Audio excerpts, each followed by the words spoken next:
don't fall for summer. A Love on Palmar Island romance. Written by Susanne.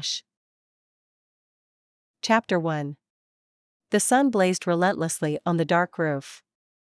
The breeze off the ocean helped, but the moment it stopped, sweat broke out on Braydon's entire body, soaking his plain white t-shirt. He brushed his damp hair back and returned to inspecting each of the shingles within reach. "We should have done this earlier in the year," his uncle called from a few feet over. Braydon's father harumphed in agreement.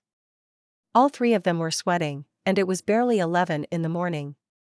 Before long, they'd have to retreat into the cool house and resume their task once the worst of the midday heat was over. And this was the easy part: assessing the damage and pulling broken shingles. If we get an idea of how much of the roof needs replacing, we can head over to the hardware store after lunch. Kenny should be able to order what we need and have it down here in a day or two, Uncle Todd said. He was the handyman of the family and had struck up a friendship with the owner of Palmar's Hardware and Feed. When Braydon's family home was damaged during a strong line of spring storms, he'd been happy to come over to lend a hand. "I appreciate that, Todd." Braydon's father nodded in his brother-in-law's direction before getting back to work. Braydon smiled and looked down at the area of the roof he was inspecting. Thankfully, it didn't seem as bad as they'd feared when the water damage in the hall bathroom became apparent. He caught movement on the beach out of the corner of his eye. A young woman jogged close to the water, closing in on the area in front of their beach house. She wore a sleeveless light pink top and dark blue running shorts that showed off her long, shapely legs. Her sun-bleached blonde hair was pulled up in a high ponytail, something he didn't remember seeing since his high school days. As she came closer, he noticed a big smile on her face and joy in her eyes. He should make the time to get back into running. Braydon missed that feeling after pounding the pavement, or the sand, for a few miles. Runner's high was a real thing. He wasn't sure how or when he'd gotten out of the habit of jogging 7 to 10 miles per day. In the beginning, the run had revived him after working long days and nights at the startup. Soon there hadn't even been time for his favorite form of stress relief. When things settled down, he hadn't made it a priority. Maybe his time on Palmar Island was an opportunity to get back into the habit. And if he happened to run into the young woman who'd come to a sudden stop less than 50 yards away from him. "What are you building?" Her voice wafted up to him over the sound of the waves rolling in. "The biggest sand castle complex on the whole beach." The breeze of the ocean carried snatches of the young woman's conversation with two young boys up to the roof of the house. They were the reason she'd stopped running. From his current vantage point, it was hard to make out the details of their sandy creation, but Braydon had to admit that the scale of it was impressive. "Close your mouth, or you'll start drooling," his uncle said, not even trying to hide the mirth in his eyes or the grin on his face. "What's going on?" Braydon's father asked, looking up. Uncle Todd motioned toward the small group on the beach. "She's a looker, isn't she? Glad to see someone finally caught your attention. Maybe there's hope yet. Wait until I tell your mother." Braydon shook his head before risking a glance down to the beach. He half expected her to be staring up at the roof. The wind must be working in his favor. She was crouched down in the sand for a closer look at the sand castle. "You're not getting any younger. Time to settle down. Your parents need someone to take over this place one day," Uncle Todd added before pulling up another damaged roof tile and tossing it on a pile in the center of the roof. This wasn't a conversation Braydon wanted to have with either of the men. Sure, he'd love to find the right woman and settle down. To have what they had with their wives. What his college buddies had with their wives, fiancés, and girlfriends. The problem was he had yet to come across someone he could see himself growling old with. And he doubted either his father or his uncle could offer any helpful advice for that situation. "None of your business," he mumbled under his breath. "What did you say?" his father asked, looking up at him. "I said you are a worse gossip than Mom," Braydon added, loud enough for both men to hear. The two older men chuckled and returned to the tedious job of checking every bit of the large roof. A late spring hailstorm had done enough damage to cause several leaks, and they needed to fix it before the next big summer rainstorm or, even worse, a hurricane. Thankfully, his father and uncle changed the subject to baseball after a few more pointed comments about his unimpressive dating history. Braydon shook his head. He'd dated plenty. He'd simply hadn't cared enough about the women to introduce them to his family. He tuned out the conversation about what team would make it to the playoffs this season. He couldn't care less. He'd stopped following his favorite baseball teams when he broke his wrist his last year in high school, and all hopes of playing ball in college, and maybe having a shot at the pros, vanished. That one fateful fall had cost him his scholarship. He shook his head and turned back to watch the young woman on the beach. She'd crouched down to help the two young boys decorate the walls of their sand castle complex with seashells. Braydon heard the three of them laughing all the way up on the roof. A grin spread across his own face as he watched her. It tugged at his heart to see a beautiful young woman with children. That was what he wanted. A woman to start a family with. Someone who would come down to Palmar Island with him and play in the sand with their kids. His heart beat faster as he continued to watch her play in the sand. He couldn't keep his eyes off her and wasn't sure why. Yes, she was pretty, but it was more than that. There was something familiar about her. He was drawn to her, and if he weren't stuck on this roof with his father and uncle, he'd be strolling down to the beach right now to introduce himself. He had to suppress a chuckle that would have ended up in more teasing and forced his gaze back to the tiles in front of him. "Lunch will be ready in 30 minutes, Aunt Cynthia called from the back deck, craning her neck to see them up on the roof. Braydon was glad for the distraction and ready to get out of the heat for a while. Who knew, maybe he'd have a chance to head out to the beach for a few minutes before lunch. And if he happened to run into her, he'd find out how long she was on the island for. The two older men made their way to the side of the roof where a tall ladder leaned against the side of the old beach house that had belonged to Braydon's family for as long as he could remember. His grandfather had bought it when he retired, and it had since been passed down to his father. One of these days it would be his. It was that, or the family home would have to be sold. His brother had little interest in the house they'd grown up in, choosing instead to build in Charleston. Shaking his head to clear it, he turned to glance one more time across his section of the roof. Thankfully the hail damage hadn't been quite as bad as they'd feared. They should be able to repair the relatively flat roof before he had to head back to Charlotte in a few weeks. "You coming?" his father asked before disappearing down the ladder. Braydon was making his way across the roof when a voice from the house next door made him turn around. Mrs. Johnson stood on their back deck, and he was about to raise his hand and respond to his best friend's mother when he realized she wasn't calling out to him. Mrs. Johnson was looking out to the beach, and the beautiful blonde rose and waved. The young woman dusted the sand off her knees, said something he couldn't make out to the boys, and ran towards the house. That's when it hit him. She looked so familiar because he already knew her. The beautiful young woman on the beach was Summer Johnson, Simon's little sister. "There's tea in the fridge," her mom said before tossing a towel at Summer. "Go wash up. I'm making grilled cheese and tomato soup for lunch." Summer grinned.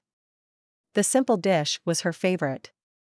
Nacho, her orange tabby, came barreling down the hallway and started to weave around her legs, purring loudly. She bent down to pet him. He headbutted her hand before sauntering off toward his food dish next to the fridge. He turned around and let out a large, demanding meow. Summer laughed. "You're hungry, I get it." She grabbed a can of cat food from the pantry and popped the top. Nacho responded even louder, while jumping up on her leg. "Just a second, buddy. Trust me, you're far from starved." Her mother didn't even try to suppress her laughter. "That's for sure. I don't know why you named him Nacho. Garfield would have been more appropriate." Her mother had a point. He did look a lot like the lasagna-loving cartoon character.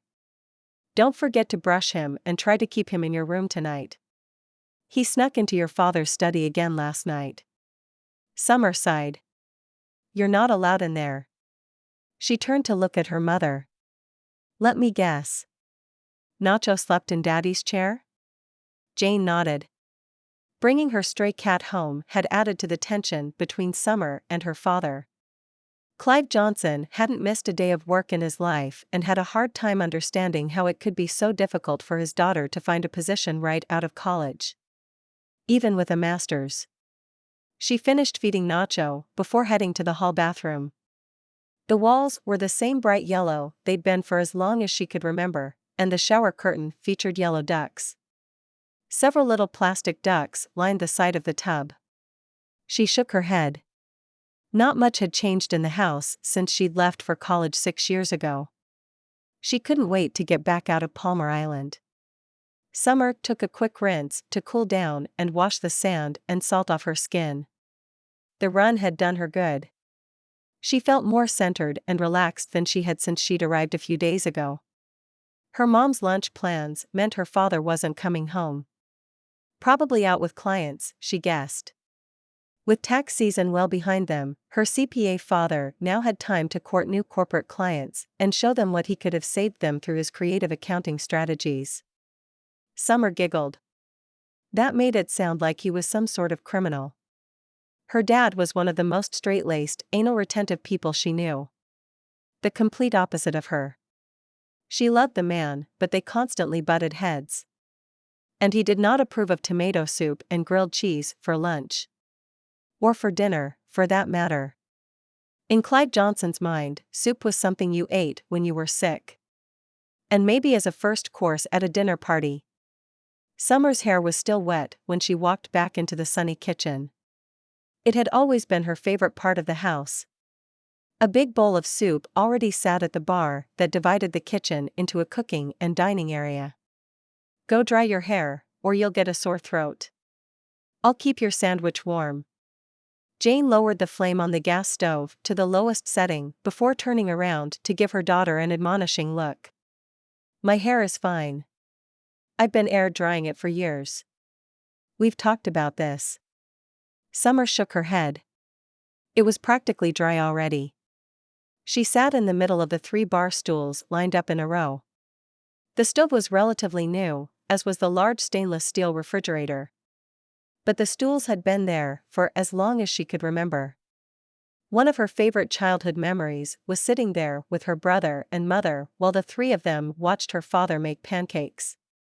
It was the only thing he cooked inside, and then only on Saturday mornings. The tradition ended when Simon had left for college. Summer had been young, but she remembered those weekends like they were yesterday. At least it's warm today. Her mother stepped away from the stove and out into the hallway. Summer sighed. Her mother was turning off the air conditioning to make sure Summer didn't catch a cold with her wet hair. Back in high school, they'd argued about her hair on a weekly basis. She'd hoped that would have changed now that she was a grown woman with a college degree. She'd been wrong. Not for the first time, Summer wondered how long she'd make it living with her parents and vowed to send out another batch of resumes this afternoon. It's good to have you back, Jane said as she handed her daughter the plate with the sandwich. She set another bowl of soup up on the counter and got to work making her own grilled cheese. Within minutes, the bread turned a golden brown and Jane joined Summer at the bar. Her mother seemed genuinely happy to have her daughter back under her roof. Summer was sure her unexpected homecoming after the job offer at the university had fallen through was taking some adjustment on her parents' part as well. But they had welcomed her back with open arms. Summer was determined not to turn into one of those kids who ended up staying in their parents' basement for years after graduating. Not that they had a basement this close to the ocean. But? Summer asked, her eyebrows raised. What do you mean? Her mother bit into a sandwich, melting cheese squirting out. Summer smiled and shook her head. You know full well there was a but at the end of that statement. You're worried. She put her spoon into the soup and continued eating. Her mother swallowed and turned to look at Summer. Yes, your father and I are worried. We'd hoped you'd have a good job offer by now. You did so well in college. What happened? You think I wasn't hoping for the same thing? And worked like mad to apply for every opportunity out there? I promise you I did. Jane nodded, but didn't say another word. I've had a few good leads and was invited for a few different interviews. I really thought I had the job at the university. It would have been perfect. Full-time work, and I possibly could have gotten into the postdoc program. Then they lost a big donor and the funding was pulled. Summer took a deep breath. The rejection still stung, no matter how kind the department head had been at delivering the bad news. Since then, Summer had doubled down her efforts to find something, anything, else in her field, no matter how far away or how low of a starting salary. So far, nothing had panned out and she'd been forced to move back home. It's okay, honey. We love having you back. You will always have a home here. No matter what happens. As long as it wasn't for too long. Neither she nor her parents would do well if this ended up dragging out for months or longer. Summer needed to find a way to stand on her own 2 feet. After lunch, she'd reach out to a few of her professors. Maybe they'd heard of new openings. The chances were slim, but you never knew. Someone could still be hiring for the fall term. Chapter 2. Summer, you're back. Miss Doris rushed across the sand and hugged Summer before stepping back. The older woman with gray hair and steel-gray eyes looked her up and down. You're too skinny. I drove down this past weekend, Summer said, ignoring the second comment. She took a deep breath of the salty air coming off the ocean. She'd missed feeling the sand in her toes and the breeze in her hair. There was nothing like a good run along the Atlantic Ocean. It instantly lifted her mood and her outlook on life. The bright sun and Carolina blue sky didn't hurt either. She'd made it a point to go out for a run every day since returning to the South Carolina barrier island she grew up on. Your mom told me you were coming back home for a bit. She's so proud of you.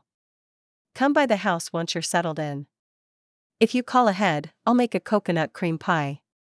Miss Doris squeezed her hand before rushing off to her car.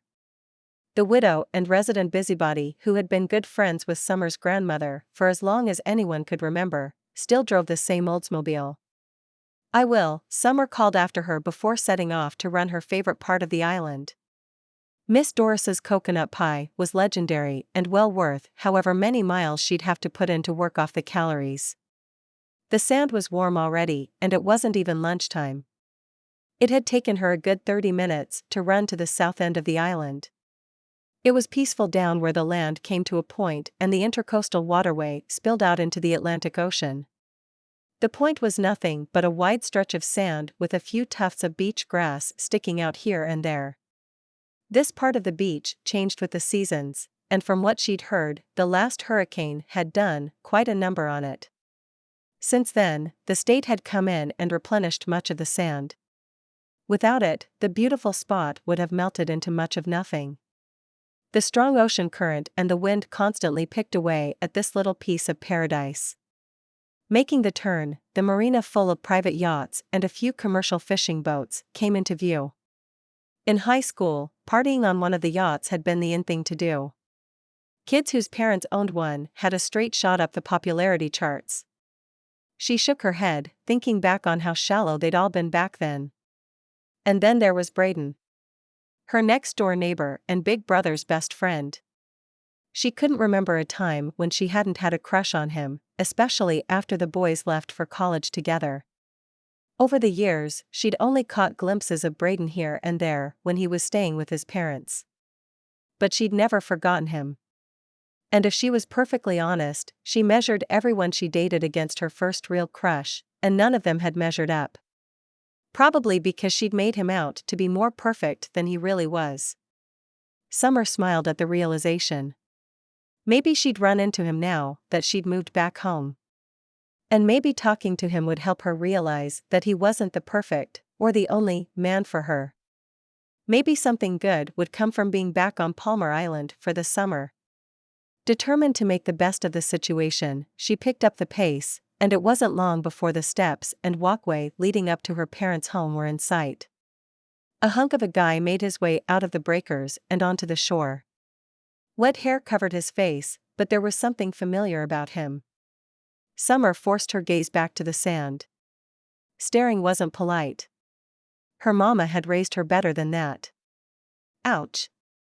Summer broke her stride and came to full stop as pain shot up her leg. It took her breath away. Summer. What's wrong? Strong wet arms wrapped around her and gently lowered her to the ground, the deep voice washing over her. Braydon's voice. He was the swimmer coming out of the ocean. The salt water dripped from his hair onto her shoulders. My foot. It was all she could get out. Her heart was beating 1,000,000 miles a minute, and her brain was quickly turning into a big cloud of fluff. She almost forgot about the pain with the shock of seeing him. His strong hands quickly moved to her foot, gently turning it at the ankle and examining it from toe to heel. His brows knit together. The other foot. I stepped on something. She leaned over to take a look herself. He pulled her back into his chest, moving over to her right foot. His fingers skimmed down her calf before gently turning her ankle to examine the bottom of her foot. Summer could see a piece of shell and a little trickle of blood coming from the wound. Her stomach lurched and the pain doubled at the sight. Don't look. It's not that bad. Braydon moved to her side, leaving her back feeling cold, vulnerable, and a little damp from where he'd transferred some of the ocean water to her running shirt. Hold still. With quick fingers, he pulled the piece of shell from her foot. Summer couldn't hold back the small shriek from the pain. Braydon put his arm around her back and pulled her in for a quick hug before picking her up. It's okay. We'll get this cleaned up. It doesn't look very deep. The sharp pain faded into a dull ache. Let me down. I can walk, she insisted, wiggling in his arms to emphasize her point. Not going to happen, Summer. His grip around her waist and under her legs tightened. He quickly strode toward his house. I can take care of this at home. Put me down. She put as much conviction as she could into her voice. My house is closer. I have a first aid kit. Now hold still. He picked up the speed as if that would keep her from jumping out of his arms and running off. She was tempted to give it a try, but being carried by him felt too good. And her foot really was hurting. Summer sighed and settled into his hold. He pulled her a little closer to his chest, and it was all she could do not to snuggle in deeper and bury her head in the crook of his neck. Much too quickly, they reached the steps leading up to the large back deck of his family home. He strode up and lowered her into one of the deck chairs. Wait here, he instructed, before vanishing inside. Summer took the time while he was gone to inspect the cut. The bleeding had almost stopped. Braydon was right, it didn't look very deep. It was sore, but the pain wasn't excruciating. She turned when the back door slid open. Braydon stepped out. He'd pulled a t-shirt on and was holding a small white case in one hand and a water bottle in the other. He kneeled down beside her. Let's get this cleaned up. He poured most of the water over the bottom of her foot, rinsing away any little bit of sand that was stuck before gently patting it dry with a piece of gauze. You're still running every day? He asked while letting her foot dry. Most days. Braydon looked up at her. Okay, every day. It had started when Simon needed a running partner and earned her a partial scholarship to Clemson. She no longer competed, but Summer couldn't imagine life without a daily run. It was her zen, her daily meditation, and it made up for her sweet tooth. How about you? Still surfing every chance you get? Braydon laughed. Not so much. Kinda hard to do up in Charlotte. They have a pretty cool white water center though. I go kayaking when I get a chance on the weekend. And surfing when I come down to visit. He looked longingly out to the ocean. Too calm today? She asked. He nodded before grabbing her foot again to inspect the wound. Looks pretty clean and dry. I'm going to add some neosporin and wrap this for you. The antibiotic gel felt cold on her skin, adding to the shivers that ran up and down her arms. Sorry. My mom keeps it in the fridge. Works great on mosquito bites. He gently spread the ointment over and around the wound before wrapping her foot in gauze. There, that should do it. Braydon rose and held his hand out to her. Thanks. Summer stood and put a little weight on the foot. It wasn't bad. There was almost no pain. She took a cautious step, then another. A smile spread across her face when she looked up at Braydon. Her own joy reflected back from the big grin on his. All better, she declared and started to head across the deck toward the beach. Whoa. Not so fast. Braydon's hand grabbed her arm before she even made it halfway. You're not walking back through the sand. It will get into the dressing. How do you expect me to get home then? She asked, pulling her arm away. What was he thinking grabbing her like that? There was no way she would let him carry her home. No matter how good it had felt to be in his arms. Use the front door and walk on the sidewalk, he suggested with a sheepish grin. Summer felt the heat rise in her cheeks. He kept grinning and held his arm out to her. Not sure what else to do, she accepted it and let him escort her inside his family's house. Hi, Summer. Mrs. Kessler was busy stirring pots in the kitchen. Something smelled amazing. It's nice to see you again. How's your mom? She's doing great. Spending a lot of time at the library this week. They're setting up for the annual book sale. Her mother had been volunteering at the little library in the middle of the island for as long as Summer could remember. Is that coming up already? Tell Jane I'll stop by this weekend. I could use a couple of new books to read on the beach. Braydon's mother pulled the wooden spoon out of a large pot of what Summer assumed was tomato sauce as it bubbled away. Mrs. Kessler wiped her hands on the light blue apron tied around her waist. It had lots of little white daisies printed all over the fabric, and Summer wondered if it was handmade. I'll tell her. They got a lot of donations this year, with everyone cleaning out their closets and bookshelves. She's worried they won't be able to sell them all. I don't think it's going to be a problem. The summer sale is always a big hit. Mrs. Kessler walked over to the fridge and poured 3 glasses of iced tea before handing one each to Braydon and Summer. Thank you. Summer was parched after her run on the beach. The glass was ice cold, and condensation already formed on the side. She lifted it to her mouth and took a big gulp. It was all she could do not to spit the hypersweet concoction out. There was more sugar in Mrs. Kessler's tea than pancake syrup. Summer put it down on the kitchen table in front of her. Braydon grinned and picked up the glass. He poured half the tea out in the sink before refilling it from a different pitcher from the fridge. He handed the glass back to her. Try this, he said. She took a cautious little sip. Much better. Summer smiled apologetically at Braydon's mom. I've been cutting back on sugar. Mrs. Kessler shook her head. What's with all you young people and sugar? Braydon here won't even eat my banana pudding. Mom, I had some last night.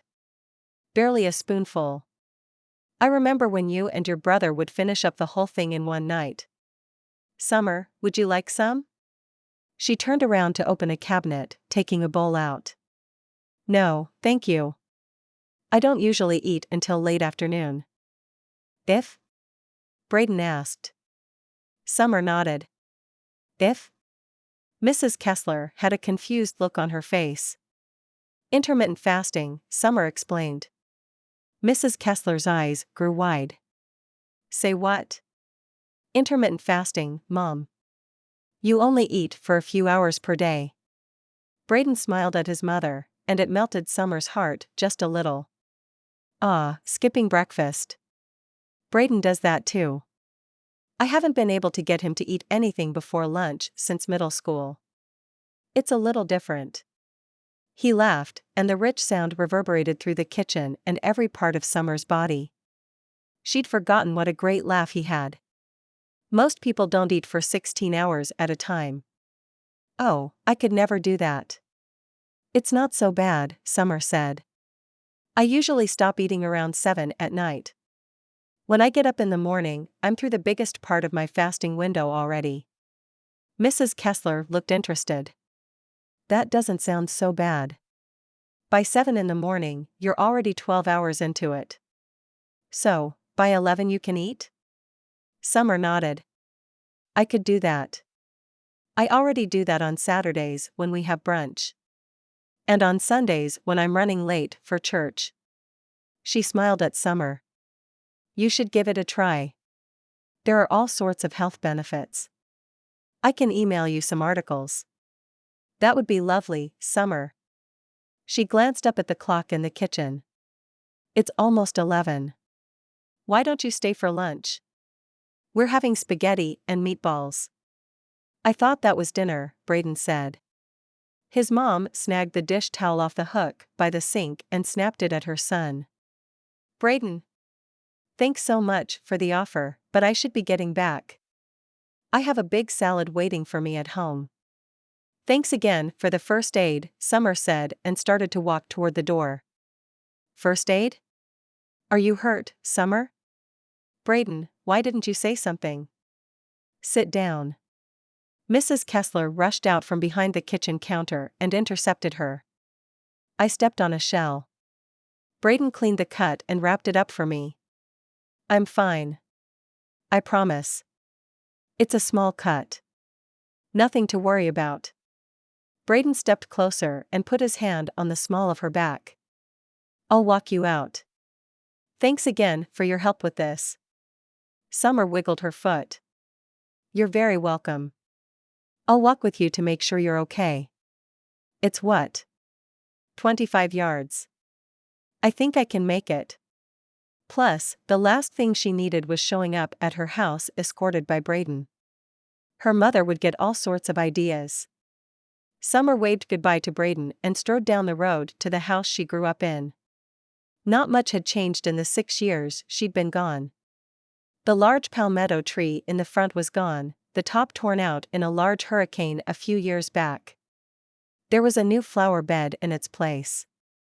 The front door was new as well, but that was about it. Her room looked like the day she left college. Even her brother's room had changed little. Summer shook her head and rang the doorbell.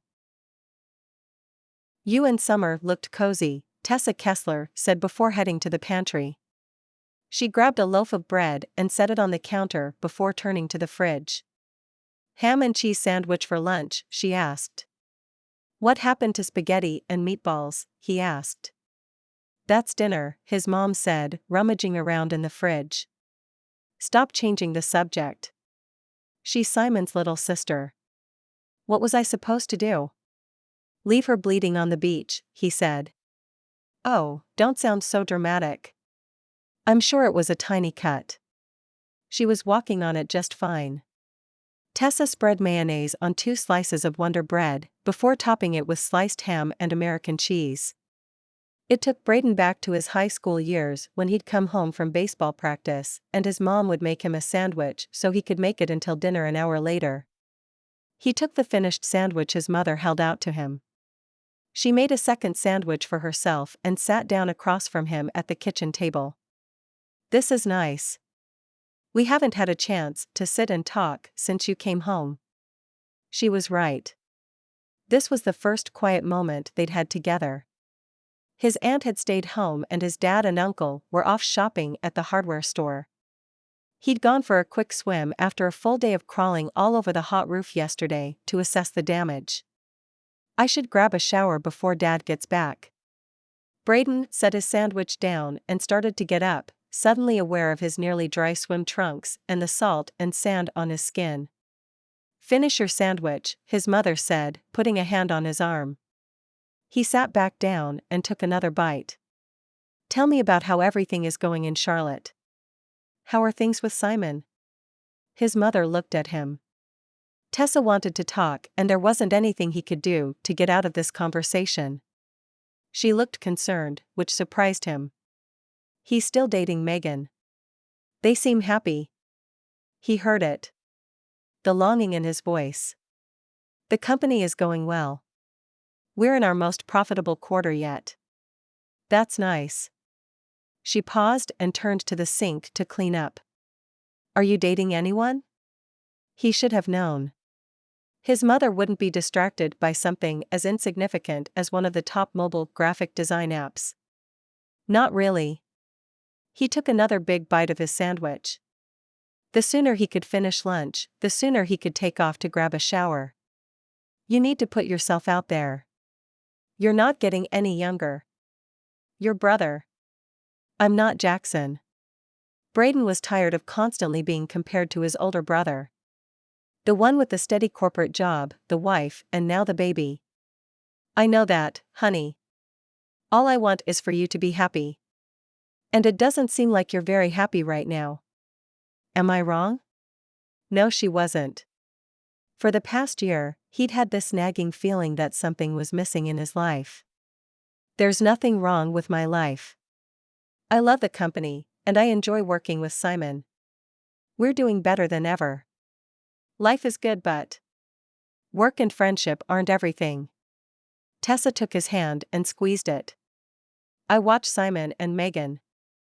They aren't the perfect couple, and if I'm really being honest, I don't know if they'll last, but they have each other. He doesn't come home to an empty apartment at the end of the day. Braydon shrugged. And you haven't met the right girl yet? It didn't sound like a question. No, I haven't. It's not like I'm shutting myself off. I've been going out. Having coffee and dinner with women. Megan has introduced me to several of her friends. But he wasn't sure what to say. It hasn't felt right. Believe me, I know the feeling. I went to dinner with quite a few different young men before I met your father. Sometimes I'd go on a second date, but never anything serious. It's hard when you see everyone around you settle down and start a family. His mom had a wistful look on her face. I didn't realize there wasn't anyone before Dad. Not that this was something he spent a lot of time thinking about. His parents had been in their mid-20s when they married. He'd assumed they'd had relationships before. In fact, he was pretty sure his father had mentioned a previous engagement. No one serious. You have to be patient. And frankly, I think you have to stop looking and trying so hard. When I met your father, I'd decided to take a break from dating. I was looking forward to getting into a place of my own. I was going to move down to Florida and teach middle school. I ran into your dad at the beach a week before they offered me the job. She shrugged. What did you do? This was the first time Braydon heard about this. I declined the offer. His mother sat back in her chair, a secret little smile playing around her lips. Because of Dad? She nodded. I knew he was the one I wanted to spend the rest of my life with. She giggled. Mind you, he had no idea. It took a while for him to come around, but here we are. Her head turned and Braydon didn't have to follow her gaze to know she was looking into the living room at the family pictures on the mantel of the fireplace. And it will happen for you too. Stop looking, stop trying to force it. Enjoy your time down there. Who knows what might happen? Chapter 3. How's life at the beach? Lara's voice sounded faint on the other end of the line. Summer sighed and bumped up the volume. She was glad her former college roommate was checking in. She could use some cheering up. It had been a depressing morning so far. It's fine. That doesn't sound good. What's wrong? Another rejection. I really thought I had a shot at the lab in Nebraska. They decided to go with some guy from Stanford instead. I'm sorry. You've got other irons in the fire, though, right? I do. 3 more applications out and we should probably take another look at the job boards. There has to be something out there for us. At least you're at the beach and you don't have to worry about making rent, Lara said, sounding tired. That was true. Summer was lucky that her parents had been happy to take her back in. Even so, it was probably time to look for a part-time job. It didn't feel right to rely on her parents for everything. "How's work?" she asked. "Boring. There isn't much going on during the night shift." Lara had taken a job working at a gas station in her hometown. Her friend's job hunt hadn't gone any better, despite the fact that the two of them had been at the top of their class in biology and genetics at Duke. Master's degrees didn't hold as much weight as they used to. "You should come down if you get a few days off. It's only a 6-hour drive from Anderson. It would be nice to see Lara in person." "You don't think your parents would mind?" Summer heard the hopeful tone in her friend's voice. "Not at all. There's plenty of room, and it would be fun to have someone to show around the island. Let's set a date." She kept her finger crossed that her sweet friend would come to keep her company. "Let me think about it. I could probably take a few days off work, and it'll be a little while before I hear about the teaching position." "You're thinking about teaching?" Summer couldn't keep the surprise out of her voice. "I didn't tell you? I applied for a job teaching science at my old middle school. Never thought I'd go back there." Lara laughed. Summer knew this wasn't her friend's dream job, but at least it would put her degree to better use than selling candy bars and soda. "Are you sure it's what you want?" "I have bills to pay. I'm not saying I want to teach kids forever, but for now, I'm gonna do what I have to do. It beats the gas station. How about you? Have you thought about something part-time while you're down there?" "Not really. Maybe you have the right idea. I should do something, or I'm going to drive my mom crazy." And herself. Summer knew the property tax and insurance payment on her car were coming up and her personal bank account was dwindling down into nothing. She didn't have a lot of bills, but between her cell phone, gas, and the little shopping she did, money kept going out with nothing other than birthday money coming in.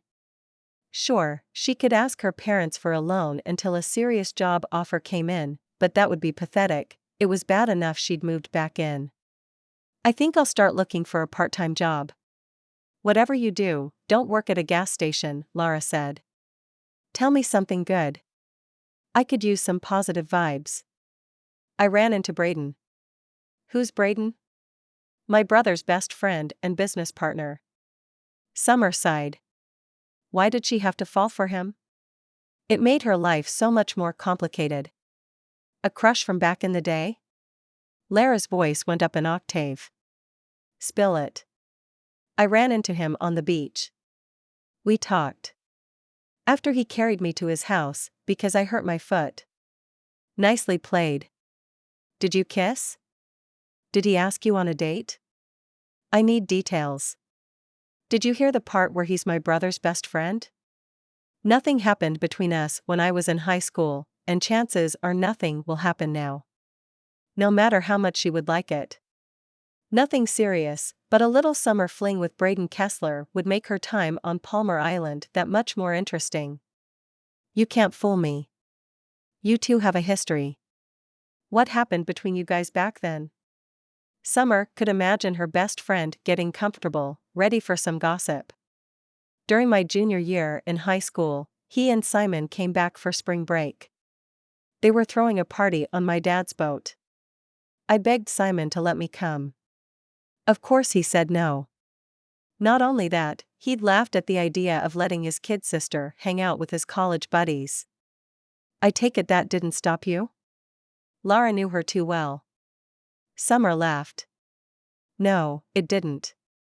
I snuck onto the boat earlier in the day and hid in one of the sleeping cots. And promptly fell asleep. It had been hot below deck and she'd been bored out of her mind. When I woke up, Braydon and Simon were hovering over me. Simon was raging mad.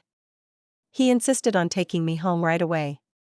"But you talked him into letting you stay?" "Eventually. I think he finally gave up when Braydon took my side. Simon had stormed off after, telling his best friend he was responsible for her at the party. And the two of you had a magical evening. Lara sighed. Her friend was a hopeless romantic. Hardly. He didn't leave my side, but refused to dance or let me have a beer. It had been a frustrating night. You were underage and his best friend's kid sister. I get it. She sounded disappointed. Oh, please. I was almost 18. And still off limits. It's guy code. He did take me home that night. Summer blushed when she thought back on the drive home in the dark. I thought he might kiss me goodnight. He'd leaned in, and for a heartbeat, she'd thought she would get her first kiss. Instead, he'd tucked a strand of hair behind her ear and told her to go inside. And that had been the last time she'd been alone with Braydon Kessler. Nacho jumped on the bed to nuzzle Summer's hand. I'd better go feed Nacho. He acts like he's about to faint from hunger. Lara laughed. I miss the fuzzy guy. Give him some pets from me. And a few treats. Nacho's head jerked up at the mention of the T word. I will. I'll talk to you later. Summer walked into the kitchen and poured food into Nacho's dish. Need any help with dinner? She asked her mom. Everything's under control. I'm going to get this lasagna in the oven and we're good to go. Why don't you keep your dad company in the den? I'll be there in a minute. Summer looked around to see if there was anything left to do. She'd rather do dishes than talk to her father by herself. Unfortunately, her mother was just as tidy a cook as she'd always been. Unlike Summer, she washed everything as she went and there wasn't a dirty dish or utensil to be seen aside from what Jane was still using. Summer still didn't know how she did it. Whenever she cooked, it looked like a tornado went through the kitchen when she was done. It took hours of scrubbing and cleaning in the evening, or the next morning, to put it back to normal. It was one of the reasons she didn't cook much. Takeout was much easier to deal with. With no excuse to stick around, and her mother shooing her away, Summer stepped down the hall and into the cozy family den. Summer. Come, sit. I haven't talked to you in days. How is the job search going? Clive Johnson put the newspaper he'd been reading down and looked up at Summer. Summer flopped down on the couch and curled up into a ball in the corner. It's going okay. I have a couple of decent applications out there and some feelers out for a couple of other positions. Something will come up. I'm sure you're right. You're a smart girl. He sat up straighter in his chair and put the folded newspaper on the table. Have you given any thought to what you want to do in the meantime? You're welcome to stay here with us, of course. Summer could guess the rest of it. As long as you're doing something productive. Her father wasn't a fan of idle hands and had encouraged both of his children to take after-school jobs when they were teens. Over the years, Summer had worked as a lifeguard, a swim instructor, a maid who cleaned vacation homes, and a tutor. Now, it seemed, it was time to look for something else to contribute to society while she was waiting for a real job offer to come along. I know.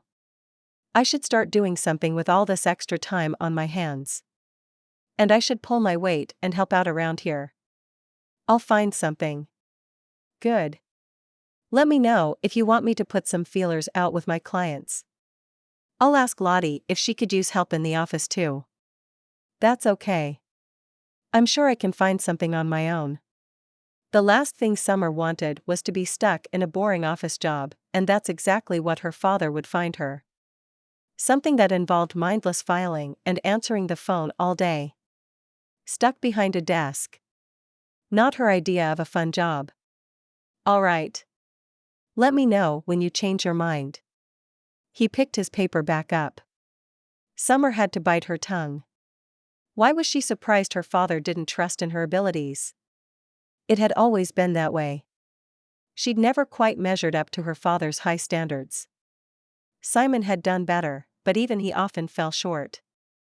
Founding a tech startup wasn't quite enough for their father. Dinner will be ready in a half an hour. Anyone up for a quick round of Scrabble?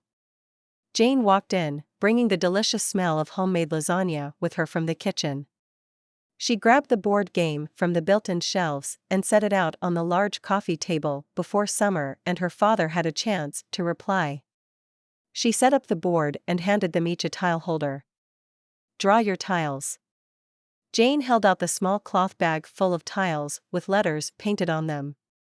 The game went quickly and Summer was enjoying herself after scoring some big early points. "You can't do that." Her father stood and pointed at the QUIZNOS she'd added to the board. "It's a word. A noun." She pulled up her phone. "It's a sandwich shop." "I know what a Quiznos is. What I'm saying is that you can't use a brand name in Scrabble." Her father removed the N, O, and S tiles and handed them back to her. "I'll give you quiz. I'm pretty sure the rules say that brand names and celebrities are acceptable words." She searched for online Scrabble rules. "That's not how we play in this house."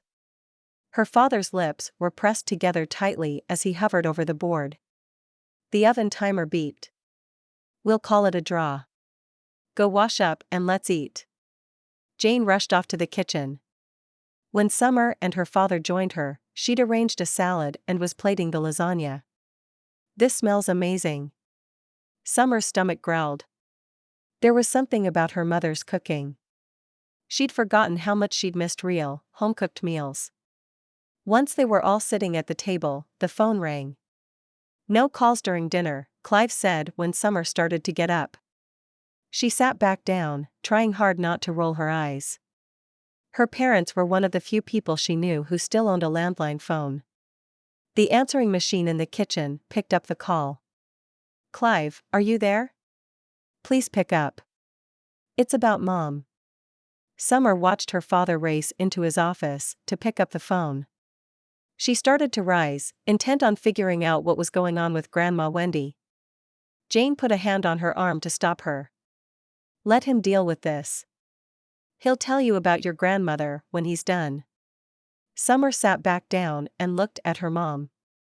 "What's happening with Grandma Wendy?" she asked, fear rising in her chest. "Look what I found," Tessa said, walking into the family room. Braydon stood by the sliding glass doors leading out to the deck. He'd been scanning the beach and what he could see of his neighbor's house for any glimpse of Summer. He turned and smiled as his mother held out the framed picture of him and his two best friends, Simon and Parker. He held his hand out for the photo. "The three of you were inseparable," his mother said. She sat down on the worn brown couch and patted the seat next to her. Braydon did as requested. "I remember this. We were, what? 10? That sounds about right. We didn't see much of you boys that summer. You were always surfing, swimming, or at the arcade." She chuckled. "The three of you would come marching in here and raid the fridge. It was hard to keep enough food in the house." She rose. "Speaking of which, I'm heading to the grocery store. Need anything?" Braydon shook his head. He was lost in memories of that summer when the phone in his pocket buzzed. "Hi, Simon." He wasn't surprised to hear from his best friend. "How are the waves?" Simon asked. "Nothing to write home about. Haven't even pulled my board out yet." "That's a pity. Listen, we've run into a little bit of a snag with the latest update." Simon ran him through the errors their code was throwing. Braydon picked up a notepad and pen from the drawer of the side table and started making notes. He loved these kinds of puzzles. Sometimes the problem was as simple as adding a missed semicolon, other times it got a lot more complicated. "Are the files up on the server?" he asked. "I'll go through them this afternoon and see what I can find." "Everything else going okay?"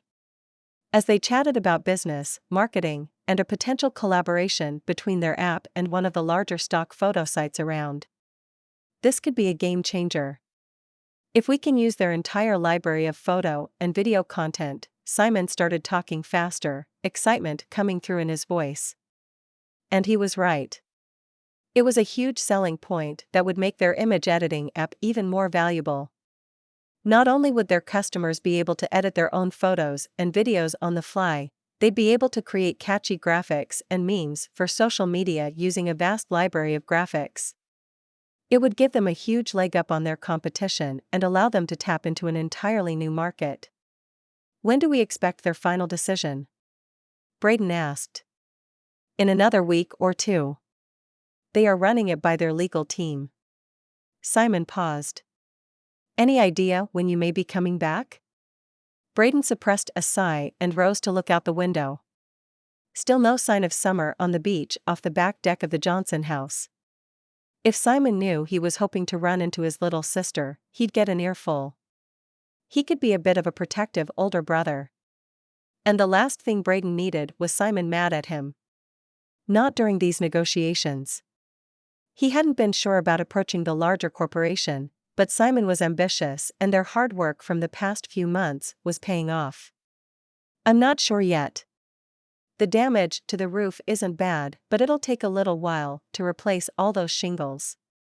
He shrugged, fully aware his best friend couldn't see the gesture. I know it isn't a great time for this, but I need to clear my head. We've been running at 150% for the last couple of years. I get it. I do. Simon paused, and Braydon's gaze went back out the window. Megan and I are coming down for the 4th. We can talk about it then and make plans for a meeting with the stock photo execs. They want to get to know the brain behind the operation. Braydon chuckled. I don't know why you keep saying that. You're the one who graduated with better grades than me, and you've got all the business sense. And we wouldn't have an app that's crushing the marketplace without your outside-of-the-box thinking, and you know it. Besides, who cares about grades? Simon's tone was lighter. He sounded more like the guy Braydon had shared a dorm room with for 6 years. Somewhere along the way of incorporating and meeting Megan, his best friend had turned into one of those serious business guys they'd always swore they'd never become.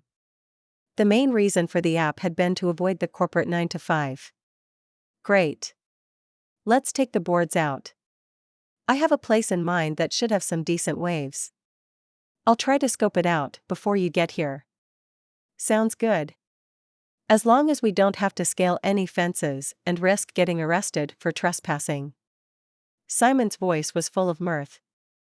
It wouldn't be the first time that had happened. The last time, though, there had been no need to consider how it would reflect on them and their future business dealings if and when they got caught. The two of them and Parker had thrown some crazy stunts over the years. Have you heard from Parker? Braydon asked. I called him last night. I tried to talk him into coming down. Thought it would be nice to get the whole crew together. What did he say? He doesn't think he can make it. He's teaching classes this summer.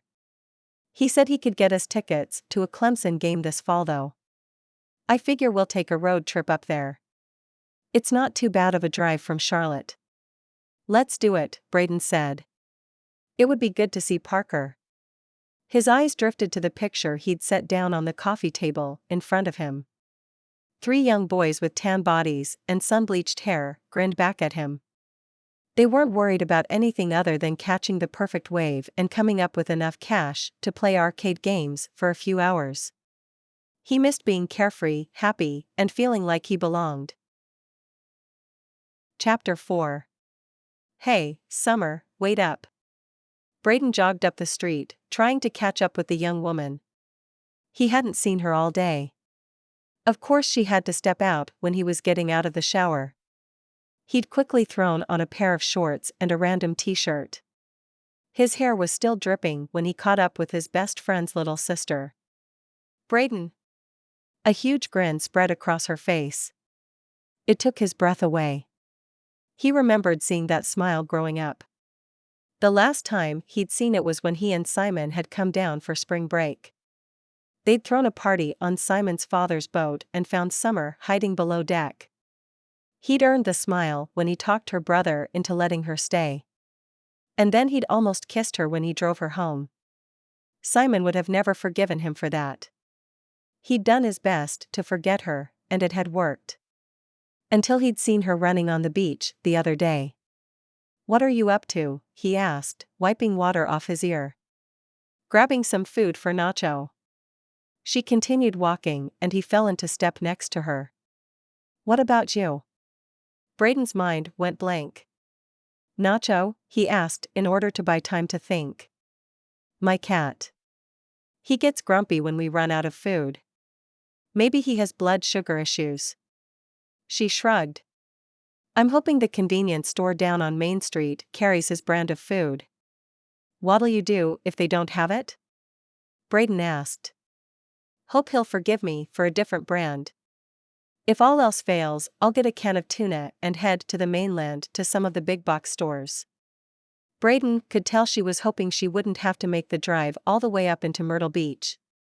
Before he could offer to drive her, they arrived at the store. "What are you picking up?" she asked while stepping into the little store. The air conditioning hit him like an ice-cold wave. It must have shocked his brain into action. "Grabbing a loaf of bread for my mom," he said without batting an eye at the lie. Unfortunately, they had Nacho's favorite brand of cat food. The guy must not have all that exotic of a taste. Braydon said as much. Summer laughed. "No. He eats everything he can get his grubby little paws on. It's driving my mom nuts. He's banned from the kitchen since she found him perched on the breakfast bar slurping milk out of her cereal bowl this morning." They stepped up to the counter and set down the 2 cans of cat food and the loaf of 99-cent white bread he'd grabbed. "That's $3.49. Before Braydon could reach for his wallet, Summer handed the clerk a $5 bill. "How long have you had Nacho?" Braydon asked. "About 9 months. I found him outside my apartment. He looked so tiny and pitiful. I couldn't leave him out in the cold." Braydon wasn't surprised. Summer had always had a good heart. It was what had attracted him to the girl back when she was in high school and much too young for him. "He sounds like a pretty cool cat." Braydon held the door open for Summer as they walked out of the convenience store, each of them carrying a bag. "I hope I get to meet him sometime." Summer nodded. The scent of melted cheese and pizza greeted them as they stepped out onto the sidewalk. The restaurant next door was a new brick oven pizzeria. Braydon realized how hungry he was in an instant, and hoped Summer couldn't hear his stomach growling. "That smells amazing," she said. "I'm starving. Haven't broken my fast yet today. Got too busy this afternoon to eat." Braydon glanced at his watch. It was almost 7. "Come on," he said. "I'll buy." He grabbed her hand, walking towards the entrance of the restaurant. Summer groaned when the smell of the baking pies hit them inside the place. It was a cozy little restaurant with red and white checkered tablecloths and containers of grated Parmesan cheese and red pepper flakes on each table. They got lucky when a table for 2 opened up moments after they walked in. "What looks good?" Braydon asked after they were seated. Summer read through the entire menu. "I should get a salad," she said. "Don't even think about it. You haven't eaten all day and we're here for the pizza." Braydon opened his own menu, scanning it quickly. "How about we share a large house special? It's got a little bit of everything on it." "As long as it doesn't have pineapple," Summer said, looking up at him over her menu before setting it down. "I draw the line at fruit." "That's my girl," he said, unable to keep the grin off his face. "Excuse me?" Summer stared up at him. "Sorry. Just agreeing with you on the pineapple thing. Not a fan either." He put his hand on his chest. "Buonasera and welcome to Luigi's Pizzeria. I'm Gabriella. What can I get you to drink?" The middle-aged woman dressed in jeans and a black blouse with a white apron tied around her waist stood next to their table. "Would you like to share a bottle of wine?" Braydon asked. "Something simple and light?" He looked first at Summer and then Gabriella to ensure they served something along those lines. "We have a crisp red table wine that's perfect with any of our pizzas. I can get you a full bottle, or start you off with a half if you'd like." "A glass of wine with dinner would be nice," Summer said. Let's do the half bottle, and can I have some water as well? Gabriella nodded. Let me get that ready for you. Is there any way we could go ahead and order the food too? We're ready and both pretty hungry, Braydon said before she could leave. Of course. What can I get you? A large house special pizza and 2 plates, please. Braydon turned back to Summer. Anything else? She shook her head. That's it. Give me a minute to put in your order, and I'll be back with your drinks. Gabriella picked up the menus and smiled at Summer. I'll tell the kitchen to put a rush on this one. Summer laughed. Do I look that hungry? She asked Braydon. Well, your head turns every time someone walks by with a pizza, he said with a grin. Teasing her was quickly becoming the highlight of his day. I guess you and Nacho have some things in common. The comment earned him a light kick under the table. Is he going to be okay until we're done here? He asked. Summer shrugged. He isn't going to be happy, but he'll live. I should probably call my mom though. Otherwise, there'll be a search party assembled before we get back. She sighed and rose. Braydon watched her step outside to make the call. You two are a cute couple, Gabriella said, returning with the water and wine. How long have you been together? Braydon stared at her. We're not dating, he said. Yet. You better make your move then, she said. There's at least 3 other guys who have an eye on her, and the guys out back are talking about her too. Braydon couldn't help but look around the small restaurant with a sudden urge to get into the face of anyone looking at Summer. He was surprised by the need to protect her from the low-level scum who considered asking her for her number. It's what every good friend would do for their buddy's little sister, he told himself. He knew it was a lie. Before he could examine those sudden protective feelings, Summer was back. He's fine. Mom opened a can of tuna for him. She's his new best friend. She sat down and took a sip of the ice water Gabriella had brought along with a small carafe of red wine. It was the color of raspberry lemonade, not the deep dark red of the Shiraz Braydon enjoyed from time to time. He picked it up and poured each of them a glass. I like this, she said after a cautious first sip. I'm usually more of a Chardonnay girl, but this is nice. The wine was light and crisp. It would go well with the rustic pizza Gabriella brought to their table. The crust was charred, and it had just a hint of tomato sauce. The toppings were delicious and plenty, but to the point of overwhelming the crust. It was a real pizza, not the oversalted, sloppy stuff you could pick up from most national chains. This is good, Summer said before grabbing another slice. We'll have to bring Simon and Megan when they come down. Did you know that he'll be here for the 4th of July? He mentioned it yesterday, Braydon said.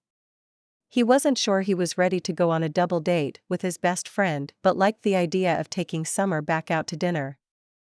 Next time, he'd plan ahead and wear something nicer. He lifted the pizza to take another bite. A piece of sausage rolled off and landed on his white t-shirt. Summer laughed before dipping her napkin into the ice water and helping him get most of the tomato sauce grease stain out. Hit that with some Dawn dishwashing soap when you get back, she said. It'll take it right out. Braydon grinned. I know. I've lived on my own for a while. I've got this laundry thing figured out. His mother had insisted on teaching both of her sons basic household skills at a young age. He'd been doing his own laundry since starting high school. Unlike Simon. Braydon couldn't hold back the chuckle at the memory. What's so funny? I remember the first time Simon and I went to do laundry our freshman year in college. I didn't realize he was clueless until he pulled a load of lights out of the dryer. He'd thrown in a brand new red t-shirt one of the campus recruiters had given him to get him to sign up for a credit card. Braydon shook his head. Summer's hand flew up to her mouth. I remember that. Simon came back on his first break with a bunch of light pink and purple shirts Mom didn't remember buying. A bubble of laughter escaped. Braydon couldn't help it. It was infectious. And in hindsight, it was hilarious that they'd both been wearing the newly colored t-shirts and had owned matching underwear and socks.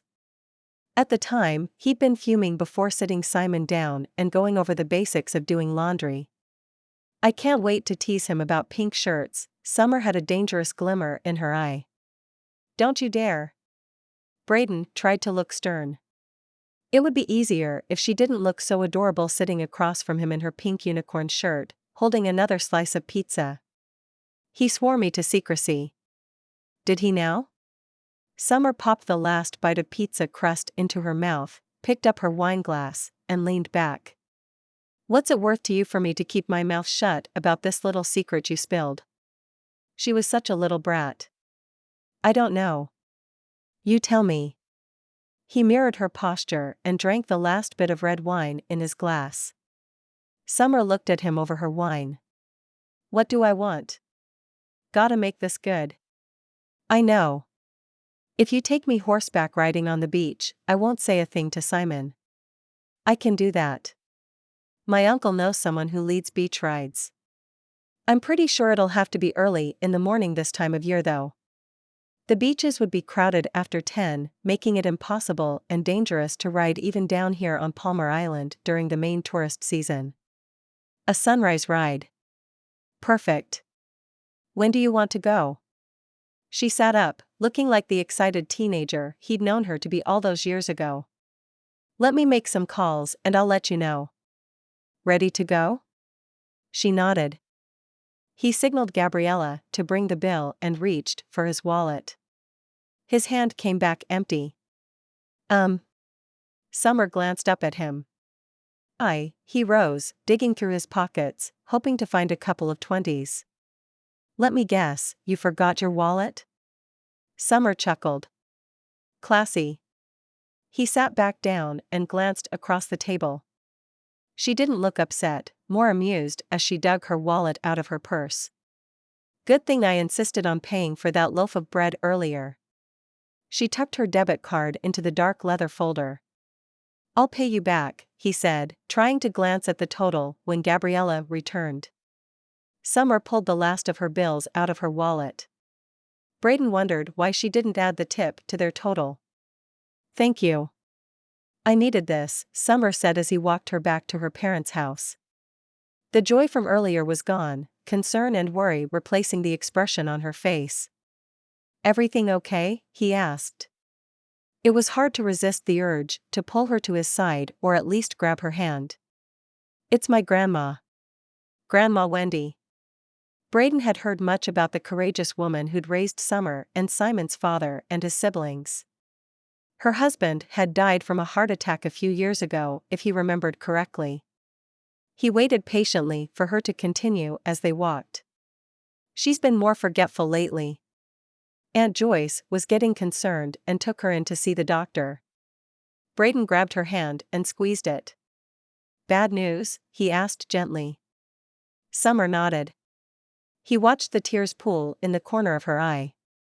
"They are referring her to a specialist, but it doesn't look good. Dementia or Alzheimer's." They closed the remaining distance to her house in silence. "Don't say anything to Simon or your parents, please." Summer turned to him when they reached the small concrete path leading up to the front door. "Dad doesn't want the whole island talking about it. And Simon doesn't know yet." He nodded before squeezing her hand one last time and letting go. "You have my word." "Summer?" Summer stopped and turned in the parking lot. A young woman waved as best she could with her arms full of shopping bags and strode toward her. It took Summer a moment to recognize her. "Helen, nice to see you. I didn't realize you were back." "Are you staying long?" her high school friend asked. They hadn't been super close and didn't bother staying in touch when Summer left for college. Still, it was nice to see a friendly face her own age. Not too many of Summer's former classmates had stayed on the island. "I'm not sure yet. At least a few weeks." "Do you have time to grab some coffee?" Helen asked. "I'd love to catch up, but I have to put this stuff down and get out of the heat." She raised one arm with several bags dangling from it and pointed toward the coffee shop not far from the shopping center. Summer glanced at her phone. Her mom had sent her to the hardware store to pick up a pack of canning jars. A fellow volunteer at the library had sent a huge box of tomatoes home with her, and the two of them planned on canning some of them this evening. Summer had found everything they needed at the store, which had been a surprise this late into the gardening season. Coffee sounds great. I can't stay long, but I'd love to catch up. Meet you inside? Helen nodded and took off across the parking lot. 10 minutes later, they were settled at an outside table in the shade, each with a large iced coffee in front of them. Summer took a long sip. The ice-cold caffeine was just what she needed, even if she was spending her last few dollars on the treat. After last night's unexpected pizza purchase, she'd checked her balance. It had been a close call. She might have to take Braydon up on paying her back. What brings you back to Palmar Island? Helen asked, never one to beat around the bush. I had a job offer fall through after graduation. I'm hanging out with my parents until something opens up. How about you? What are you up to these days? Summer brought the large plastic cup up to her lips and drank more of the delicious, cold liquid. I tried the college thing. Ended up with an associate's degree from the community college. I guess I'm more of a free spirit. An entrepreneur. Helen dug around in her large tan leather purse before pulling out a colorful business card to hand to Summer. Event planner? That sounds like a fun job. What do you do? All sorts of stuff from birthday parties and low-key weddings to big family gatherings. I specialize in corporate events. A lot of my clients have oceanfront properties here on the island and in a gated community a little further south. Summer knew the place. Her brother had gotten into trouble trespassing when he and his friends had snuck down there to go surfing. They never made it to the beach. A security guard caught them and held the boys until their parents came to pick them up. Simon had been grounded for weeks. Braydon must have been with him, she realized. If you're not doing anything while you're here, I could use your help. Summer looked up at the tone of her friend's voice. Concern and worry shone in her eyes. I have plenty of time, but I'm not sure I'm the right person for the job. I couldn't keep a surprise birthday party for my college roommate under wraps. Summer grinned.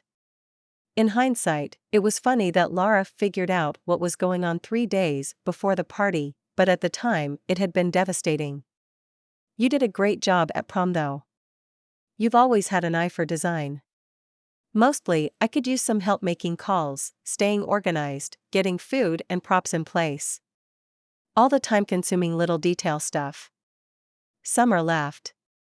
If there was one thing she was good at, it was staying organized and keeping track of stuff. It made her a good student and research assistant. Unfortunately, so far it hadn't been good enough to land her a job. Until now. This is a paid gig, she asked, not wanting to make assumptions. Of course. I can pay you $25 an hour with a bonus once we make it through the Independence Day party for the Sutton family. They're not usually here for the summer, but for some reason, Mrs. Sutton decided to invite some of their biggest clients down this year. She wants a big luau-type party. In South Carolina. Helen shook her head. A low country boil or an oyster roast would have been more appropriate, Summer said. Exactly. I suggested it. She almost bit my head off. I had to work to keep the gig. Helen pulled a large organizer from her purse. She's not the easiest client to work with, but she pays the best. By the time they'd finished their coffee, Summer had a pretty good idea of what Helen expected from her. It sounded like fun and the money was good. As an added bonus, it would get her father off her back. Helen handed her a list. Start with this and we'll catch up tomorrow. She grabbed her purse and the empty coffee cup. I can't tell you how glad I am I ran into you. She waved and was gone before Summer got a chance to finish her drink. Chapter 5. I'm glad you could make it, Braydon said as Summer rushed into the stables. She was running 15 minutes late for their trail ride. We've got to get going if we want to make it down to the beach before sunrise. Their guide, Toby, was about Summer's age and stood ready and waiting for them with 3 horses. Sorry, Summer gasped, a little out of breath from her jog down to the stables. She wore jeans and a simple light blue t-shirt with her hair pulled up in a ponytail. She grabbed the helmet Toby held out for her and adjusted it. I'm ready, she said before walking over to the horses and talking softly with them. The ride down to the shore was enjoyable. The stable was located in a sparsely populated part of the island and they were able to ride across fields and trails, only crossing a few side streets before they made it to the beach access. Braydon rode next to Summer once they got to the water's edge. Enjoying yourself? He asked. The huge grin on her face and the light in her eyes made it obvious that she was. Yes. This is amazing. I can't believe I've never done this. Neither could he. Growing up on Palmar Island, his family had skipped most of the typical tourist attractions, but this was a lot of fun. He should bring his mom out here.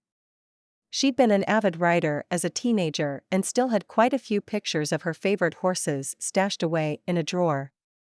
Braydon made a mental note to book one of these sunrise rides for her birthday this fall. How's the new job going? They'd met out on a run on the beach yesterday morning. Summer had told him about her friend and the big 4th of July party she was helping to plan. It's fun. Challenging and very different from what I did at Duke, but I'm starting to get the hang of it. You don't happen to know how to roast a pig in the sand, do you? She turned to look at him expectantly. Can't say that I do. That's a Hawaiian thing, right? I think my parents went to one during a trip there. Mrs. Sutton, the client, insists on a pig roast for the luau party. We can't find anyone to come out and do it, though. I have a source for the pig a little ways inland, but they specialize in barbecue. I'm sure we could figure it out. There's got to be some tutorials online. In Braydon's experience, help could be found for just about anything on YouTube. Would you be willing to help? We could do a trial run with a smaller pig and cook dinner for everyone. Parents, aunts, uncles, neighbors? Summer looked at him with her big brown eyes. How could he refuse? Sure. A whole pig is going to feed a lot of people. He told her how his uncle did the occasional pig roast on a large grill built from a steel drum. Do you think your uncle would be willing to talk to us? To you and me? Help us figure out cooking time and how much we need to feed 200 people at the party. Summer looked excited, her eyes glued to him. I'm sure he will. I'll call him when we get back. Now, look at the beach or you'll miss the sunrise. His chin pointed toward the ocean where the smallest glimmer of orange light crested the horizon, lighting up the water. Summer's cheeks turned red and she sat back in the saddle. They trotted along the beach in companionable silence, and when they reached the north end of the island, the sun was up. They'd timed the ride perfectly. Thank you for your help, Summer said for the 10th time. Todd, Braydon's uncle, waved her off. Don't mention it. I've always wanted to try this. Saw it on a travel show a few years ago, and with all those banana plants growing in my yard, I don't know why I never did it. She and Braydon had spent most of the morning digging a large pit in the sand. It was now filled with coal and the pig. The banana leaves were acting as a barrier between the pork and the charcoal and sand. All was going well. I can't wait to see how this turns out, Helen said, walking around the covered pit. They'd clearly marked the area and someone had to be right by it at all times. That and a promise to clean up and fill in the pit had been part of the condition to get a permit for the trial run. If everything worked out, the police chief agreed to let them repeat the process farther south for Mrs. Sutton's party. Summer had invited the chief and his family to join them for dinner tonight. Mr. and Mrs. Kessler had opened their home for the event. The back deck of their beach house was quite a bit larger than the Johnson family one, making it easier to accommodate the 25 people they expected tonight. "I've never been to a luau," her mom said, walking across the sand carrying a large bowl. "I hope this coleslaw goes with it. It isn't authentic, but it's always a big hit when we have barbecue. I'm sure it'll be great." Mrs. Kessler took the bowl from Summer's mom, and the two women walked up to the house. They'd be busy in the kitchen, getting the rest of the side dishes ready. Braydon's phone chimed. "It's time," he said, grabbing one of the shovels stuck in the sand. Summer reached for one of the others. "Allow me." Her father grabbed the shovel. "You worked hard enough digging the pit this morning." Summer couldn't suppress a small sigh of relief. Her neck and shoulders were sore from earlier.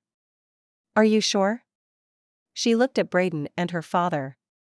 Braydon's uncle stood nearby, ready to jump in if needed. "We've got this.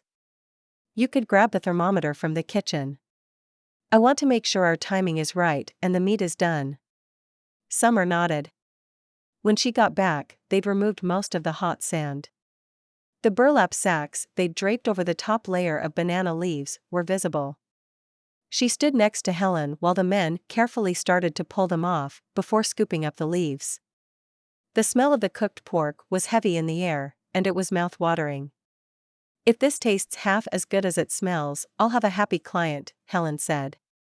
She grabbed Summer's arm in excitement while Braydon and his uncle carefully lifted the pig out of the pit and onto a large steel rack. She was glad he and his uncle had agreed to cook 2 larger pigs for them, and Helen made sure they were well compensated. Sweat ran down the men's faces when the pig was ready to be carried up to the deck. "That was more work than I thought it would be," Braydon admitted when everyone was settled in with a large plate of food. Everyone had brought at least one side dish, and the large patio table was laden with various salads, bean dishes, baked potatoes, and more. "All worth it though when you taste this."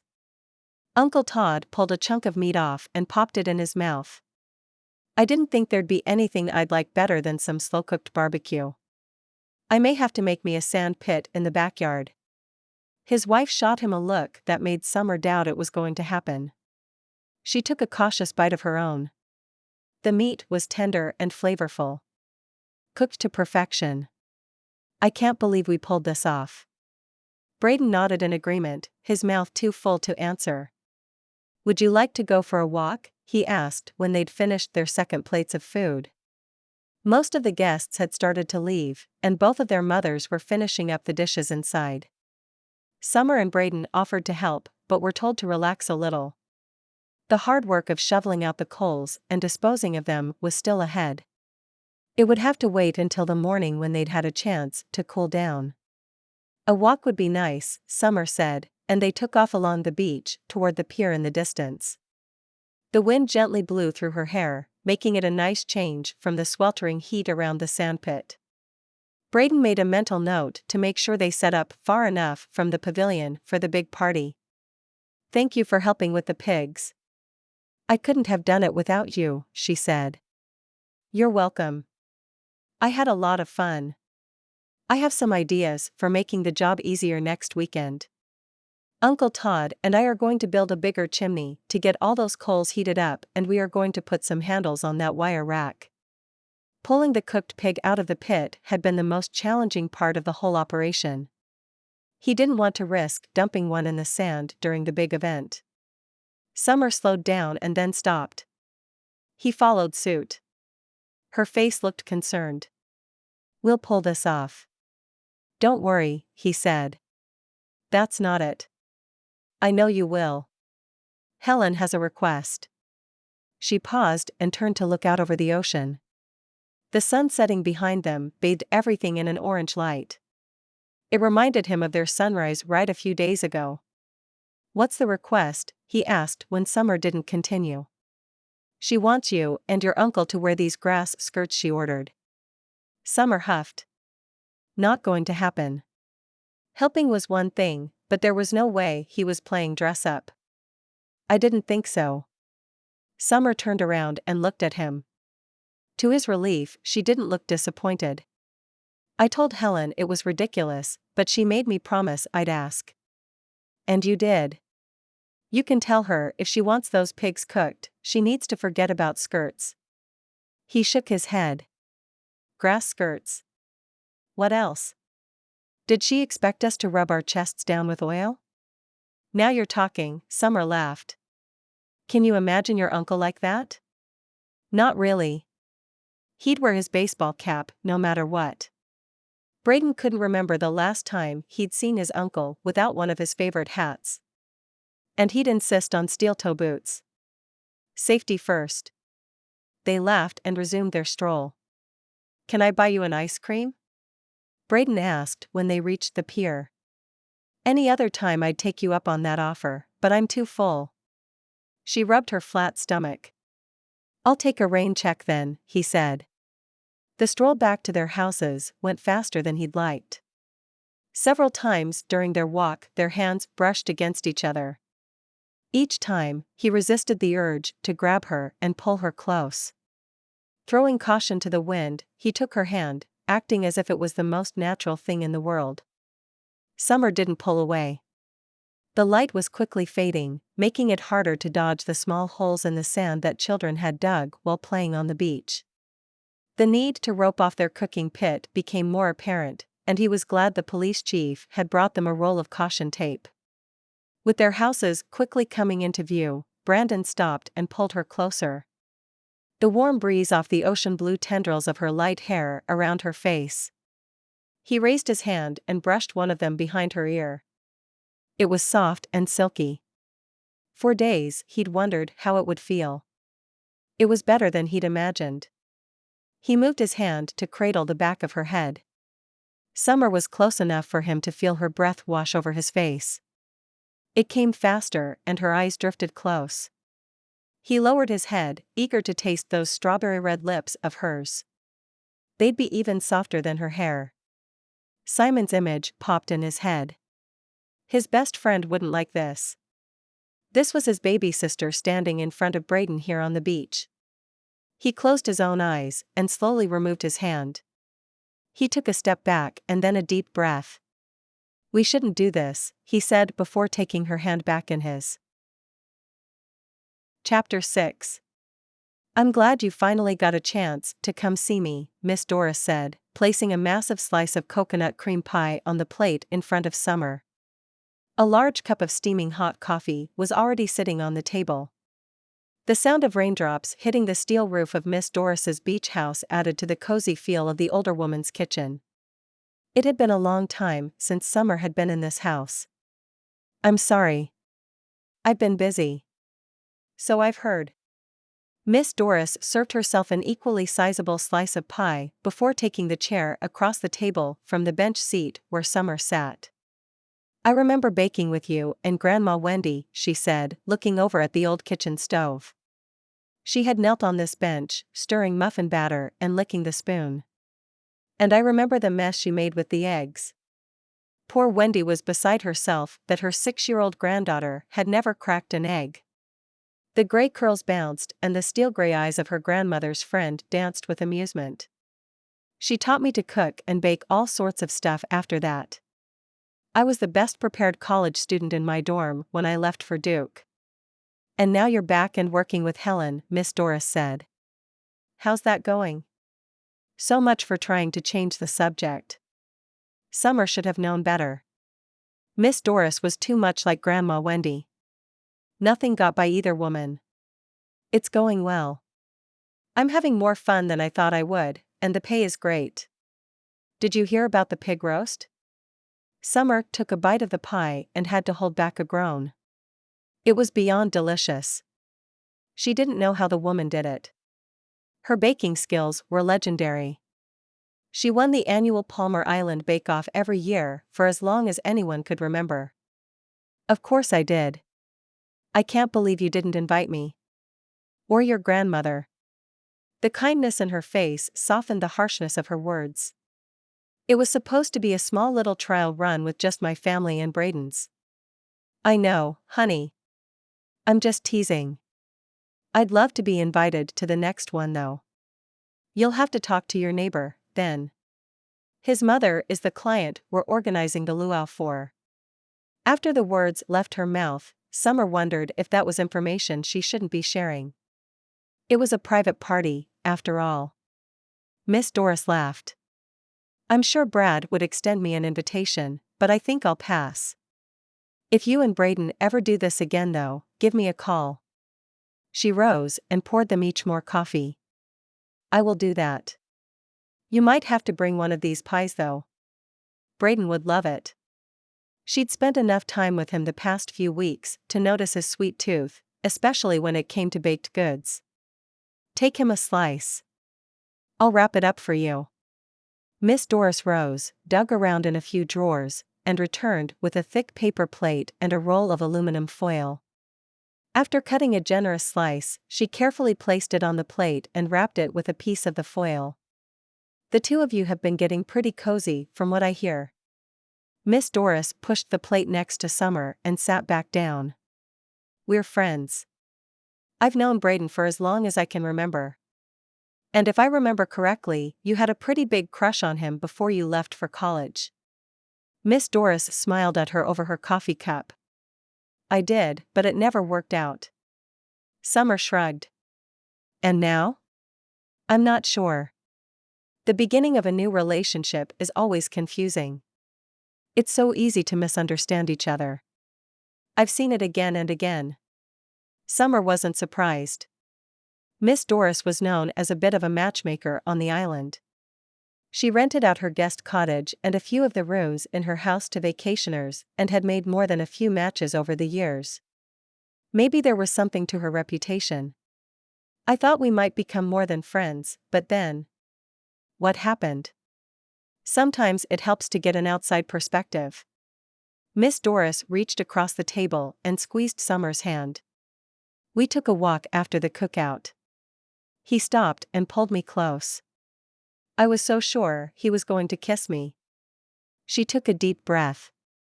Then he stepped away and walked me back home. Maybe I'm bad at judging this. What makes you say that? It's happened before, Summer said. In high school. Braydon drove me home after a party and I thought for sure he'd kiss me goodnight. The rejections were painful. She'd been in love with her handsome neighbor for far too long. That's tough. It's hard not to feel rejected when that happens. It doesn't mean he doesn't have feelings for you though. I saw the two of you at the ice cream parlor the other day. I'm not a betting person, but I'd put good money up that the man is smitten with you. Miss Doris squeezed her hand. Can you think of anything that may be holding him back? Summer shook her head, but it gave her something to think about. Usually, she was a pretty good judge of character. In college, she'd had no trouble telling if a guy was genuinely interested in her or not. It was only with Braydon that she doubted her instincts. Maybe because he meant more to her than anyone she'd dated. She'd compared all of them to her first big crush and they'd all fallen short. It's a shame he didn't get a chance to play ball in college. He was something else on the field. Palmar High hasn't had a pitcher like him since. Miss Doris shook her head. I forgot about that. He got hurt, didn't he? Shattered his wrist.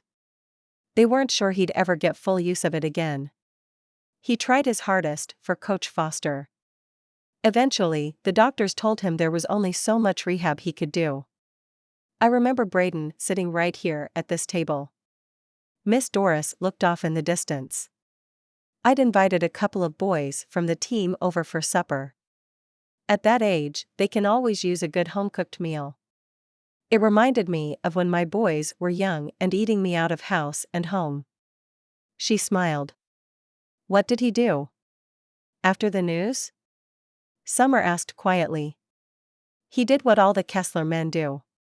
He picked himself up and found something else to do. Instead of practicing his pitch all day, he got into messing around with computers. She shook her head. I know he and your brother have done well for themselves, but think what that boy could have gone on to do with a ball. You think he'd have gone far? Summer was surprised. She'd heard he'd been good, but this sounded like Braydon's baseball skills had been on an entirely different level. Without a doubt. He was pretty young when it happened, but scouts were already looking at him. I have no doubt in my mind that he'd have been able to go pro. Coach Foster thought so too. You can ask him if you don't believe me. Summer blushed. Her doubt must have been apparent on her face. I believe you. I had no idea. I didn't really start to pay all that much attention to him until after they left for college. You were young. I wonder if he still thinks about what could have been. As far as I know, he's never talked about it since letting Coach Foster know he wasn't coming back. Simon, it's good to see you. When did you make it down? Braydon hugged his friend. Last night. The drive took a lot longer than expected. I always forget how bad it gets on the roads around holiday weekends. Simon hung his towel over the rail of his family's back deck before stepping onto the sand. Man, it feels good to be back. It's been too long since I've had salt water in my hair. Braydon smiled. He knew exactly how his best friend felt. The first thing he'd done when he came down a few weeks ago was go for a swim in the ocean. Last one buys beer tonight? He should have known better than to wait for a reply. Simon took off running towards the waves. He did his best to catch his childhood friend, but Simon ran track in high school and was still fast. The ocean water was warm enough that neither of them hesitated to fully submerge themselves. They ran and swam hard until they both made it past the breakers and to the calmer part of the water. Standing on a sandbar, Simon shoved wet hair out of his face, slinging water all over the place in the process. You need a haircut, Braydon said. You sound like Megan. Simon laughed. He looked happier and more carefree than Braydon had seen him in months. I had a chance to scout out that spot down south. Pretty decent waves even on a calm day like today. How did you manage that? Simon asked. Think we can sneak our boards out there? No need to sneak. I talked to the property manager. His wife is good friends with my aunt. He'll let us in to surf as long as we promise not to make any trouble. Braydon grinned. Back in the day, that would have been an empty promise. When do you want to go? How long are you here? I have some stuff I have to do tomorrow and the day after, but other than that, I'm wide open. I heard about that. My little sister recruited you to roast some pigs? Simon shook his head. Braydon shrugged. She needed some help. He thought about telling Simon about him and Summer. Make sure his best friend didn't mind that he'd been thinking about kissing the pretty blonde who'd been on his mind too much lately. I appreciate that. She's had some rotten luck with her job falling through and all that. At least this party planning gig is getting our dad off her back. Let me know if there's anything I can do to help. Roasting a pig sounds kind of fun. If you're up for shoveling a bunch of sand, we could use an extra pair of hands. I'll be there. Up for a swim? Down to Miss Doris's house? Simon asked. You've got it. Both men dipped into the water, making their way south. It didn't take long to get back into the old familiar rhythm. Swimming down half a mile before running back up the beach had been a daily workout for the two of them and Parker. Simon was out of breath when they'd make it back to the stretch of sand in front of their family houses, but he'd kept up with Braydon. I'm in worse shape than I realized, he gasped before plopping into the warm sand. Braydon sat down beside him. The workout had gotten his blood pumping. It also helped clear his head. He needed to talk to Simon before he took things any further with Summer. He owed that much to his best friend. Listen. Simon, where were you? I've been worried sick. Megan stumbled through the sand in her wedge heels. I got out of the shower and you were gone. I told you I was going for a swim. I knocked on the bathroom door. You could have left a note or something. Megan put her hands on her hips. Go get cleaned up. You promised to take me out to breakfast. Simon looked at Braydon and shrugged. Can we talk later? I'll bring some beers over, and we can talk shop. Braydon nodded. He sat in the sand for quite a while thinking about Summer and how to break the news to Simon. What do you think about Megan? Summer's voice startled him from his reverie as she sat down beside him and wrapped her arms around her knees. What about her? Do you like her? Do you think she's good for my brother? Summer stared out over the water, watching the sunbeams dance over the waves, turning tiny water droplets into sparkling diamonds. The soft breeze ruffled her hair, sending its peach blossom scent Braydon's way. She's well put together, he hedged. Summer snorted. You can say that. Too high maintenance if you ask me.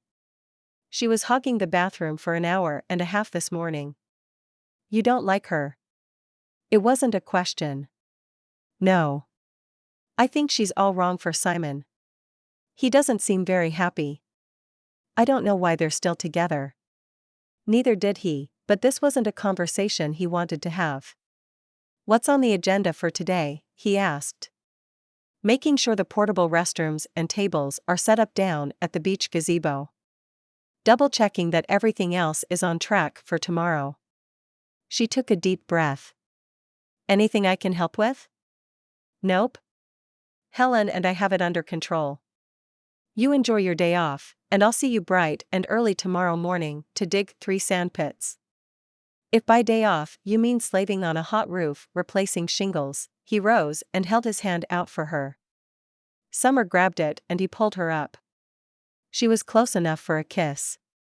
It was tempting, but Braydon was a man of principles and he needed to talk to Simon first. Reluctantly, he let go of her hand. Summer smiled at him sadly before turning and walking off. Chapter 7. How are the pits coming along? Helen arrived carrying a tray of iced coffees. I thought you could use a little pick-me-up. It's getting hot already.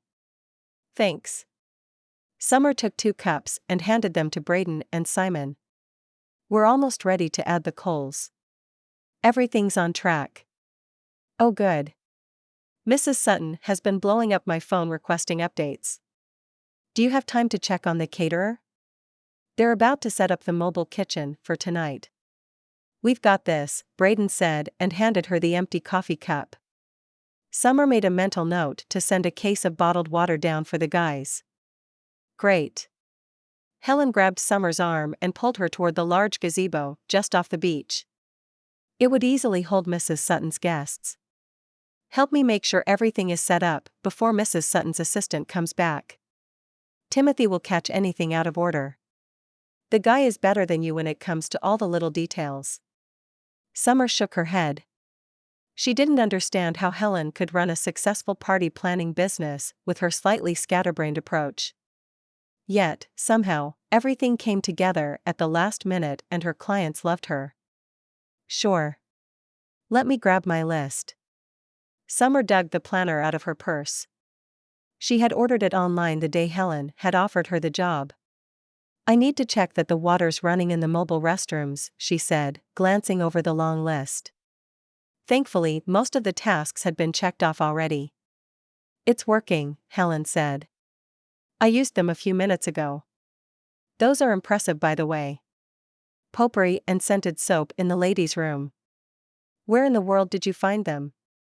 I called Magnolia Plantation down in Charleston and asked who they use. I went to a wedding reception there last year and remembered how much nicer their facilities were than usual porta potties. A lot more expensive, but the owners of Sutton & Sutton Corporation didn't seem to be worried about the price tag for the event. Catering is almost finished setting up. They'll start cooking around lunchtime. Helen pointed to the mobile kitchen assembled on one end of the patio behind a large buffet where staff unpacked box after box of white porcelain dishes, silverware, and various styles of wine and champagne glasses. When is the champagne fountain coming? Summer asked, glancing through her list. She looked up when Helen didn't answer. Her friend scrolled through something on her phone, so Summer waited. I don't know. We got the confirmation from the vendor. 10 boxes of Piper Heidsieck and the rental of a freestanding, pre-lit champagne fountain. It was supposed to have been delivered this morning. I'll call them, you keep going through the list. Summer had finished inspecting the table setups and was in the middle of inventorying the wine delivery when Helen returned. Their driver had a flat tire. He's on his way and should be here in the next half hour. She glanced at her watch. That should leave enough time to ice the champagne, don't you think? I'll pick up more ice for the coolers, just in case. If we rotate the bottles every 10 minutes, they'll be perfectly chilled in less than 2 hours. Summer, you're full of hidden talents. How did I ever manage without you? Summer had secretly wondered about that as well. Her experience tending bar on the weekends for extra cash the past few years was coming in surprisingly handy in this new job of hers. Summer, darling, Mrs. Sutton strode up to her. Helen has told me what a big help you've been. She said she couldn't have done the pig roast without the help of you and your friends. She looked around. Where are they? Braydon and Simon went home after handing the pigs over to the caterers. They'll be back later to make sure the pits are secured for the night, then we'll come back to clean up and fill them in tomorrow morning. Come find me when they get here. I would like to thank them personally. Everyone's raving about the experience. Evelyn Sutton linked her arm with Summer's and started walking toward the champagne fountain. Let's get you a drink. Everything is running smoothly, and it's time for you girls to have a little fun. We're still on the clock. I'll take a sip and then go find Helen. I think she went to check in with the chef.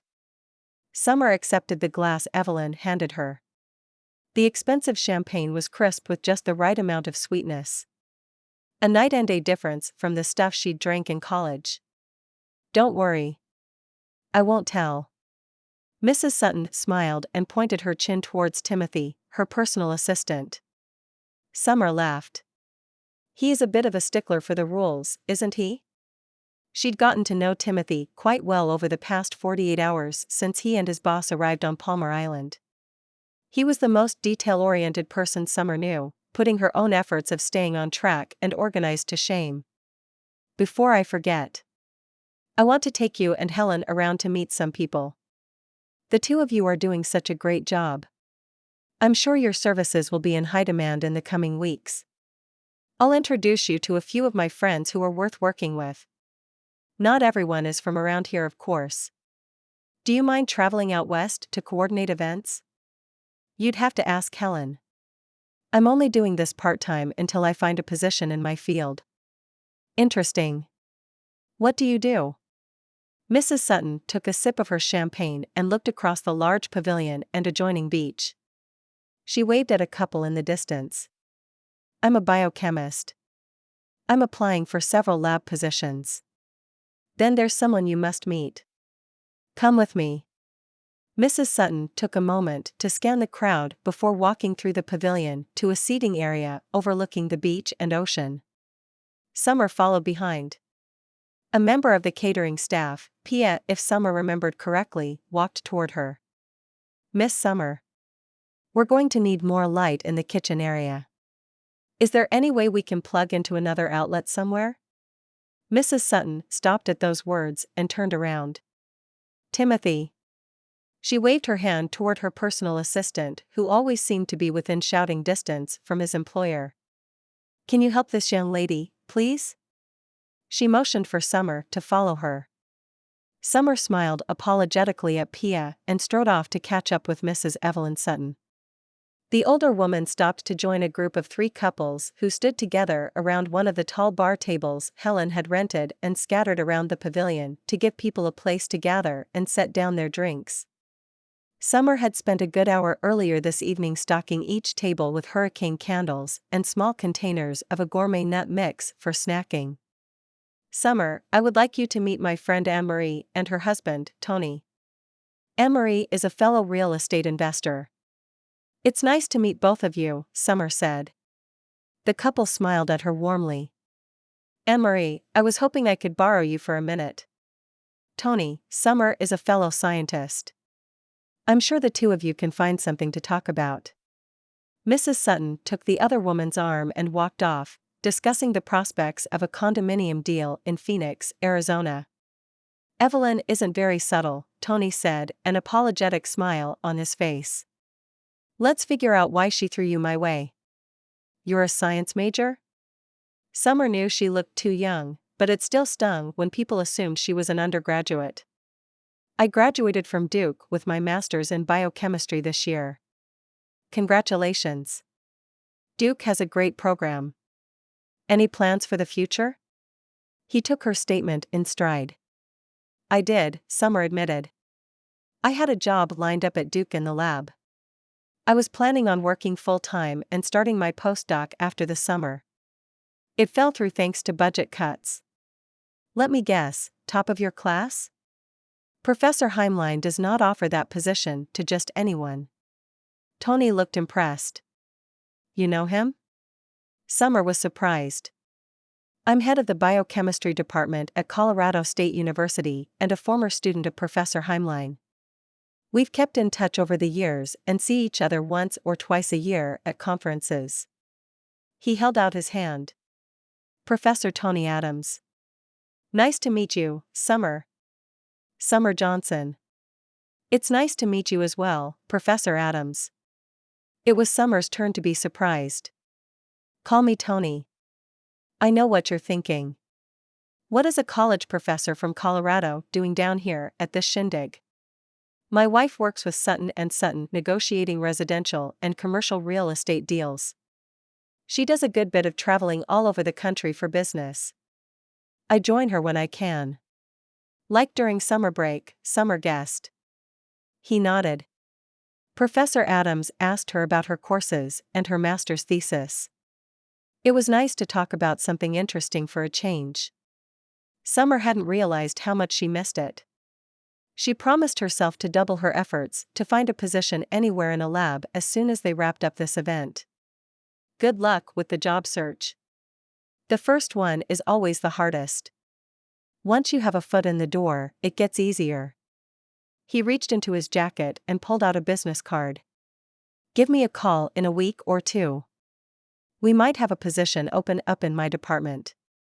Nothing fancy, but it would be a start and at least give you some experience. Thank you. She took the card. It was nice talking to you. I'd better get back to work. Summer noticed several empty beer bottles and wine glasses on various tables and the patio deck. She grabbed a few of them on her way back and looked for someone from the waitstaff. The rest of the evening went flawlessly. Everyone, including Mrs. Sutton, seemed happy. The pit-roasted pigs were a huge hit. Summer, did you see this? Helen walked up and held her phone. A video of Uncle Todd, Braydon, and Simon digging out and lifting the pigs from the ground played. It's going viral. We should come up with a good hashtag, a young woman said, glancing over Helen's shoulder. Timothy, let's figure out how we can get the most mileage out of this for Sutton & Sutton. And make sure you tag Helen when we share. That was Sam, Mrs. Sutton's daughter. She runs an eco-resort up toward Myrtle Beach. I've done a few weddings there. It's beautiful. And Sam is a social media whiz. This could be huge for us. Really? A few Instagram posts can make that much of a difference? Summer was surprised. She stayed away from social media as much as possible. It was too much of a time suck. You have no idea. If those videos take off, we'll be doing Southern-style luau's until Christmas. Maybe she should give social media another try. Who knew, it may even help her land a job. On a whim, she followed Professor Adams on Instagram when she came across his own video of the unveiling of the pig. By the time Braydon made it back to secure the sandpit, it was getting late, and Summer was dead on her feet. Feet she barely felt in the wedges Helen insisted she wear. The pain had finally faded an hour ago. He waved at her from across the pavilion before covering the area with several sheets of plywood and surrounding it with caution tape. She smiled back at him and started his way to see what she could do to help. A large man who smelled of beer stumbled into her. Summer let out a surprised little squeal. Hey there, beautiful. I've had my eye on you for a while. I think you and I should blow this party and get comfortable somewhere. Sorry, I can't. I'm working. She stepped away, but when she looked toward Braydon, he'd noticed the commotion and was looking at her with concern in his eyes. That's all right. They won't mind. The man tried to put his arm around her shoulder, his hot, smelly breath washing over her cheek. Summer shoved his arm away. I'm not interested, she said. She looked back toward Braydon, who stalked angrily in her direction, his hands balled into fists. Summer got the feeling this wouldn't end well. The man grasped her upper arm to keep her from leaving. Don't be like that. At least give me your phone number. Patrick, there you are. Pete, Mrs. Sutton's youngest son, stepped up and put his arm around the other man's shoulder. I've been looking everywhere for you. There's someone I want you to meet. He pulled the drunk man away from Summer. Turning back, he mouthed, Are you okay? Summer nodded and Pete walked off with Patrick saying something about getting coffee. Did he hurt you? Braydon was at her side, looking her over carefully, running his hands around her shoulders and cupping her face. I'm fine. He was drunk. Coming on to me pretty hard. I could have handled it, but, she looked toward Pete, who placed a cup of coffee in front of Patrick. Helen stood next to him, talking to Pete. She turned and walked toward Summer and Braydon. I'm so sorry, Summer. That was uncalled for and he knows it. Pete is going to put him in a cab and make sure he gets back to his hotel, alone. Summer nodded. No need to worry. I've dealt with worse. Helen and Braydon looked at her astonished. What? Braydon spit out. I used to tend bar in college, before I worked in the lab dealing with the occasional drunk who got a little too close or got the wrong impression was part of the job. I can handle myself. Summer, I heard what happened, Mrs. Sutton said, materializing at her side. Summer wished everyone would stop making such a big deal about the harmless little incident. I can assure you this will never happen again. Timothy, make a note to keep Patrick Houston off any future guest lists. Her assistant pulled out his smartphone and typed away. Please. I'm fine. It happens. He got a little grabby, but no harm was done. I'm sure he'll regret what he did when he sobers up. Mrs. Sutton smiled politely and nodded.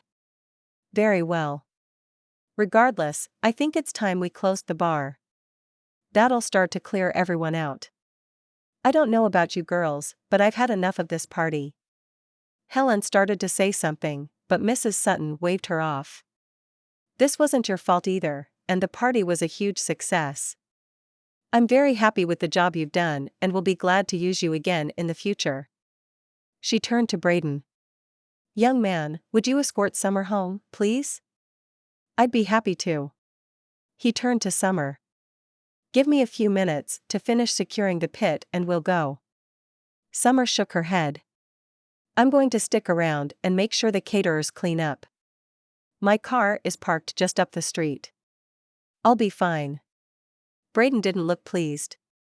Neither did Mrs. Sutton. Brad, Peter, she called, waving at her sons.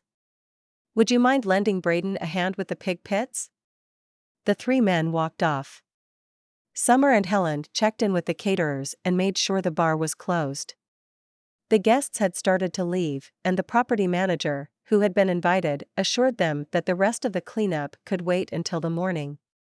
Ready to go? Braydon asked. I'll walk you to your car. Summer was too tired to argue. Chapter 8. That party was something else, Simon said, taking a sip of his coffee. You should have seen it later that night. Braydon was sitting across from his friend in the Roasted Bean, the local coffee shop. He didn't mention the incident with the drunk guest he'd witnessed. Summer had again reassured him no harm was done when he'd insisted on walking her to the door. Thanks for making sure Summer got home okay last night. No problem. Braydon took a sip of his own coffee, trying to figure out how to tell his best friend that he had feelings for his little sister.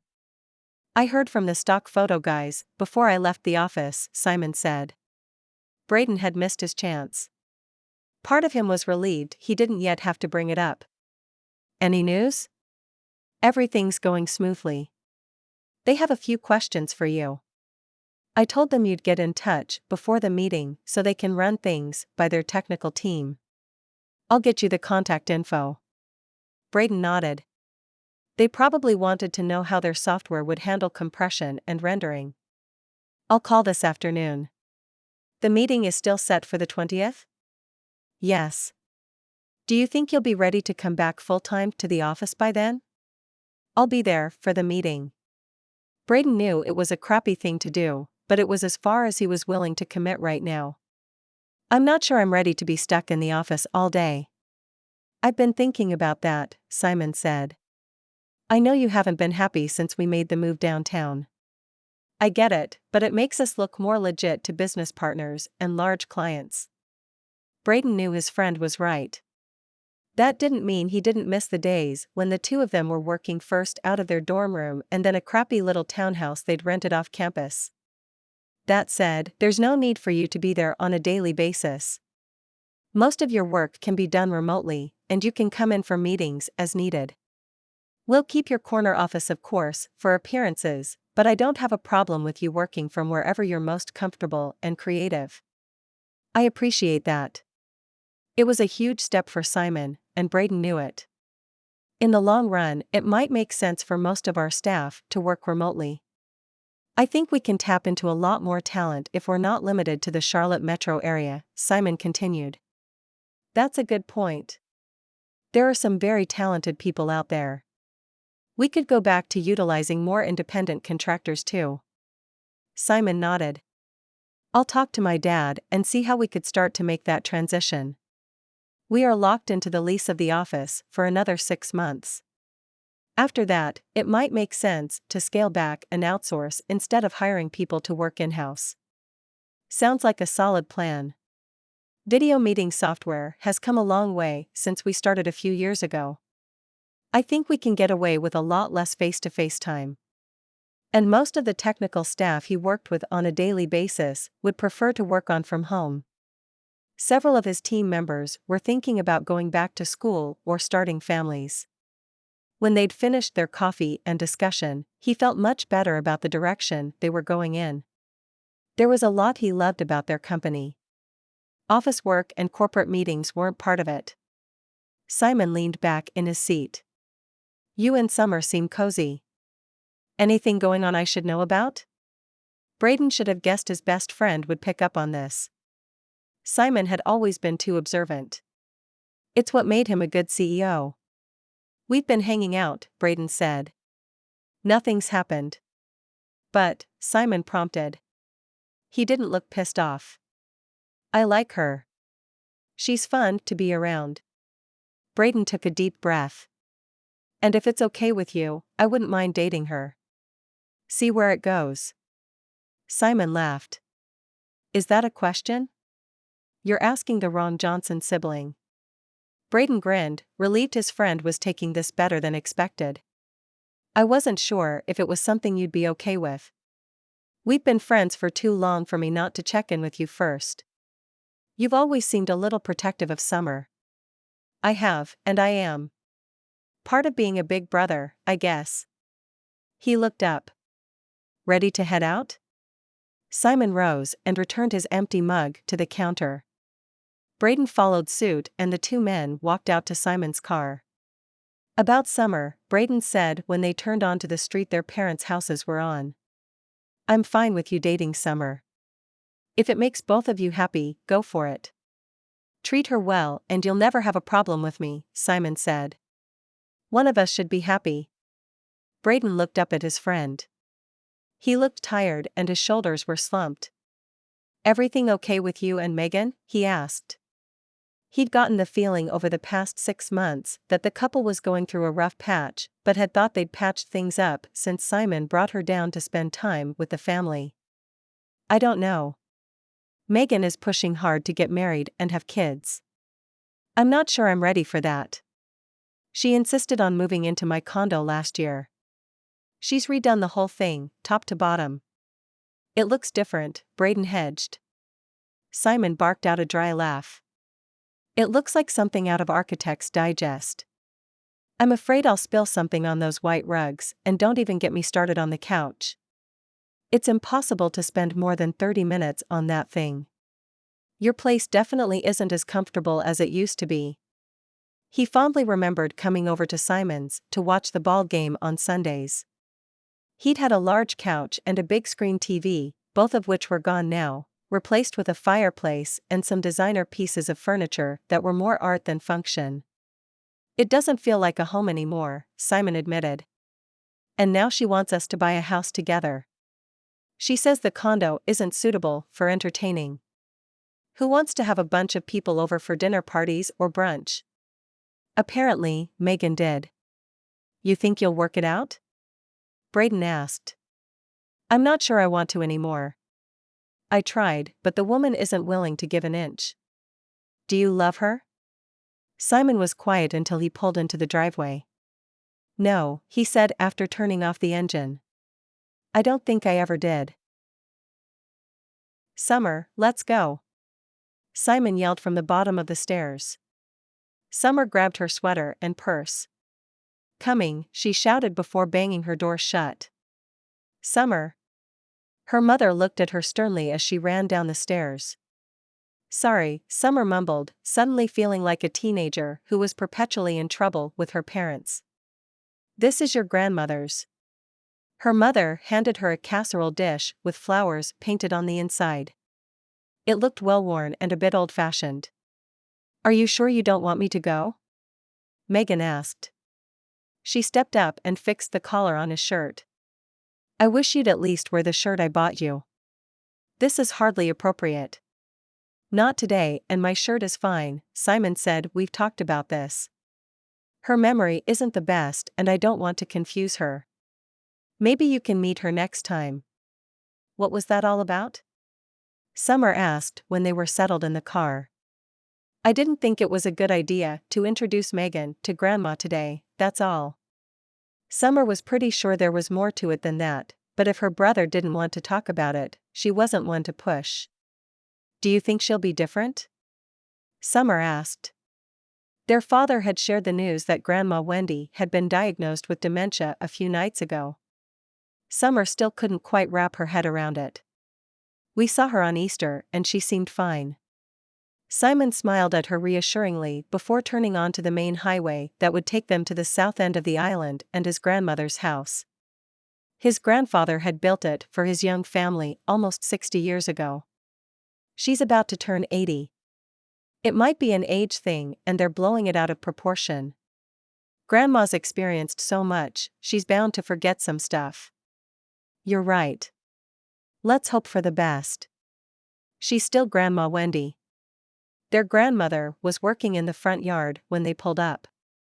She wiped her hands on the light blue apron with yellow flowers and waved. Come on in. I'll make you something to eat. Summer and Simon grinned at each other. Grandma Wendy was the same. The hens are laying like crazy this summer. We'll do peppers and eggs for lunch, their grandmother declared. She pulled a large bowl out of the cabinet and cracked a dozen eggs into it.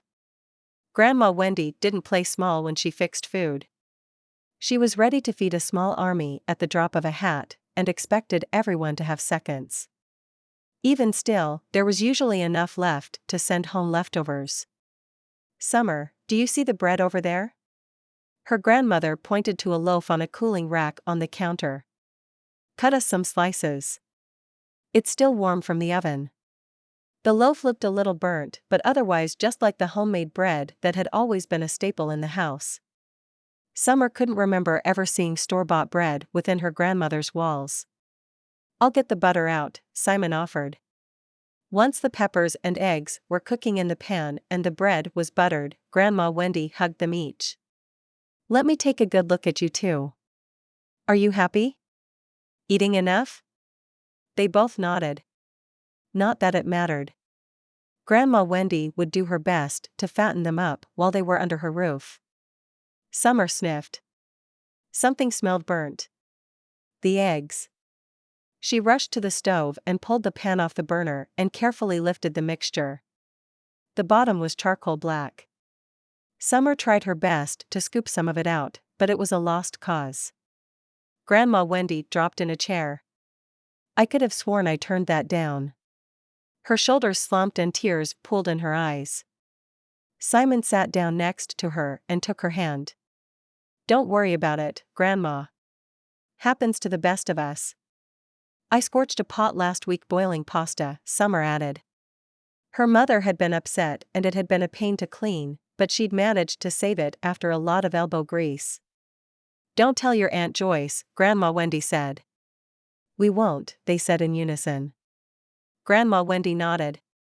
You're right. It happens. Did I tell you about the time your grandfather tried to make me cheese toast? She walked up to the stove and took the pan from Summer. She scooped the eggs out and set it in the sink. Without missing a beat, she pulled a new pan from the cabinet and started over. I'd just had your father, and he was a colicky baby. I'd been up with him all night and finally gotten him to sleep when the house filled up with smoke. It was bad enough I had to run out with the baby in my arms. It woke him up, of course. There I stood, in my robe, with a screaming baby and smoke wafting out the door. I can only imagine what the neighbors thought. Grandma kept chatting away and in no time at all, she'd recreated the egg dish. Good thing the hens are laying well and there's plenty of peppers this year, she said while scooping a large portion on each of their plates. I've eaten as much as I can, Summer said, pushing her plate away a little while later. I'll take a little more. Simon grinned and looked like he was 16. Summer remembered the amount of food her big brother could put away back then. It had been all her mother could do to keep the fridge and pantry stocked. From the looks of his plate, he still had that ability. That's my boy. When you're done, I'll show you the garden. Grandma Wendy looked up at Summer. I think the raspberries are ready. Her grandmother knew they'd always been her favorite. Summer couldn't remember a time when her grandmother hadn't had a big vegetable garden and plenty of flowers blooming, and at present, the garden was thriving. The only time nothing much grew was in the death of winter. Even then, the brood of hens laid eggs, and there were a few hardy greens growing in cold frames. Joyce wants me to move in with her, Grandma Wendy said out of the blue while they picked raspberries. Is that something you want to do? Summer asked. I've been to the doctor. They did a bunch of tests. Grandma Wendy stepped away from the raspberry hedge and took a seat on the old wooden bench under the cherry tree. Simon sat next to her. Summer continued to pick the juicy ripe berries, dropping them into the stainless steel bowl her grandmother had handed her. There weren't quite enough for a cobbler yet, and the fruit needed picking. What did the doctor say? Simon asked. My brain isn't working as well as it used to. There's medication they can try to slow things down, but it's not coming back. She looked up when one of the chickens started clacking. Clarabelle laid an egg, she said absent-mindedly. It's not going to get any better. I'm forgetting more and more. Like the eggs today. What if I forget to lock up the chickens at night? We could get you some help, Simon said. Someone to live here with you and help out with the chores. I don't want a stranger in the house. She looked upset at the idea.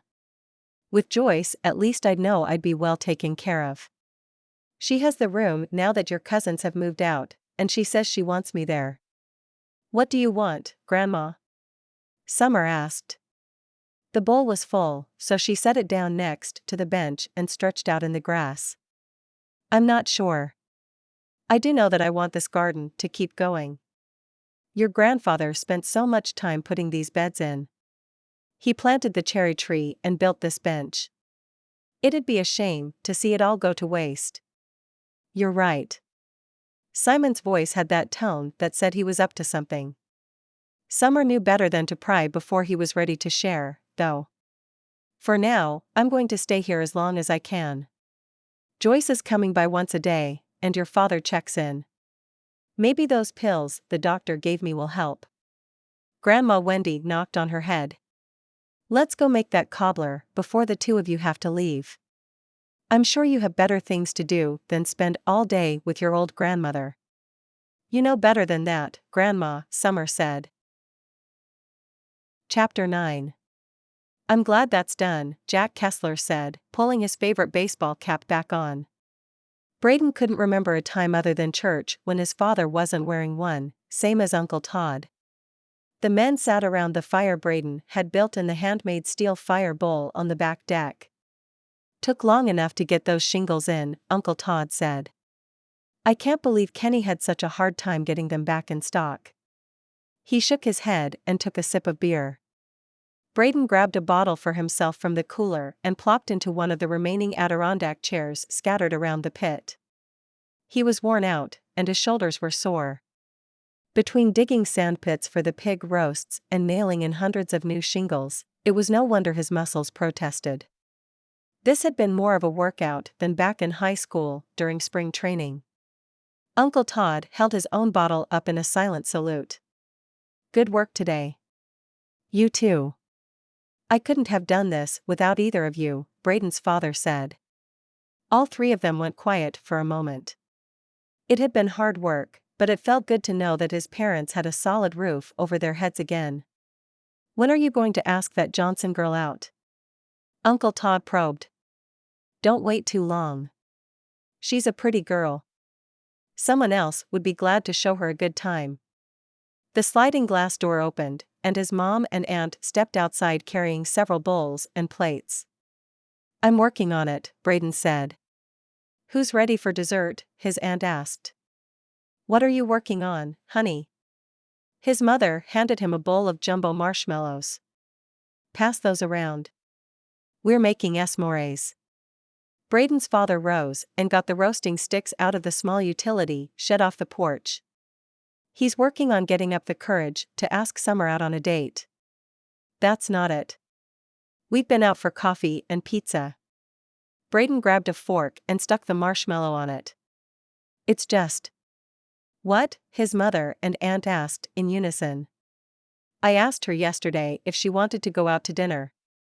It had been after they'd seen off Simon and Megan. And?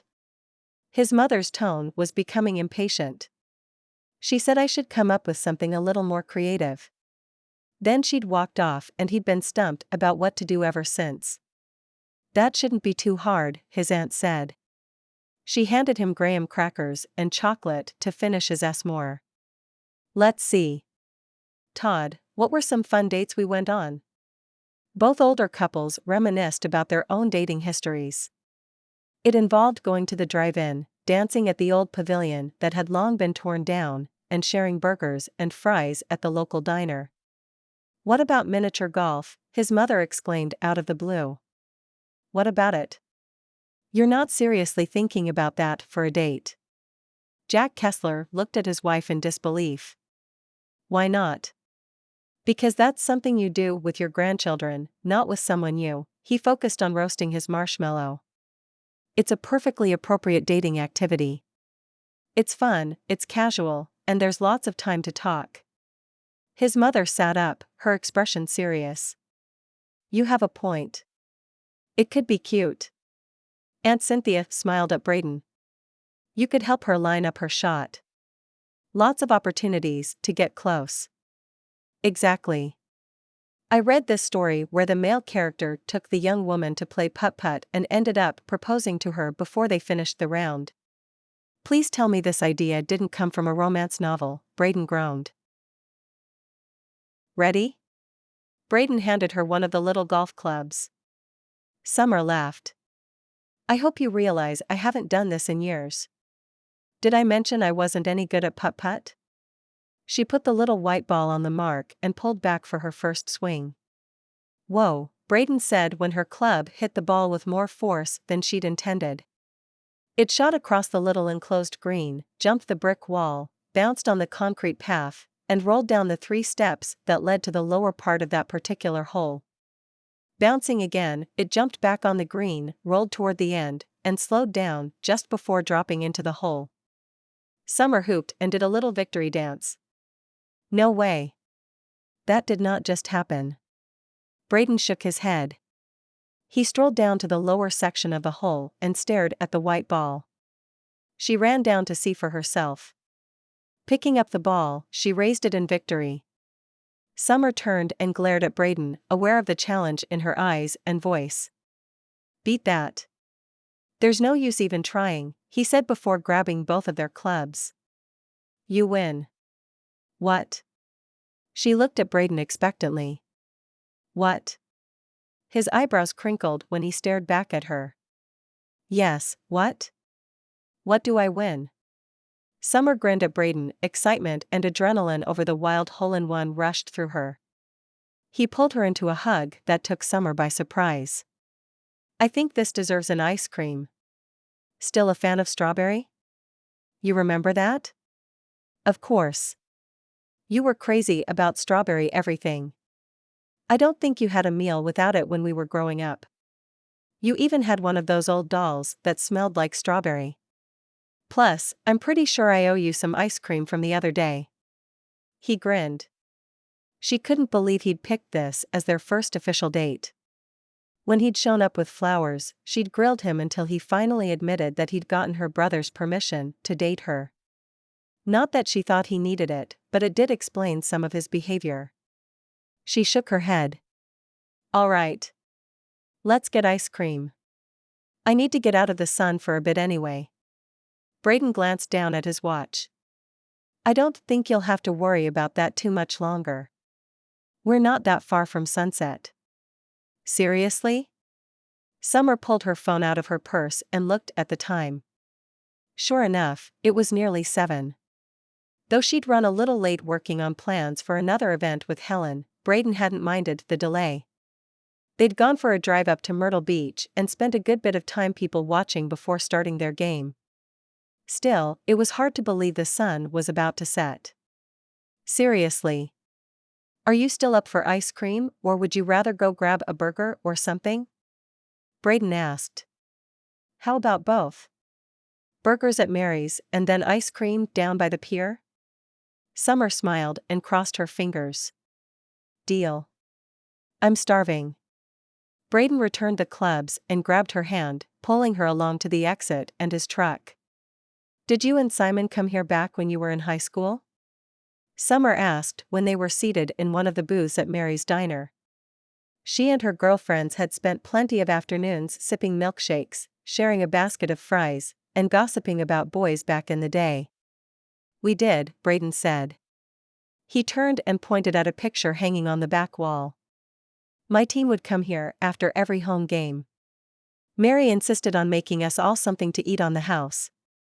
Summer rose and strode over to the framed photo. 20 boys and 2 coaches grinned back at her from the image. She scanned it until she found Braydon. He looked younger than how she remembered him. His hair had been longer then. His features softened. And he looked happy in the picture. Truly happy. When Summer returned to their booth, the burgers and fries had arrived. Her stomach growled at the sight and smell. Braydon laughed. "Sit down and eat before you pass out. I'm going to have to remember to feed you more often. You're too skinny, anyway." Summer shook her head. "I'm not. Wait until you see me in a bikini." "I have," he said, his eyes turning smoky.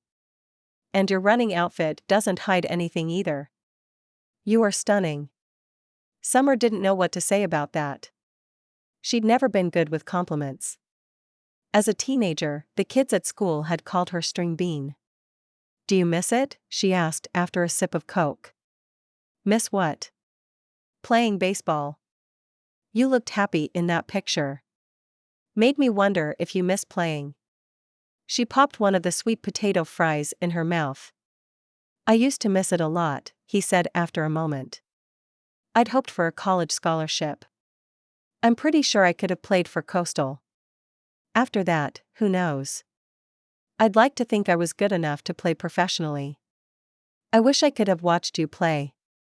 "You did. Your whole family came out for the season opener my senior year." Summer thought back. "I didn't realize that was your team. Simon spilled an entire cup of soda on my shirt." Dad and I had to leave early. I remember Simon riding home with us. I'd forgotten about the big soda incident. Braydon looked like he was trying to suppress a smile. What's so funny? You don't expect me to throw my best friend under the bus, do you? What did he say? It's been what, at least 15 years? What does it matter?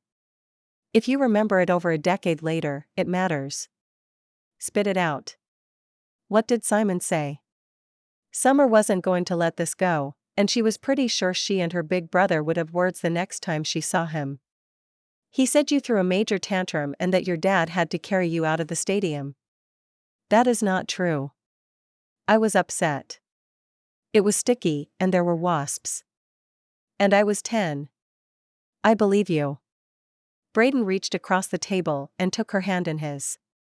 It's no big deal. It happens. I don't even know why that memory popped in my head. I haven't thought about it in ages.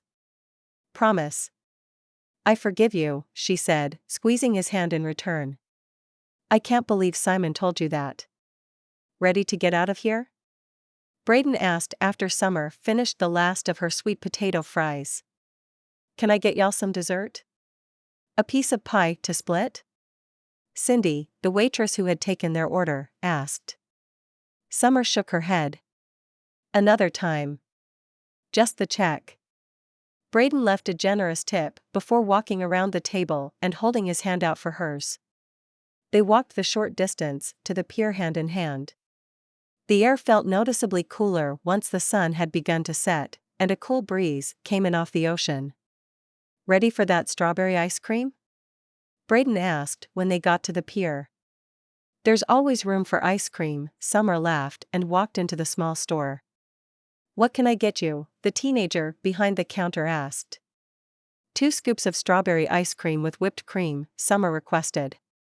1 scoop chocolate and 1 scoop peanut butter, Braydon said. After Summer tried, unsuccessfully, to pay for their dessert, Braydon asked, would you like to walk to the end of the pier? Braydon was surprisingly old-fashioned when it came to dating. He held doors open for her, insisted on walking her to her door, and she had yet to be able to pay for anything when the two of them were out together. Aside from the first pizza they shared, of course. Even then, he'd paid her back the next day. It was refreshing after going out with a bunch of guys in college who'd wanted to split the bill or would pretend to have left their wallet at home.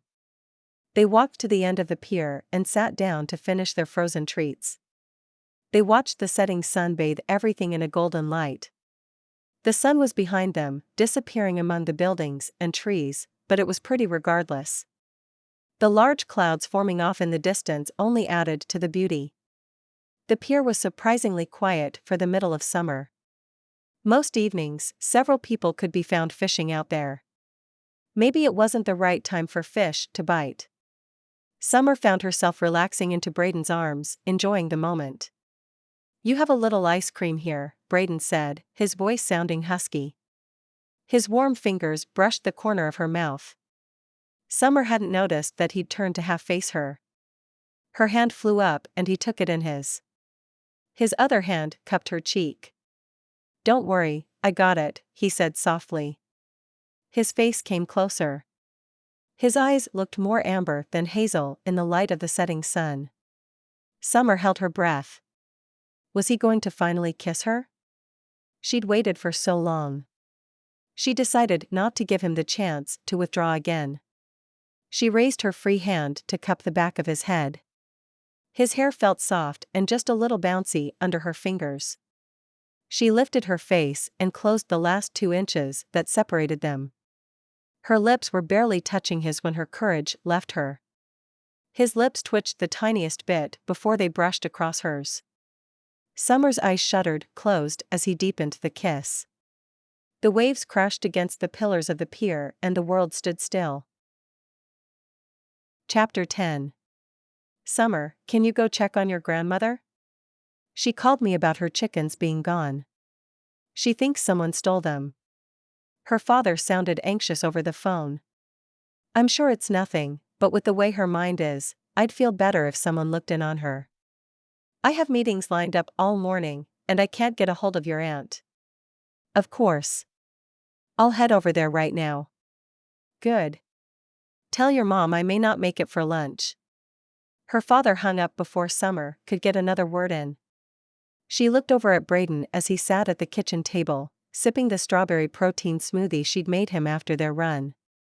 She took a sip of her own. It was cool and creamy, perfect after the 5 miles they'd put in.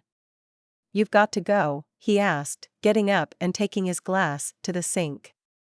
I need to check on my grandmother. She's worried about her chickens. Apparently they've gone missing. She finished her own shake.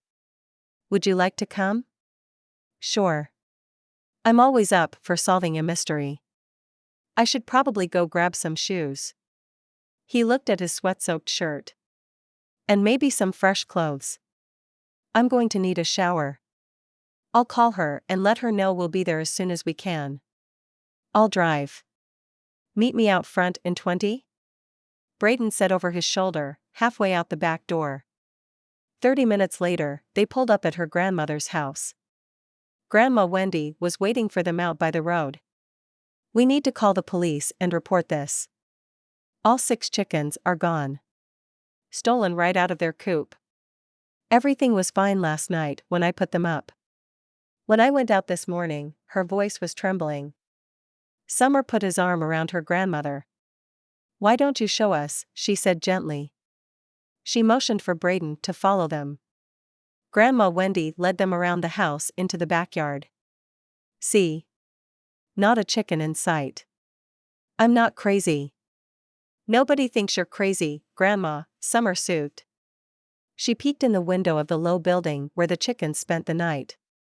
It was dark inside, but even so, it was easy to tell there were no chickens roosting or sitting in the nest boxes.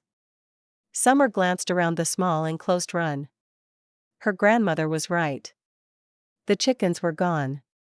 The strange thing is that they laid eggs this morning.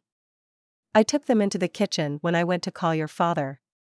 Grandma Wendy rubbed her hands on her apron, and Summer couldn't remember a time, outside of church and special events, that her grandmother wasn't wearing one of her aprons.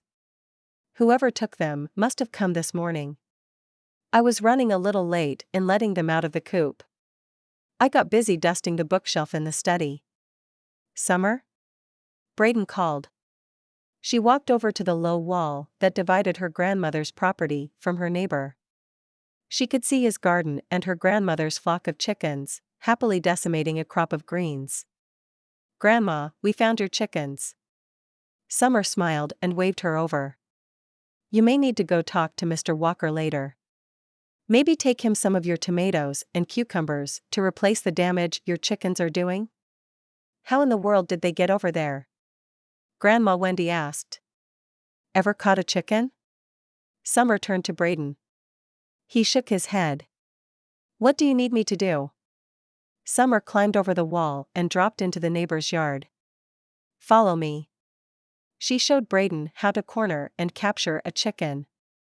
Braydon put in a good effort, but it took several tries and lots of laughter before he was able to get a hold of one of the hens. Don't let go of it, Summer cautioned as they made their way back to the chicken coop. They put both of the hens inside and headed back to the neighbor's yard. When they returned, Grandma Wendy was chasing Bessie under the cherry tree. How did she get out? Summer asked. She'd ensured the door to the coop was shut. Let's put these 2 in and watch what happens, Braydon suggested. Summer sat down in the grass and kept an eye on the 3 chickens inside the coop and enclosed run. Before long, Lola walked over to the gate that kept the hens out of the yard during the day. It ducked its head and squeezed out through a small gap between the gate and the fence. Braydon jumped up and grabbed the chicken before it could head back to the neighbor's yard. Summer walked over to the gate for a closer look. Grandma Wendy? When's the last time you've been in the chicken run? She asked. Her grandmother walked up with the escaped chicken. Yesterday afternoon. I had a lot of scraps from getting dinner ready. I put it out there for them. She pointed to a large black feed bowl sitting in the middle of the enclosure. I think the gate didn't shut all the way. That's how they got out. Summer pointed to the small gap before opening the gate enough to let Grandma and Braydon put the chickens back. She moved a small branch out of the way that had kept the gate from closing properly. "That still doesn't explain how they got out of their coop," Grandma Wendy said, adjusting her apron. "Unless," she shook her head. "What do you think happened, Grandma?" Summer asked softly. "Unless I forgot to put them up last night." "What if I forgot? What if it happens again?" "I got lucky this time. Next time, a raccoon or a fox might get them." Summer hated seeing her grandmother this upset and worried. "How about this? I call you in the early evening and remind you. And we'll put a checklist for your chicken chores up on the fridge. You can check it off every day." Grandma Wendy nodded, looking grateful. "Ready to get the rest of those chickens?" Braydon asked, before leaping across the small retainer wall into Mr. Walker's yard. "I was starting to think you're avoiding me," Braydon teased when he finally got a hold of Summer after playing phone tag all day. "Not at all. It's been crazy busy at work. Evelyn Sutton's party was such a big hit, word got around. Helen is more in demand than ever." Summer sounded slightly out of breath. "Are you on a run?" he asked. "No, rushing through the hardware store with 3 large coolers. We're out of room in the fridges at the venue. Hang on a sec." After Summer paid for the coolers, she said, "I'm back." "What's up?" "I was wondering if you'd like to go to the movies with me tonight. That new sci-fi movie with what's-his-name opened this week. If we go tonight, we can beat the weekend crowds." "I wish I could. I promised Helen to go over the inventory for Saturday's event." "What about tomorrow night?" she asked over a bumping noise in the background. She must have been loading the coolers into her small sedan. "On a Friday night? It'll be a zoo. I'm not even sure there'll be any tickets left." He tried to keep the disappointment out of his voice. "Besides, my brother and his family are coming into town. I was hoping we could spend some time with them." "You've got a point. Why don't we postpone it until early next week?" He heard a car door slam. "I have to get these back to Helen before she has a panic attack. I thought this was supposed to be a part-time gig. Something you did for a little gas money." Braydon knew he sounded petty, but he'd been looking forward to spending a romantic evening together without constant interruptions. The few times he'd seen Summer over the past week, she'd been checking her phone constantly, fielding messages from Helen and various suppliers and temp agencies. If he had to guess, he'd say she'd been working a good 50 to 60 hours per week. "It's temporary. We got a bunch of work in all at once. You know how it is when you're in business for yourself. When it rains it pours, so you hustle to make up for the lean times. It's not your business, though. You're the part-time help. You should be able to take some time off to go to the movies with me. Can I call you back later?" Her tone had turned frosty. "Sure," he said before the call disconnected. "Why the long face?" his father asked when Braydon walked back into the living room. "I think I messed up," he said. Or maybe there had been nothing to mess up. Maybe Summer wasn't nearly as into him as he was into her. Chapter 11. "Braydon, honey. Do you mind getting that?" Tessa called from the kitchen. He pulled himself out of the code he'd been writing, closed his laptop, and stood from the couch. He rolled his tense shoulders. How long had he been working hunched over like that? The doorbell rang again. "Braydon?" Water ran in the sink, he figured she must be washing dishes. "I'm on it," he called in her direction before jogging to the front door. "Good to see you, Braydon," Miss Doris said, holding out a pie dish covered in tinfoil. "Good to see you too." He smiled. Miss Doris was one of his favorite people on the island. She was famous for her baked goods, but Braydon knew from experience that she was an excellent cook as well. He remembered gathering around her large kitchen table after practice in the winter. She'd insist the entire team come over for soup and cornbread. His stomach started to growl at the thought of a slice of it, hot from the oven, covered in butter. "Is your mother around?" "In here, Miss Doris," Tessa called from the kitchen. Braydon stepped aside to let her enter. Only then did he notice the large bag hanging on the woman's arm. "Let me get that for you," he said. "Thank you, young man." Miss Doris beamed as she handed him the pie and bag. He followed her into the kitchen and slid the pie on the kitchen counter. It was still warm to the touch and smelled suspiciously like peach, with just a hint of nutmeg. He fought the temptation to peel back the foil and take a look. He looked up when he heard a soft chuckle. "You can open that," Miss Doris said, a warm smile on her face. His mother reached up and grabbed 3 small plates from the cabinet and set them down on the counter before handing him a knife. He peeled back the foil to uncover the delicious pie and saw some of the peach filling oozing out of an opening in the top of the pie. He hesitated for a moment before cutting into the flaky pie crust. The sweet aroma of cooked peaches and sugar, with just a hint of spice, filled the kitchen. "That smells wonderful," his mother exclaimed. She turned to make a pot of coffee.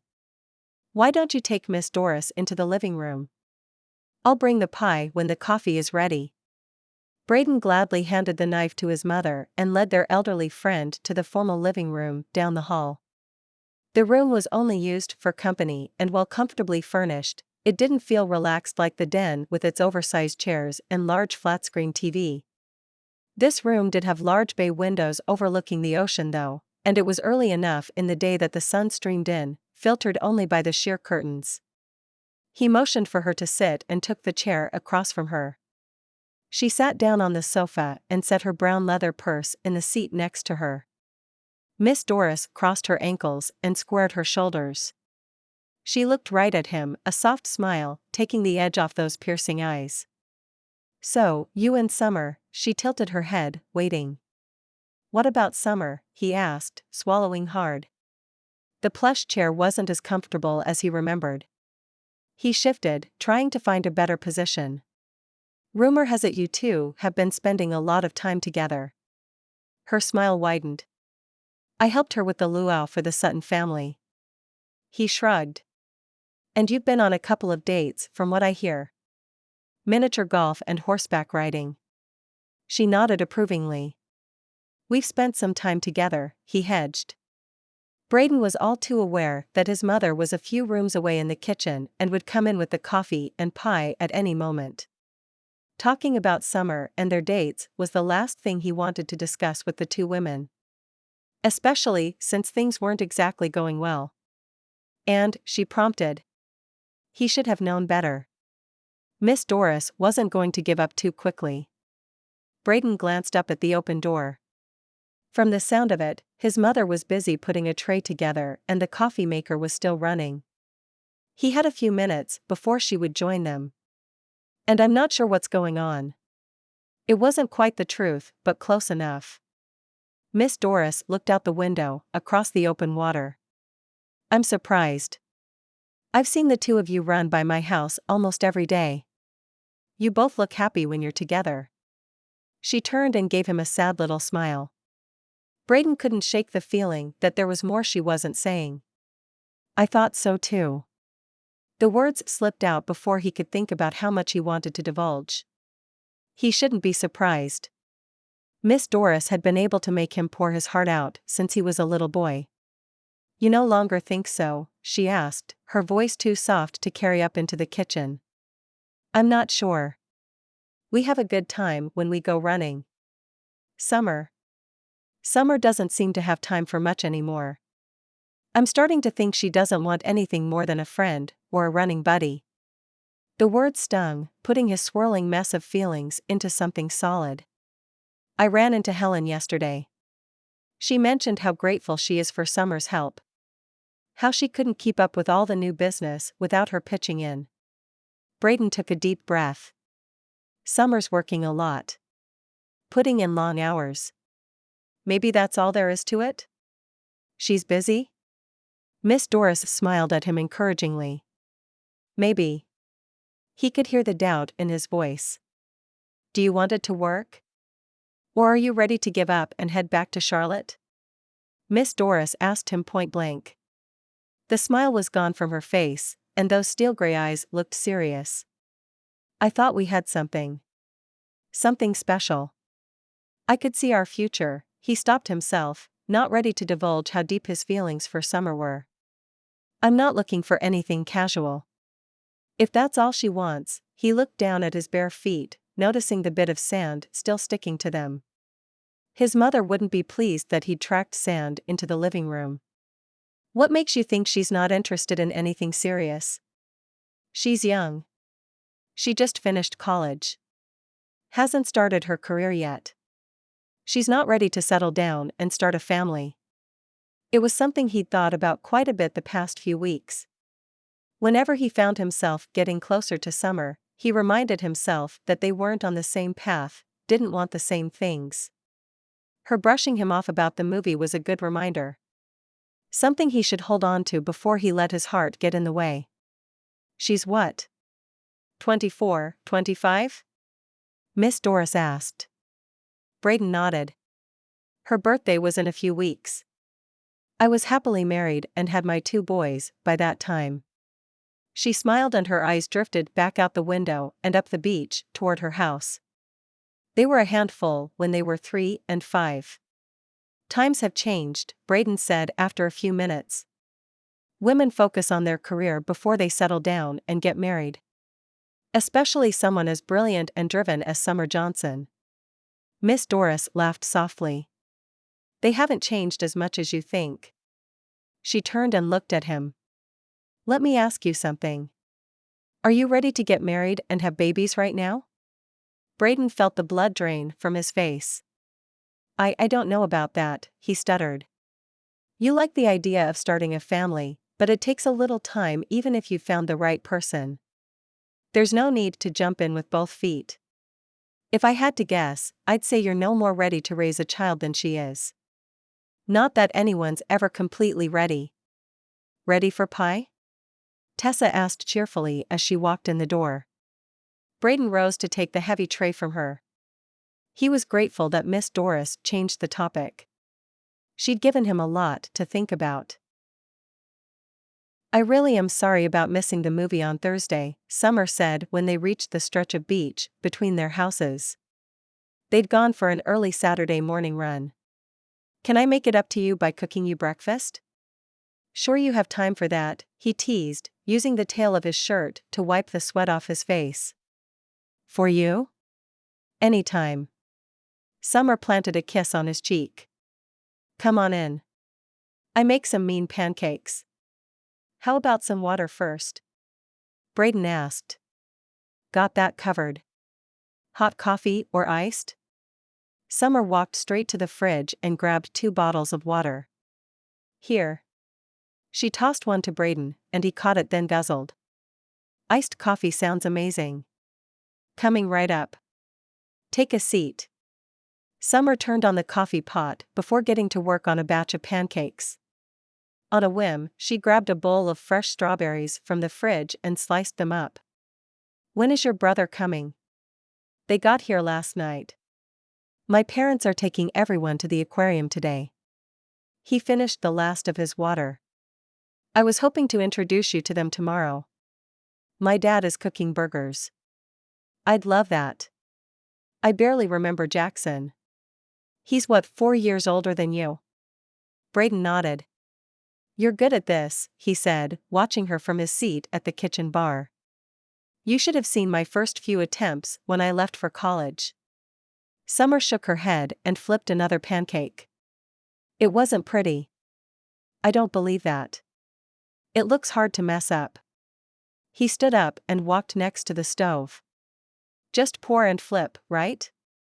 Easy as pie. Here, you try. She handed him the spatula and stepped away.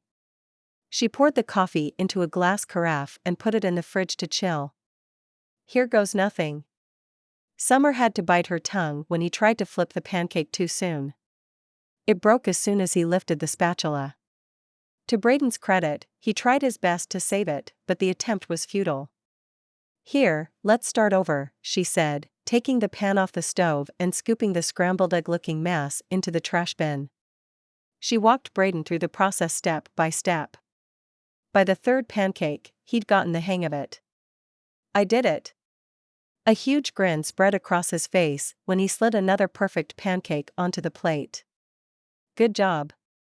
Why don't you finish those while I try to come up with something for us to do today?" "I have you all day?" he asked. "No emergency meetings or quick runs to pick something up that Helen needs desperately?" "Nope. I'm off the clock and all yours." She put the syrup and butter on the kitchen table and poured each of them a large glass of iced coffee with cream. While Braydon finished the last of the pancakes, she scrolled through her phone. There isn't a lot going on around town. And it's too nice out to go to the movies. Pancakes. Coming up.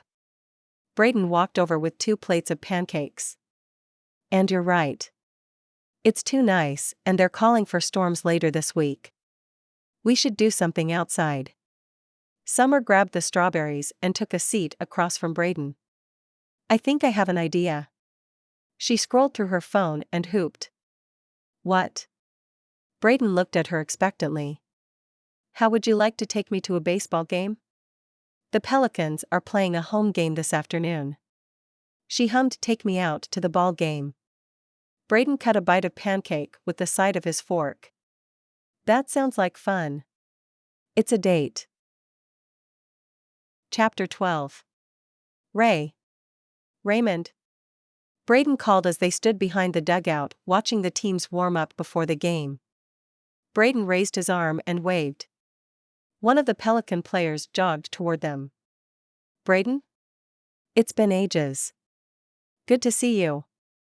The 2 men hugged awkwardly across the low barrier. "Ray, this is Summer, my girlfriend." "Summer, this is Raymond Franklin. We went to school together. And played ball together. Braydon was the best pitcher on our team. You could outpitch most of the guys on the mound today." He stopped. "Sorry, man. It's okay." Braydon put his arm around Summer. "It wasn't meant to be. But you're right. I totally would have been better than half the pitchers out here." He looked down at Summer and winked. "Thanks for making me look good in front of my girl." One of the coaches called for Ray to get back on the field. "Sorry. Gotta get back. Hey, some of us are going to grab food and a few cold ones at the Drunken Goat after the game. Come join us." Before Braydon got a chance to reply, Ray ran back onto the field to join his team. "That was fun.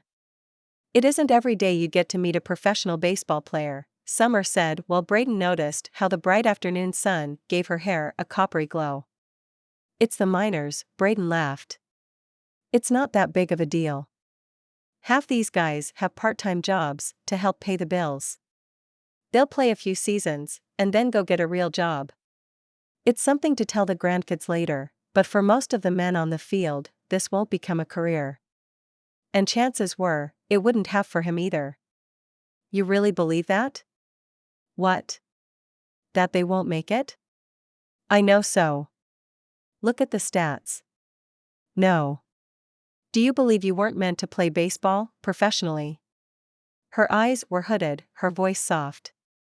Braydon led her to their seats. "I do," he said when they'd both settled in.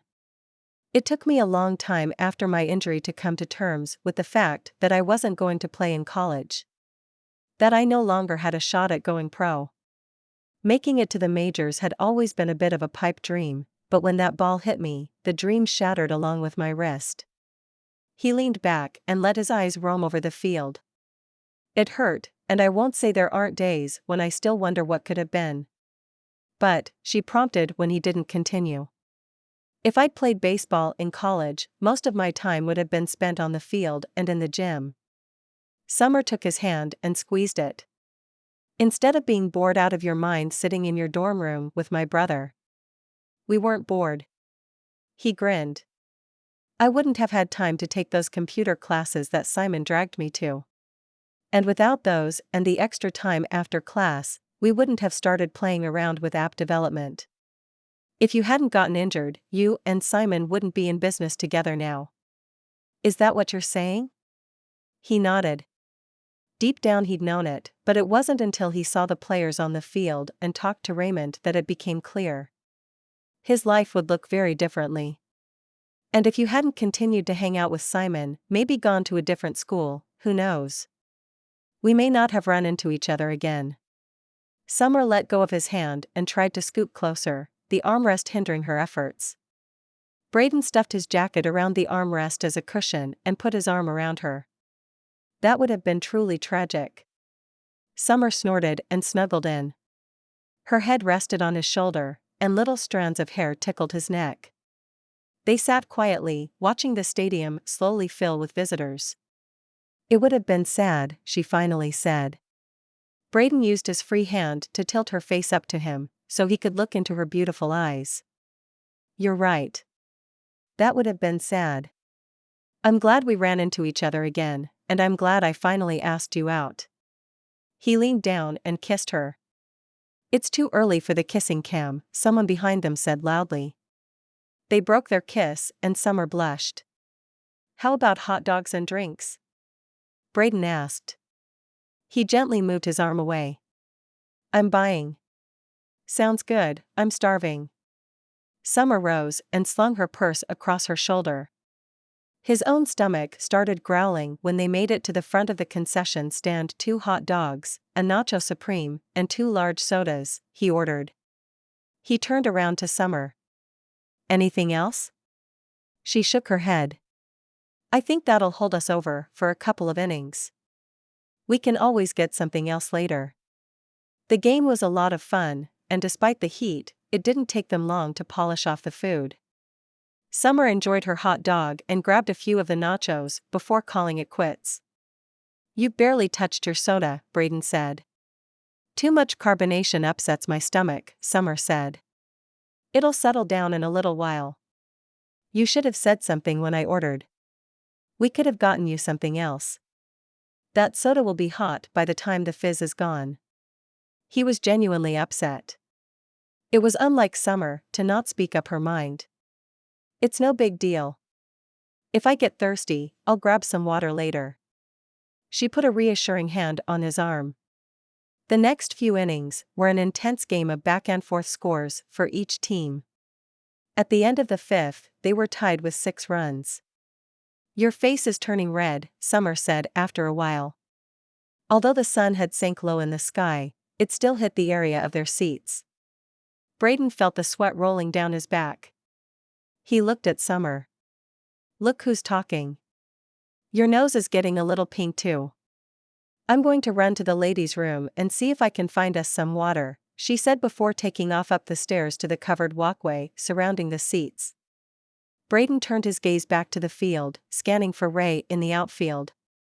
When the batter took his position, Braydon knew his friend was in trouble. This guy was good, and he had a wicked swing. The pitcher let loose. Strike, the umpire yelled. He caught the ball and went through the now familiar routine of rolling his shoulders and adjusting his stance. The moment the ball left the pitcher's hand, Braydon knew what was coming. Strike. Braydon did not envy the batter. He'd have to play it safe to avoid the 3rd strike.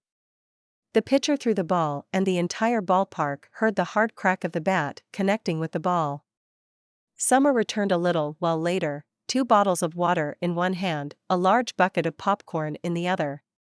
I couldn't resist, she said, a huge smile on her face. She was just a couple of feet away from him when her foot got caught in the strap of someone's bag. Her upper body pitched forward and the popcorn tilted to fly in his direction. Her eyes grew wide, the smile gone. He was up in a flash, steadying her before she could fall. You saved the popcorn, she gasped, looking stunned. Braydon looked down. Sure enough. He was holding the cardboard bucket in one hand, steadying her with the other. Not much of the buttery popcorn had tipped out. Summer sat down in her seat and handed him one of the water bottles. They didn't sell any sunscreen at the concession stand, but they did have these in the fan shop downstairs. She reached into her bag and pulled out wide-brimmed canvas hats with the team logo printed on them. She handed him one before putting the other on herself. The rest of the game flew by, and the Pelicans scored run after run.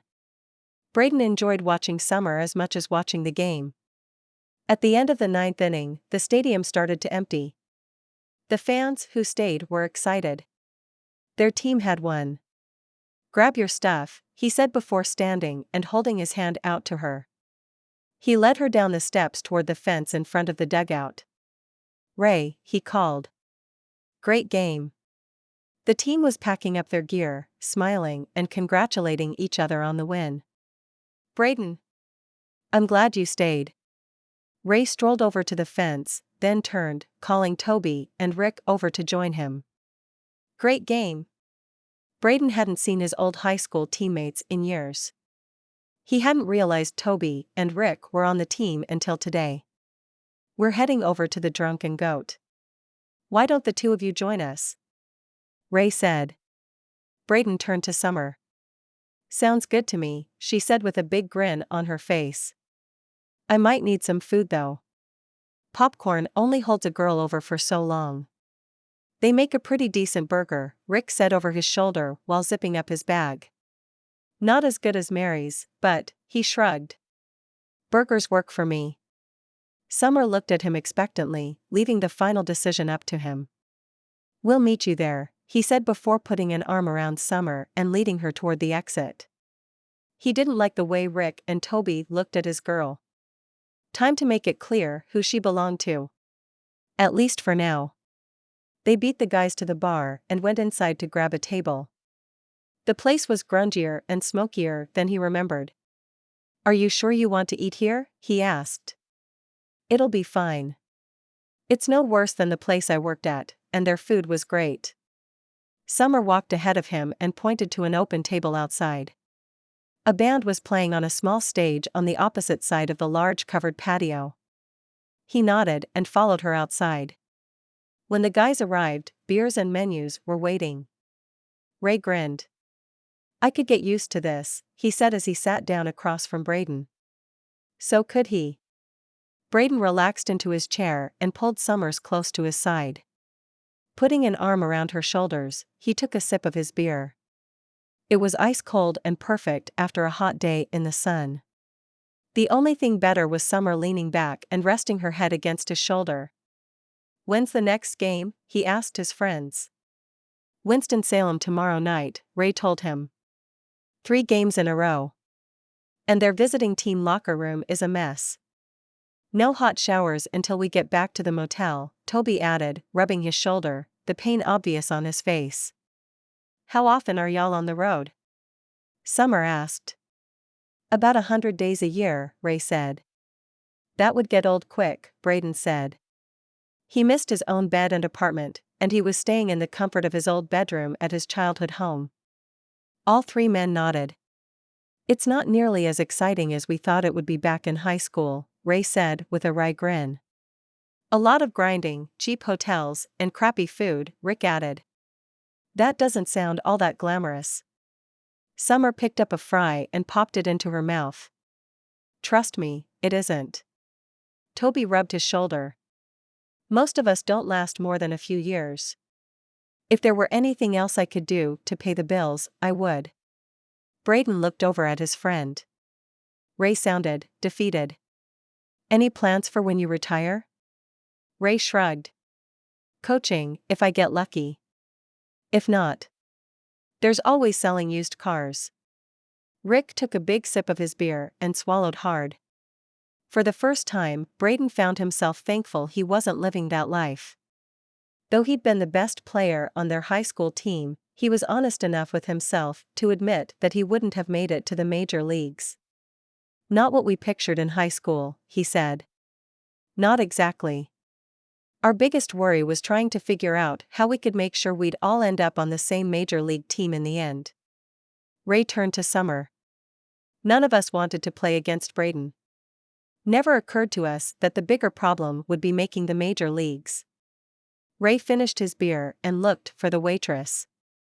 "Tonight's on me," Braydon said, pulling his wallet from his back pocket. That was nice of you, Summer said. He held the door open for her and followed her out the bar and into the dimly lit parking lot. He put his arm around Summer's shoulder, pulling her close. It was no big deal. I'm pretty sure I'm making 10 times as much as they are. Do you miss it? She asked. Miss what?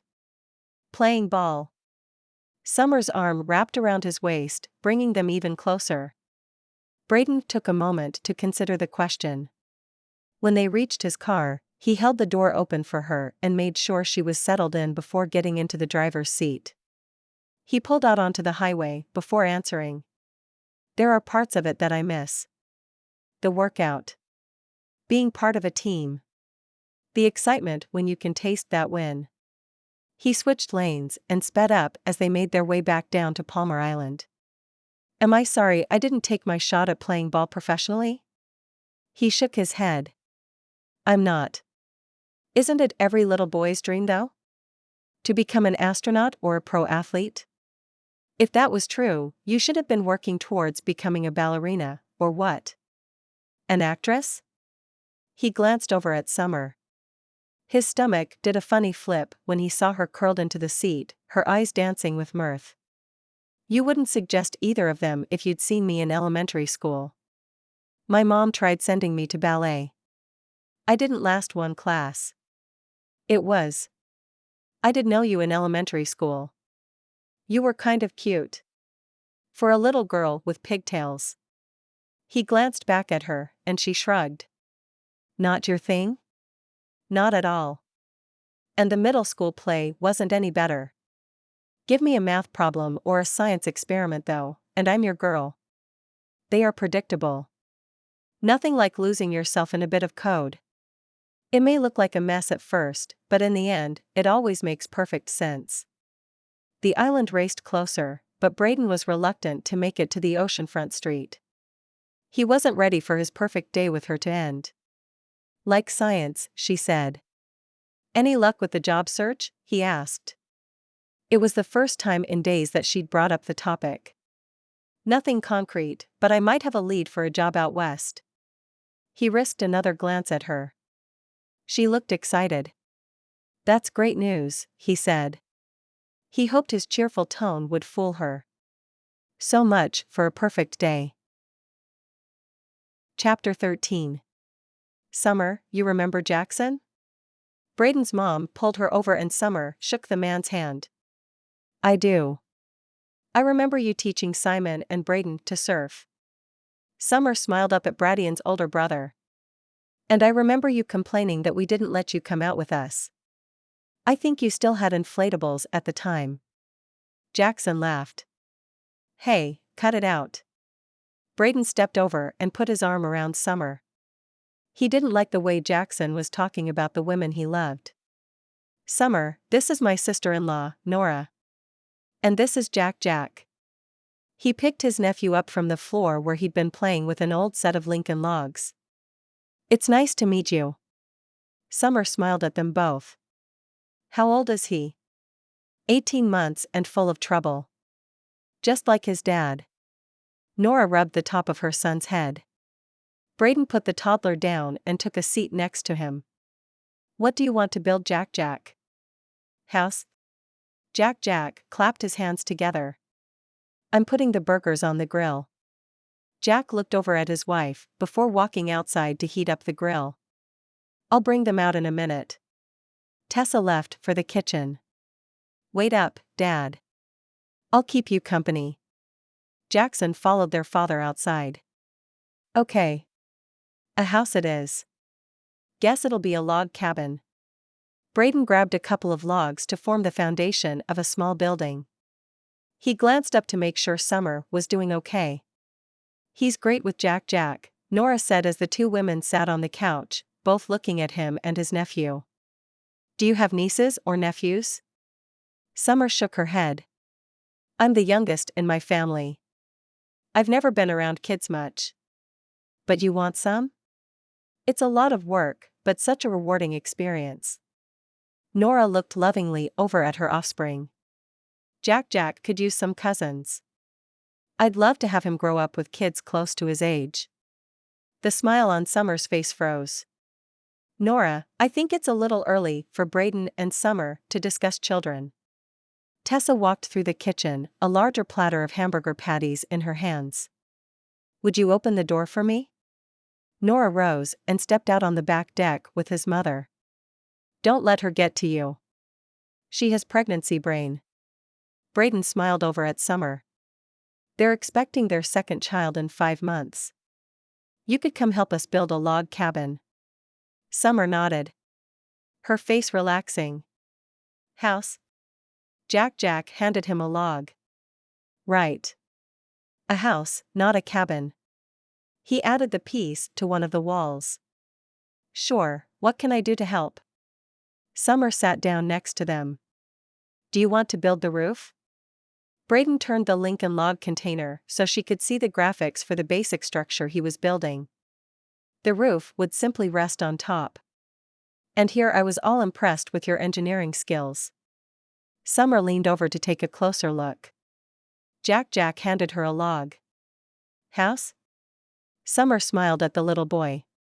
Yes, we're going to build a great house. Can I have another one? She held her hand out and his nephew gave her another piece. We'll have this done in no time. Not that he was in a hurry. Despite her lack of experience, Summer was a natural with the kid, getting him to help her stack the logs together to form a simple roof. You're good at this. Thanks. This is actually pretty fun. She pulled Jack into her lap and together the two of them added the roof to finish the cabin. Mama. Look. Jack ran up to the glass door when it slid open. His mother and grandmother stepped back in. The little boy took Nora's hand and pulled her to the middle of the living room floor where they'd been busy building. House? The grin on his nephew's face was infectious. Braydon looked over at Summer. She looked as proud as he felt. Funny how putting together a small little log house made him feel 10 feet tall. That's a fine house, Jack. Who built it? His mother asked, kneeling down next to the boy. Jack pointed first at Braydon, then at Summer, and finally at himself while shouting, and me, so loud Summer jumped. The 3 of you did a very good job. Nora rubbed the top of her son's hair. I'm proud of you. One day you're going to be a good builder, like your daddy. Picture, Jack demanded. Nora pulled her phone from her back pocket and snapped a picture of Jack holding the little log cabin. His little hands had a hard time with the unwieldy object. The roof toppled over and came apart. A small pile of logs was all that was left. Braydon's eyes were glued to the little guy. The boy's lip started quivering. He took first one, then another quick breath. The screaming was about to start. That was funny, Summer said, motioning with her hands, the roof falling and shattering into pieces. She picked up one of the fallen logs. Now we get to make the roof again. Are you ready, Jack? She held her hand out for another log. Jack looked as stunned as Braydon felt. He stood there, frozen for a moment before reaching down for one of the logs. Braydon took the frame of the house from his little hands and placed it back on the carpet. He looked up at Nora. It's a miracle, the young woman mouthed in his direction. Within a few minutes, the log cabin was back to its former glory, roof and all. When Braydon's mother came in to let them know the burgers were ready, they'd added a paddock fence and Jack had dug a horse out from the small toy chest in the corner to add to the scene. Summer will make a wonderful mother one day, his mother said quietly as he walked into the kitchen to get his burger. I can't believe it took me this long to come see you down here. This place is beautiful. Lara stood out on the Johnson's deck overlooking the ocean. I told you. Summer handed her friend an iced coffee and joined her. I knew you'd like it. Gotta be better than staring at that gas station parking lot all night. No kidding. I'm ready to quit no matter what happens with the job search. Lara took a long sip of the coffee and sighed. How about you, birthday girl? Any luck? Nothing solid, but I'm keeping my feelers out. Summer ran her fingers through her hair, letting the breeze cool her neck. Today was going to be another hot day. Same. And who is that hunk of a guy running our way? Lara raised her eyebrows. That's Braydon. Summer tried to hold back the smile that washed over her face every time she saw him. Oh.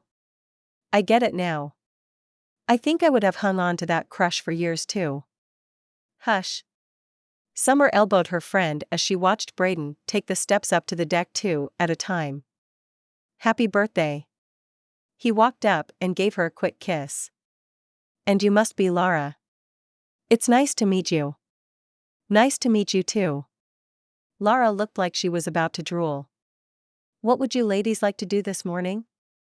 I thought I'd take you out to breakfast. He turned to Lara. Then you'd get her to yourself for a couple of hours. Translation: he has to get some work done for my brother. Summer laughed. Simon can be such a tyrant. Usually, you're not wrong, but this is something I thought about yesterday. I think I can optimize image compression. Summer pretended to yawn. Since it's your birthday, I'm going to let that slide. Speaking of which, I was planning on taking you out for a romantic dinner tonight. Braydon looked out over the ocean, avoiding her and Lara. Lara's only in town for 2 nights.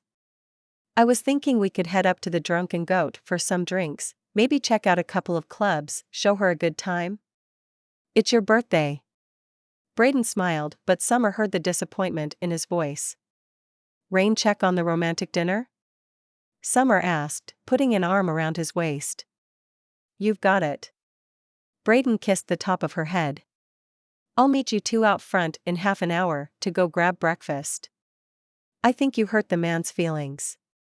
He looked like a hurt puppy. Lara looked down at the beach to where Braydon was jogging to his parents' house. He'll get over it. Wow, that's harsh.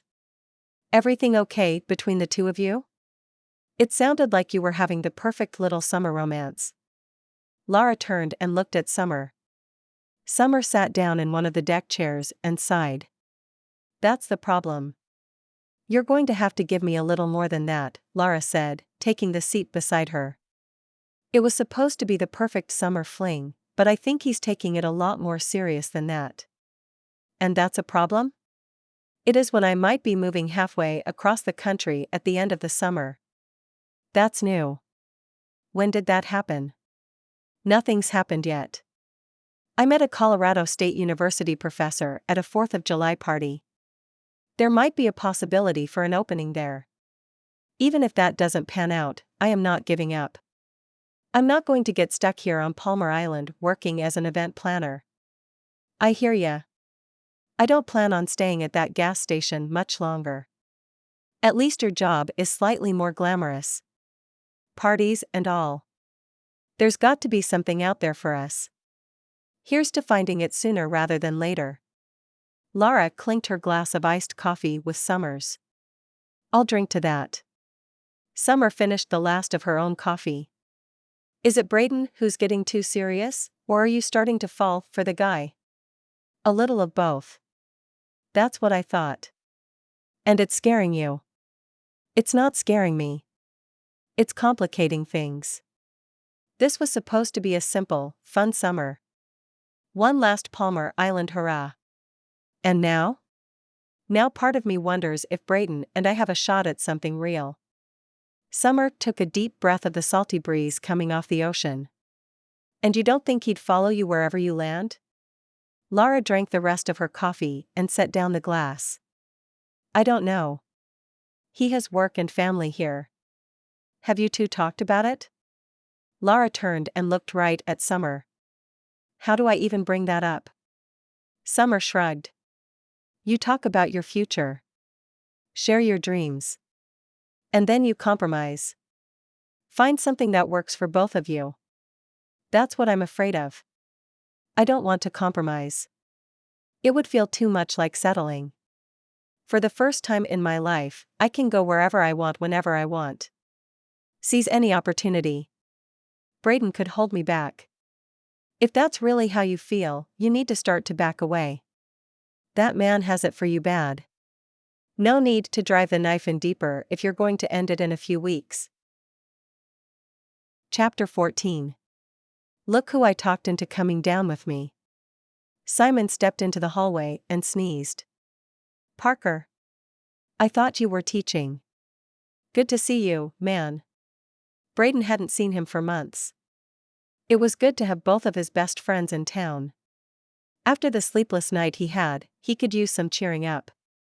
Or a distraction.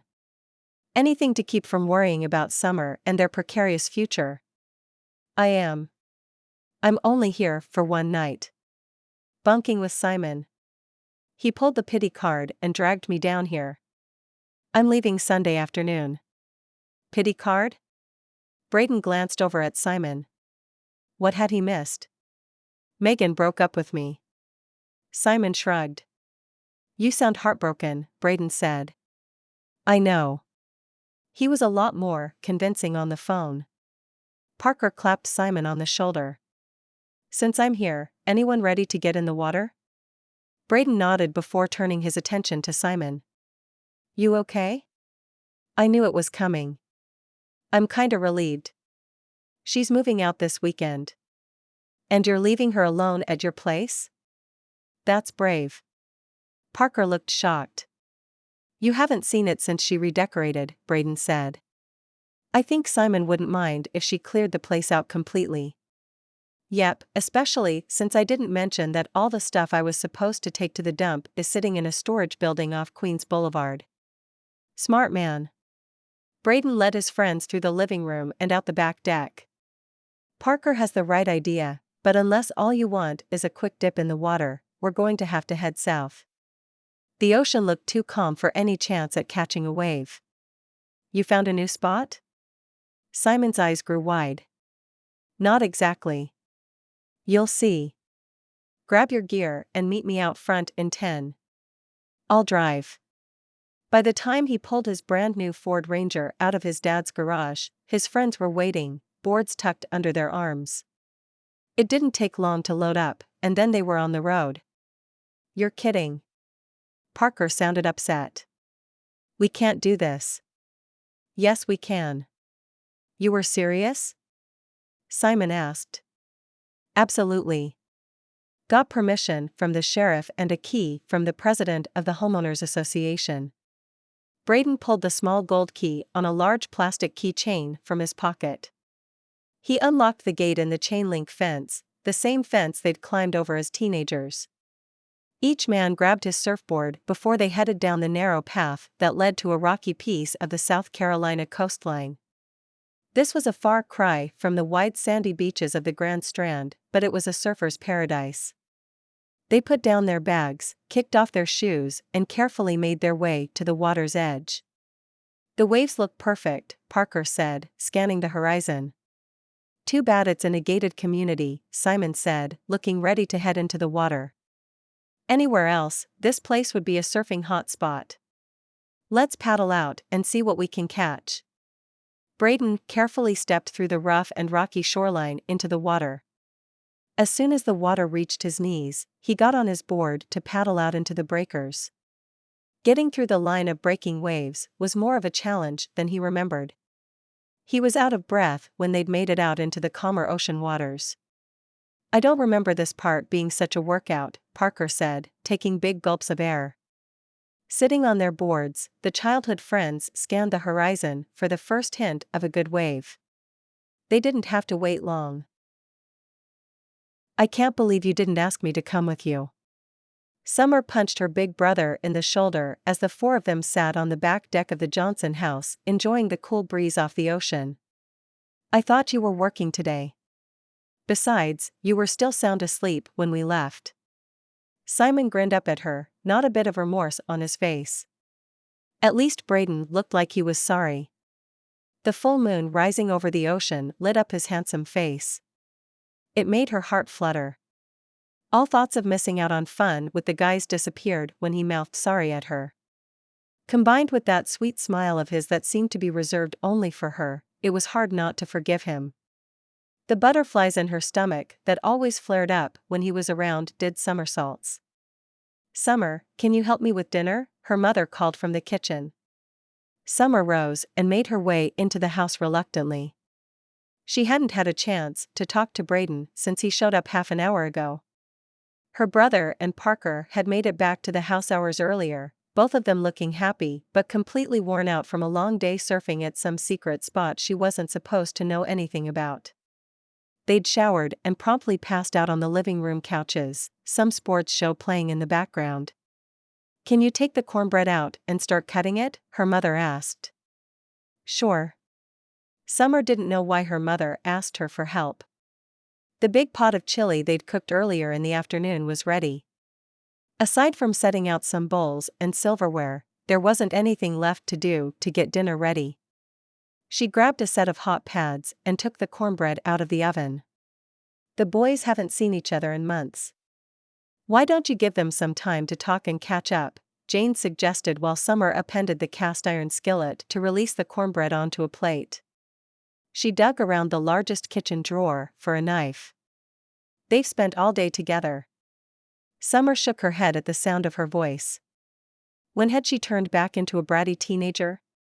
Simon didn't always bring out the best in her. She finished slicing the crumbly, golden disc before slathering each slice in butter.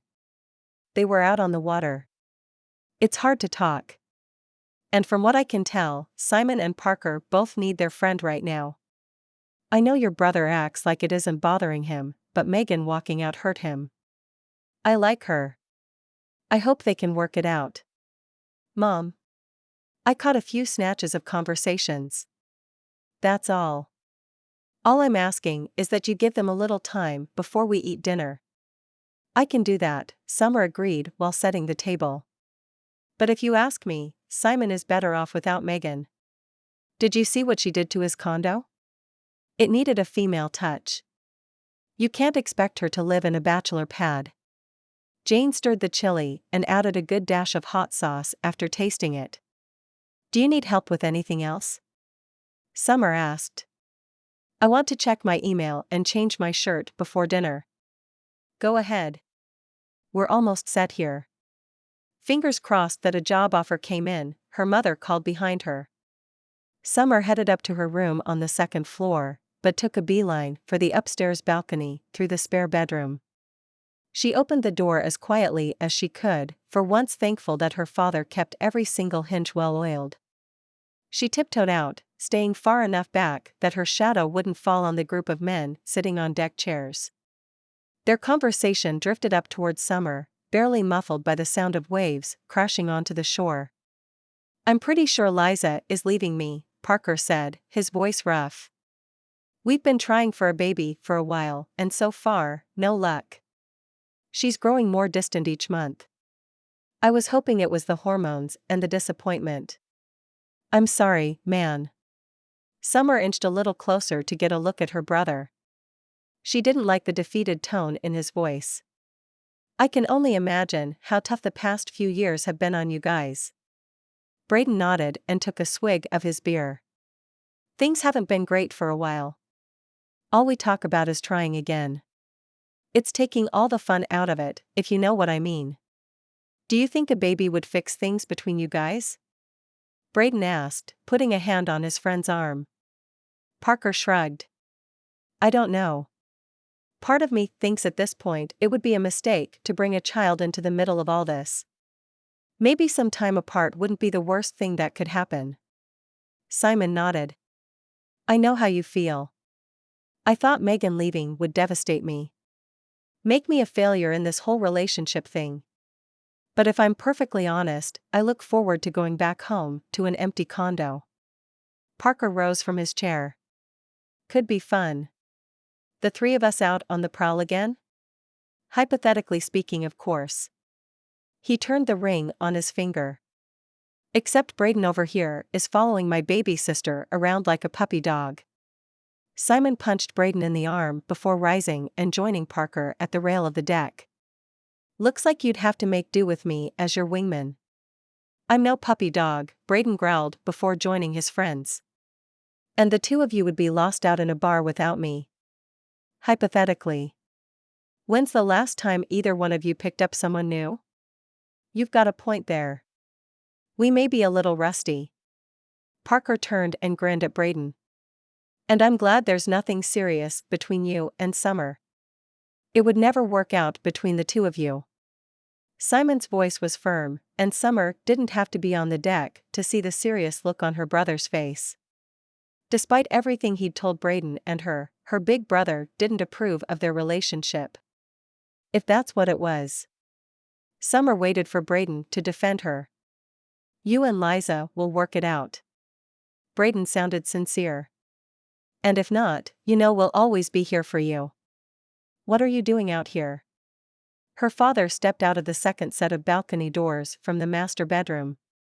Summer quickly stepped toward the door and pushed her father back into the hallway. Getting some air, she whispered before turning around and closing the door as quietly as possible, her heart beating in her throat. And you're whispering because you don't want to use up that precious air? Her father sounded amused. Summer let out a breath she hadn't realized she'd been holding. In a way, her father was right.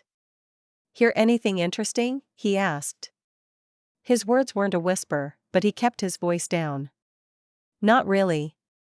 Parker has some drama going on. Braydon was a different story. She wasn't sure where they stood. Both of them had been too busy to spend much time together since Laura left. Summer, Clive. Dinner's ready. Jane's voice traveled up the stairwell. We better head downstairs then.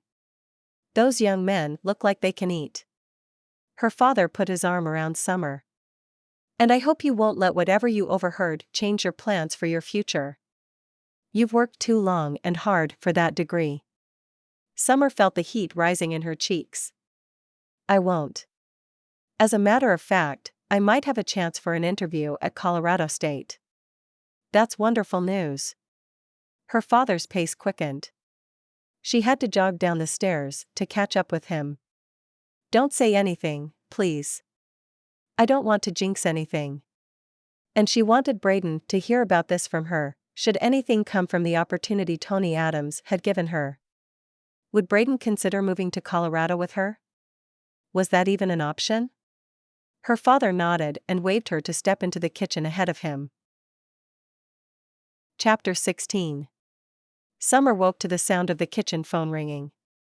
It took her a moment to get her bearings.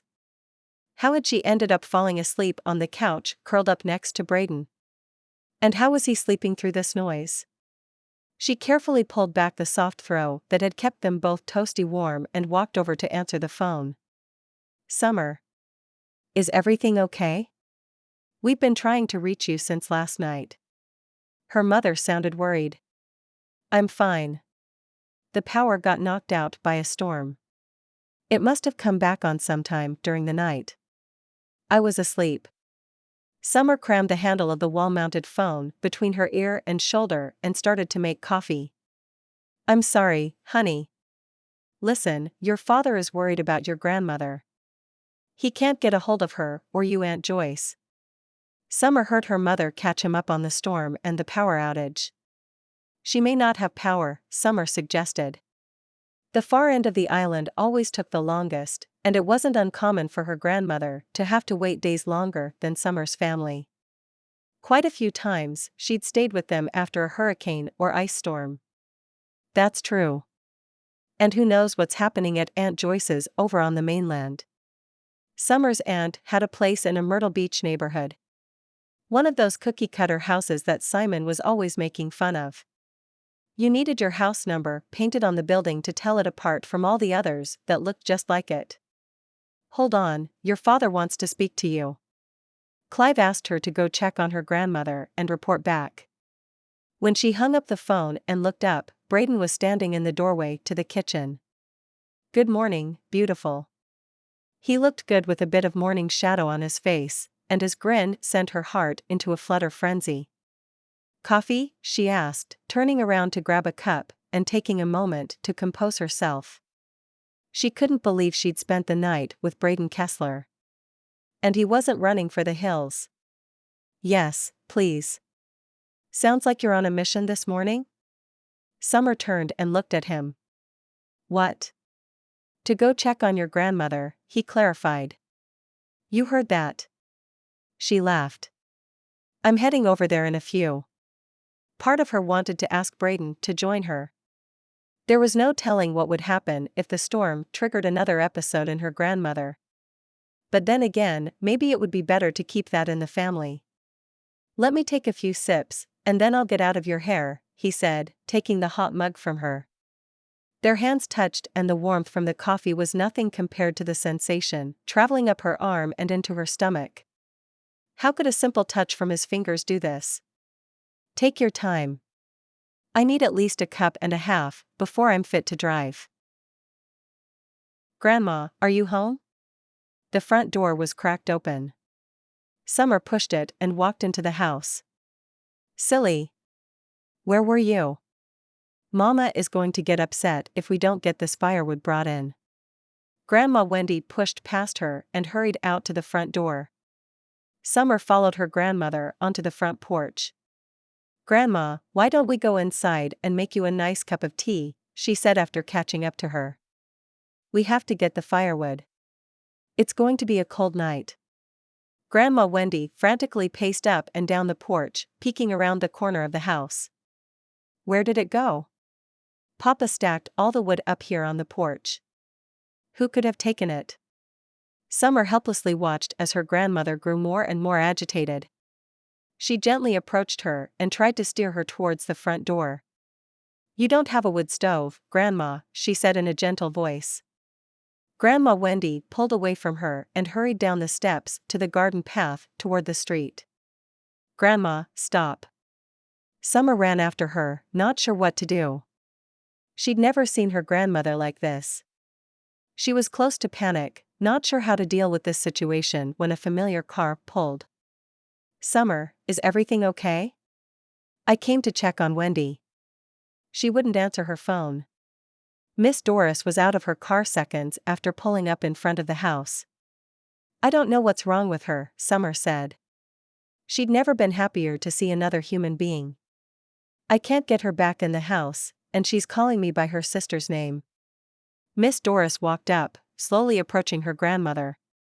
Wendy, what are you doing? Her grandmother waved the other woman off. I can't go off to play, Doris. I have to get the firewood brought in. It's going to be a cold night. Mama will be upset if it doesn't get done before Papa gets home. She walked out onto the sidewalk, eyes scanning back and forth. Miss Doris looked up at Summer and smiled encouragingly. I've got this, she murmured before turning around to catch the confused woman. She linked arms with Wendy and gently got her to turn back around. We brought the wood in this afternoon. Don't you remember? That's why it isn't out here. Come. I'll show you. She walked Grandma Wendy up the pathway, onto the porch, and into the house. It took some time and coaxing, but eventually Miss Doris got Grandma Wendy settled at the kitchen table with a hot cup of tea. Power was working and from what Summer could tell, had been restored for a while. The phone was fine when she checked it. Her grandmother had simply chosen not to answer.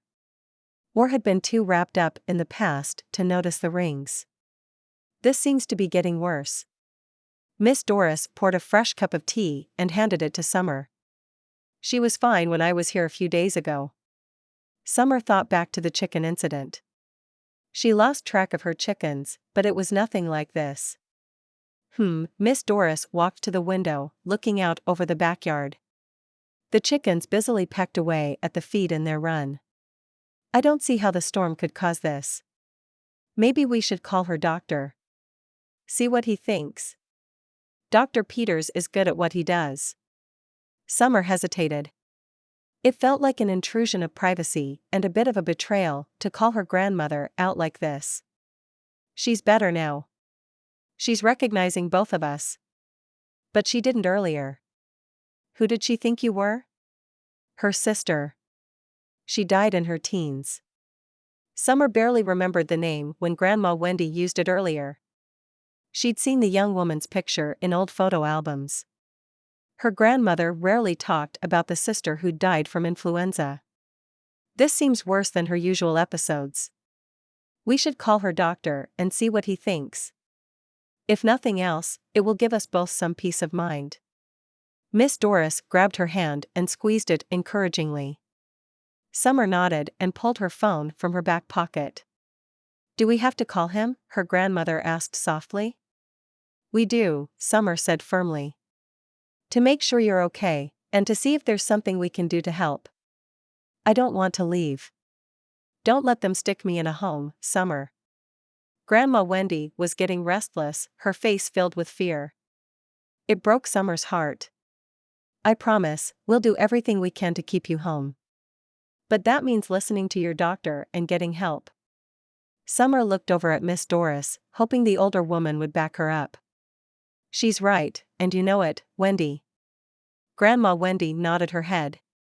The doctor recommended they bring Grandma Wendy in the following day. We may need to adjust her medication. There is a lot we can do, but it may take some trial and error. In the meantime, someone should keep a close eye on her over the next few days. Is there someone who could stay with her? My parents are away for a few days, but I can stay with her. I'll bring her in tomorrow as well. Summer made the appointment for the next morning and hung up the phone. Your grandmother looks like she's about to fall asleep at the table. Miss Doris got up and walked over to keep Grandma Wendy from slipping out of the kitchen chair. Poor thing is exhausted. Bed or couch? Couch. She never gets in the bed during the day. Not even when she's sick. Once the bed is made, that's it until it's time to go to sleep for the night. It was one of her grandmother's rules, passed down from her strict mother. Come on, Wendy. Let's get you comfortable. Miss Doris grabbed her under one shoulder, Summer grabbed the other. Thankfully her grandmother was a petite person. Between the two of them they managed to get her to the couch and wrapped with the blue and green crochet blanket that had graced the living room for as long as Summer could remember. How are things with you and the Kessler boy? Miss Doris asked while she busied herself making coffee in the kitchen a few minutes later. We're good. Summer looked around for something to do. Aside from the teacup her grandmother had used, there were no dirty dishes and the floor was spotless. Now, that doesn't sound convincing at all. Miss Doris walked over with 2 cups of coffee and motioned for Summer to take a seat at the kitchen table. He's perfect. Summer took a cautious sip of the coffee. It was too hot to take the big gulp she needed to get through this conversation. Is he now? Miss Doris added 2 lumps of sugar to her own cup and stirred it. He's kind. Considerate. Makes me laugh. Summer felt the smile light up her face. Thinking about Braydon made her feel warm and fuzzy. And that's a problem. Why? I can see a future with him. That's the problem. He was supposed to be my summer fling. I was going to get him out of my system and move on. Miss Doris tasted her coffee and added a 3rd lump of sugar. I wasn't planning on moving back to Palmar Island after college. I've been looking for a job. At a university or a big research lab. It probably means moving out of state. And you're worried he'll hold you back? It wasn't a question, but Summer nodded in reply. How's your grandmother? Braydon asked as he walked her down the path toward his truck. She's good. Like nothing happened. Summer looked amazing in a yellow sundress, her hair flowing around her shoulders and down her back. The scent of strawberry and something he couldn't put his finger on wrapped around him until the soft ocean breeze blew it off. My aunt is spending the night with her, keeping an eye on things. That's good. I'm thinking we could have dinner at Mary's. Are you in the mood for a burger? He held the passenger door open for her, and Summer climbed in. Mary's chili cheeseburger sounds perfect. I'm starving. She paused. I don't think I've eaten all day. Usually, that's no big deal, but man, does stress make me hungry. All that stuff going on with your grandma can't be easy. He didn't know how he'd deal with something like this. It's hard to watch her get confused or lost in the past. Summer pulled her phone from her purse and glanced at the display. Just making sure my aunt isn't trying to get a hold of me. I told her to call me if Grandma had another episode. You don't mind, do you? Of course not. We can take the food to go if you'd rather stay close to home. I think we're okay for now. Let's hope tonight goes well. My parents should be back in town tomorrow, and this won't be my responsibility anymore. He didn't know how to respond to that. Thankfully, it didn't take long before he pulled into the parking lot at Mary's. What can I get you to drink? Cindy, their waitress, was at the ready with menus moments after they settled into their booth. Unsweetened tea, please. Summer glanced at the menu, then up at Braydon. Do you know what you want to eat? He laughed. I'll have a Coke, and do you mind if we go ahead and order food as well? It's been a long day, and we're both starving. Not a problem. Cindy pulled a small notepad from her apron. I'll have them put a rush on it and bring y'all some rolls to tide you over. I'm not usually such a mess, Summer said after Cindy left. I hope you don't regret asking me out to dinner. Not at all. I get it. You've had a rough day. You should have seen me the day I broke our code and couldn't figure out the problem. The app was unusable for a good 12 hours. Simon was ready to replace me. Never. Summer took a sip of her tea. He thinks too highly of you. I don't think I've heard him utter a bad word about you since you guys left for college. Huh. He was ready to tear me a new one that day. Braydon cleared his throat. It was exhausting, and I couldn't figure it out until I stepped away to clear my head. Cindy appeared with a basket of rolls and a small dish of honey butter and set them on the table. And got something to eat, he added, motioning for Summer to grab a roll. I shouldn't eat a bunch of carbs. She was staring longingly at the basket. You can run them off tomorrow. Eat a roll. You'll feel better. Summer sighed after the first bite. You were right, she added a few bites later. I'm still worried about Grandma Wendy. But you're starting to get some perspective. It'll get even easier after you get some sleep. He reached across the table and grabbed her hand. Plus, my parents will be back. My dad might have some ideas. That didn't sound convincing. Braydon smiled at her encouragingly, willing her to keep talking. He wanted to know what was going on in that pretty head of hers. He'll want Grandma to move in with my aunt or put her into a home on the mainland. Tears pooled in her eyes. I don't want her to have to leave her home. She loves it there, and I don't know what she'd do without her garden and her chickens. All her friends are here on the island. She angrily wiped the tears from her face. Here's a thought. Braydon removed his hand and swallowed hard. He waited until she looked up at him. What if you and I took care of her? We could look for a place close by, keep an eye on her.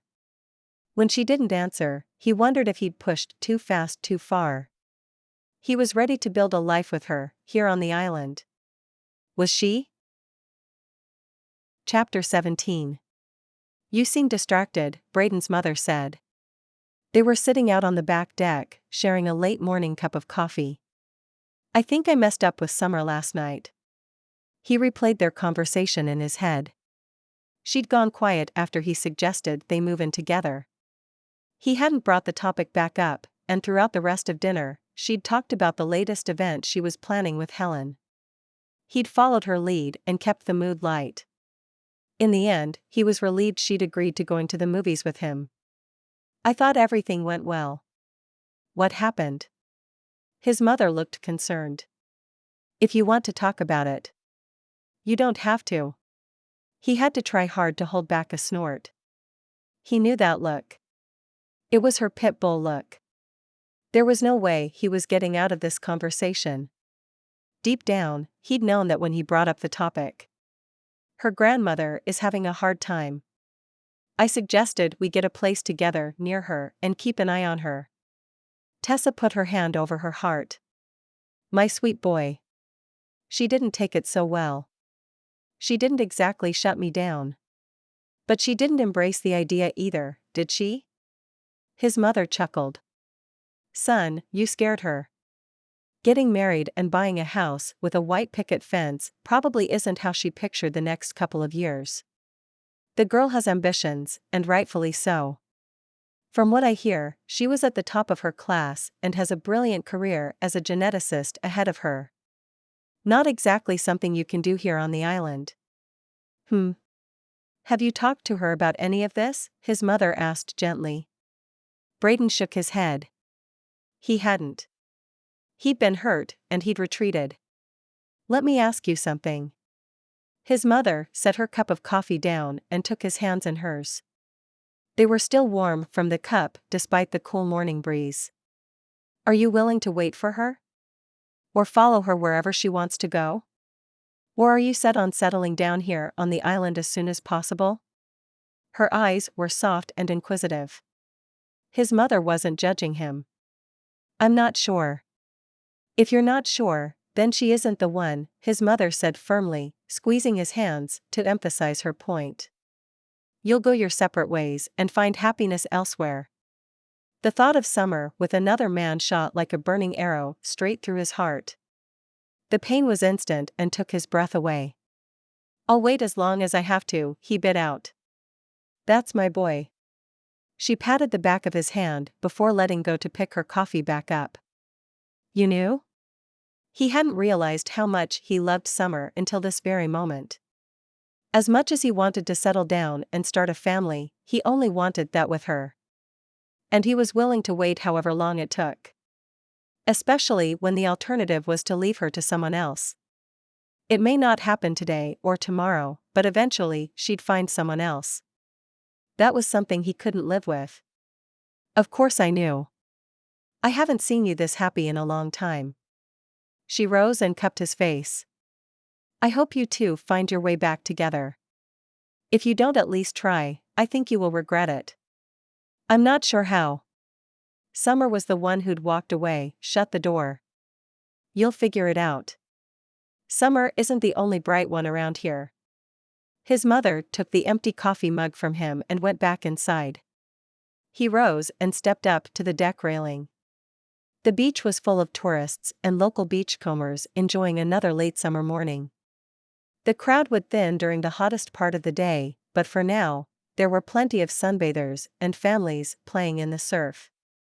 His eyes scanned the crowd and stopped at a young woman playing in the sand with a toddler. She was visibly pregnant. The scene tugged at his heart. He closed his eyes and pictured Summer on the beach, pregnant, building a sand castle with their firstborn. She would make an amazing mother. It was what he wanted. A family of his own. Not necessarily right away, but someday. The question was, would she? It was time to find out. Can I ask you something? Helen said. Summer looked up at the tone in her boss's voice. The two of them were busy planning an upcoming wedding for a client. It was a bit of a last-minute affair, and it would take a lot of effort today to get everything organized and ordered. Do you plan on sticking around? I know this was supposed to be a temporary gig for you. It is. Summer closed the notebook she was writing in and looked down at her hands for a moment. It was something she'd been thinking about a lot the past few days, ever since Braydon had brought up moving in together. Part of her wanted that. She could see a future with him. And it would make Grandma Wendy happy. You don't sound completely convinced. Braydon? He's a big part of it, yes. But I've worked too hard for my degree to end up on Palmar helping you organize weddings. I see. Helen thumbed through one of the many wedding magazines she kept on hand for inspiration. That didn't come out right. I like working with you. It's a lot of fun and more challenging and rewarding than I expected. But it's not what I planned on, what I went to school for. She'd spent years and tens of thousands of dollars on her degree. Don't get me wrong. I love it here. Much more than I expected. But there's nowhere for me to work in my field. The closest lab is down at MUSC, and they won't have any openings for years. And you can't see yourself doing this for the foreseeable future. Helen waved her hand over the table piled high with notebooks, swatches, books, and magazines. I get it. I sort of fell into it myself, but it's a nice business. It is a lot of fun, and I think what you've built for yourself here is amazing. Summer meant every word. The problem was that it wasn't hers, wasn't something she'd built. It was Helen's accomplishment. What if I offered you a partnership? Summer looked up, surprised at the offer. Was she serious? That's very generous of you. Summer paused to consider the offer. It would tie her to the island, to Braydon, and it would be something she could call her own, something she could grow and be proud of. But it isn't really your thing. It isn't. It surprised Summer how clear that had suddenly become. It isn't the same kind of challenge. It isn't what I feel called to do. But the work she hoped to do at a lab was. She could make a difference in the lives of thousands of people, hundreds of thousands, or even millions, depending on where she landed. There was so much to learn and do. Who knew what she could contribute if she put her passion and training to good use? Please tell me you're not walking out on me today. Helen grinned at her, not in the least worried. She'd gotten to know Summer well enough to realize she'd never do that. Helen had become a good friend over the past few weeks, and Summer hoped it was a friendship that would survive once she left Palmar Island. And if a long-distance friendship could work, maybe so could her relationship with Braydon. If that was something he was open to. She hoped so, because sooner or later she would leave Palmar, and she couldn't imagine he'd leave South Carolina and his company behind. Not even for her. Chapter 18. There you are. Braydon had been pacing the sidewalk in front of the coffee shop where they were meeting for breakfast. He couldn't wait to share his news with her. You must be starving. You could have gone in and ordered. Summer laughed. Or at least bought yourself a cookie or something. That's not it. I have something for you. He grinned as he held the door open for her. The scent of freshly ground coffee and baked goods hit him. His stomach growled, betraying his words. Maybe he was hungry but had been too anxious to notice. Let's get you some food first. Summer grabbed his hand and pulled him up to the counter. 2 bear claws and 2 large coffees, please. She spun around, her eyes dancing with joy. She was having fun with this. Anything else? Braydon shook his head.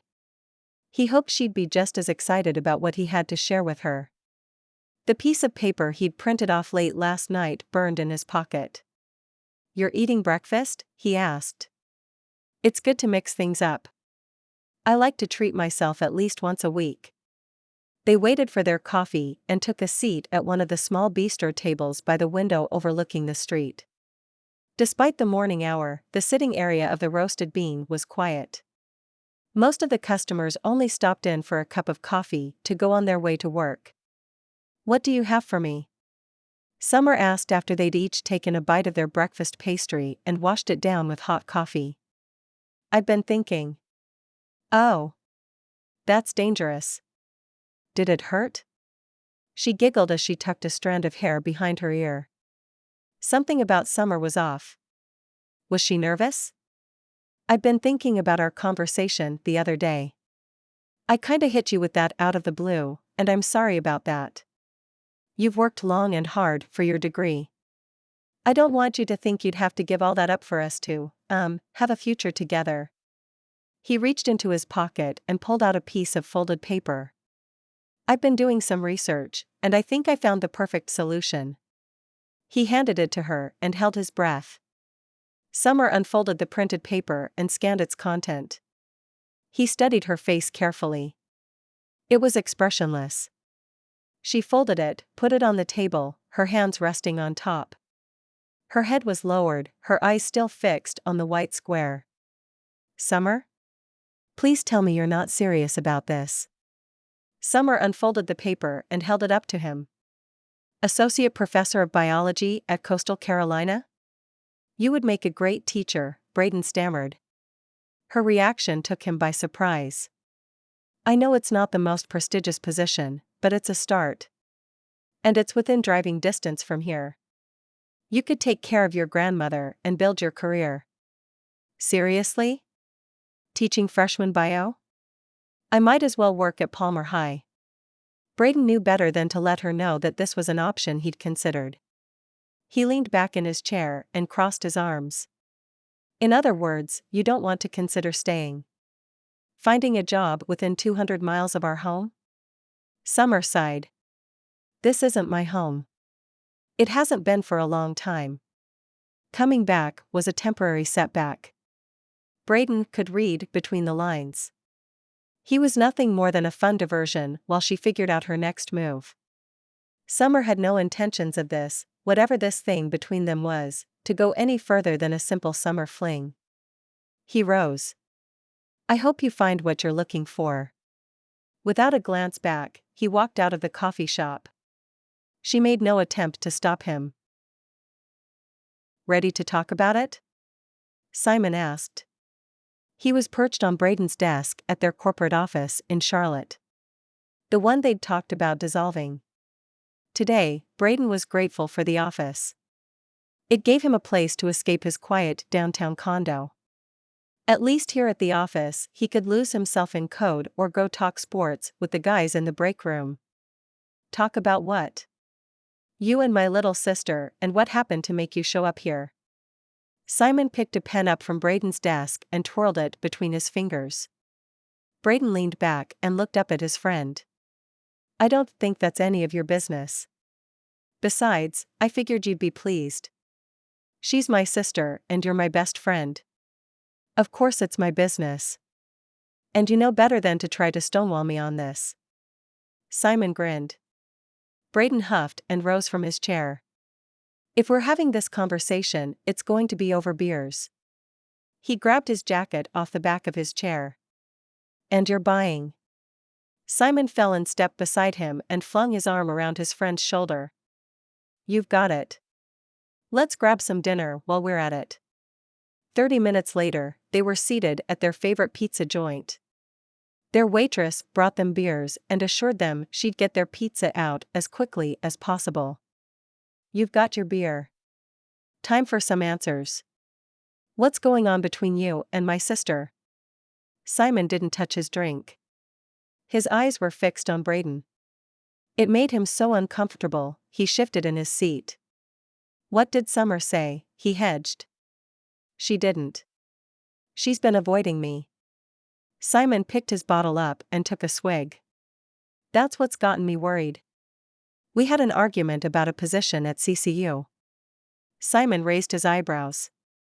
With everything going on with your grandma, I figured Summer would want to stick around. I found a job opening at the college for her. I didn't realize they had a genetics department. They don't. Ah. Simon nodded. What exactly was the position? Teaching freshman biology, Braydon admitted. On the drive back to Charlotte, he'd thought about what taking that position would mean to her. How he would feel taking a position teaching middle school math after spending countless hours teaching himself to program. I tried to call her. Let me guess. She didn't answer or call back. Summer can be a little stubborn. Simon chuckled. Oh, don't look so miserable. Her temper is quick to flare up, but she'll forgive you. Especially if you give up on the idea of tying her down to the island. What's wrong with living on Palmer? There's nothing wrong with it. It's a great place to come back to, he raised his bottle, after you get a chance to leave. Their pizza arrived and they each grabbed a slice of the caveman special they'd ordered. Nothing but meat and onions with extra cheese. Just the way they both liked it. Remember the first time we ordered this? Simon asked. Braydon nodded and swallowed the last bite. Junior year. We were still stuck in that crappy dorm, trying to get the business off the ground. We couldn't wait to graduate and work on the app full time. Simon grabbed another slice. And rent an apartment in Charlotte. A place of their own away from their parents, their neighbors, their high school teachers. Away from Palmar Island. How serious is this thing between you two?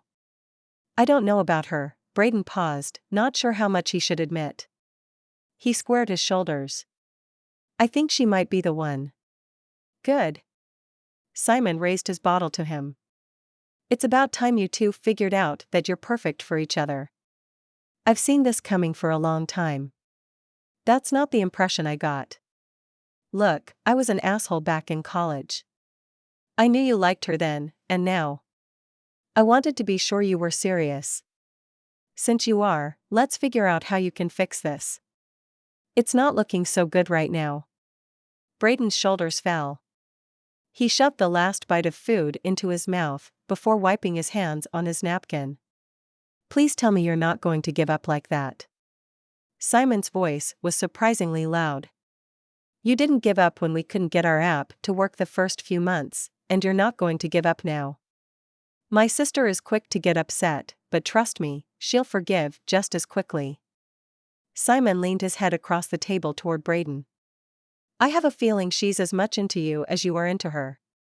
What makes you think that? Braydon was curious. He'd thought Summer was falling for him, but since their last conversation, and her refusal to talk to him now, he had his doubts. Because she's freezing you out. She'd answer the phone if she didn't think you'd talk her out of going after her dreams.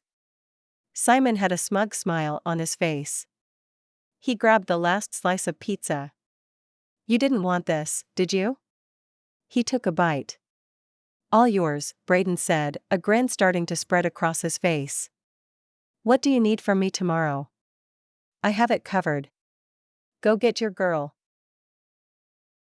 Summer was finally seated on the plane much later than expected. First, severe weather had prevented takeoff, then an engine issue had caused further delays. When she'd finally made it to Charlotte, her connecting flight was long gone.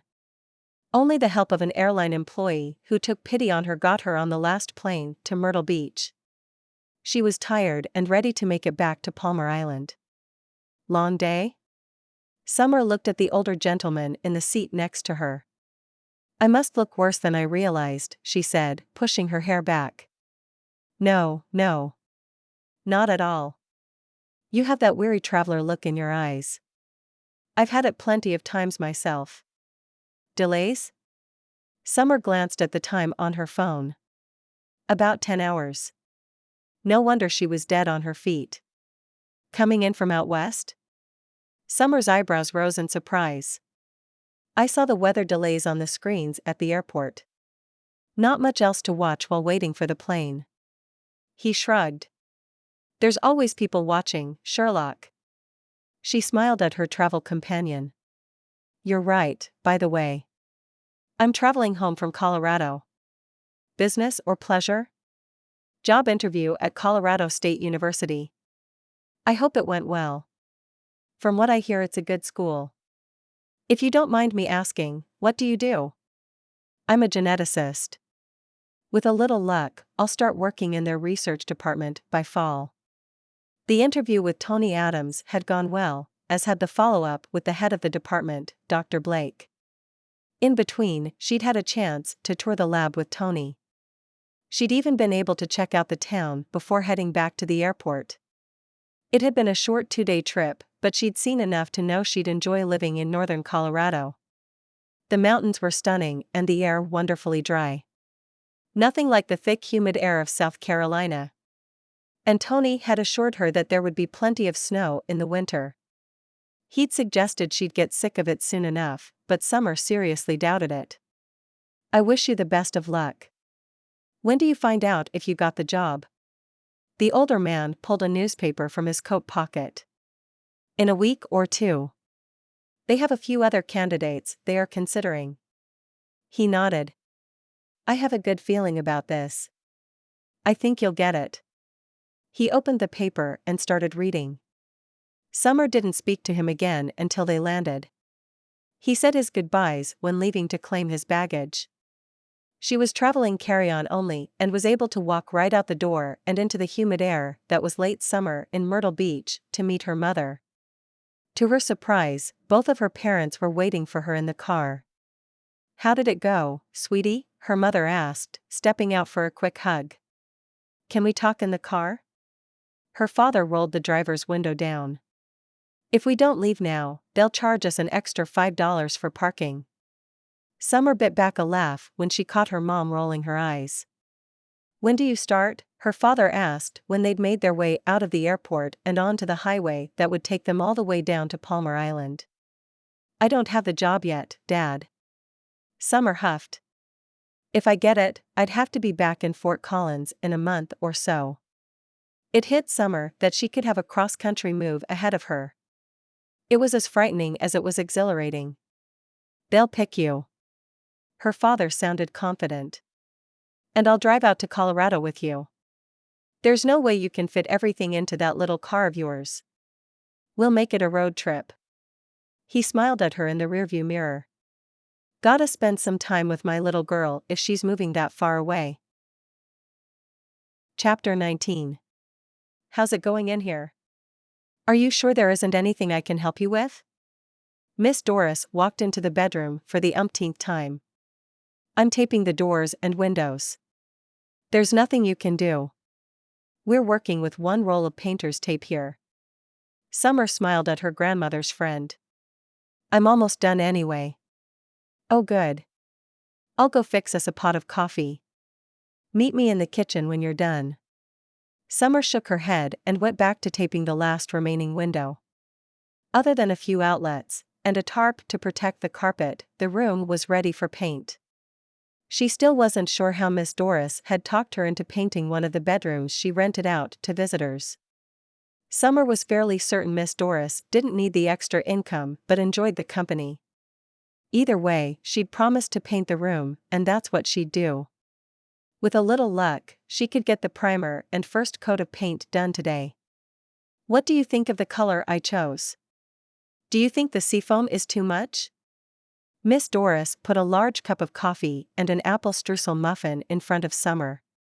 They were fresh from the oven, still warm to the touch. The scent of them baking had filled the house since the moment Summer stepped foot in the door. "I think the color is beautiful. It will go well with the white furniture in the room." Thankfully, said furniture had already been moved to a spare room before Summer had arrived.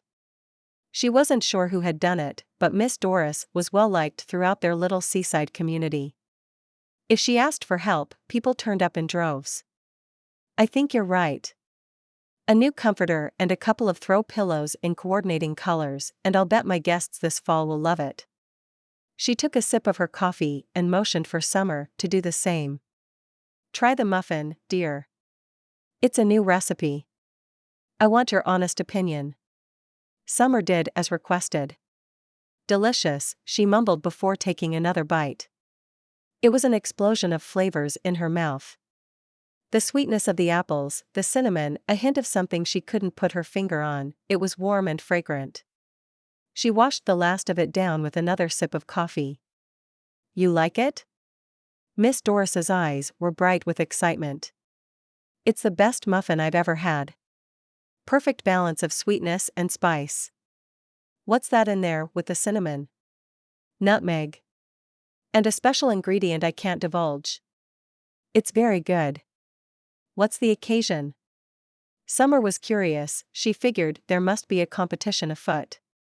Miss Doris had a reputation on the island to win any baking contest. Miss Doris scooted on her chair like a first grader ready for recess. "I have to swear you to complete secrecy." "Okay. I promise to take whatever you're about to tell me to my grave." Summer couldn't hold back the grin that spread across her face. "Good.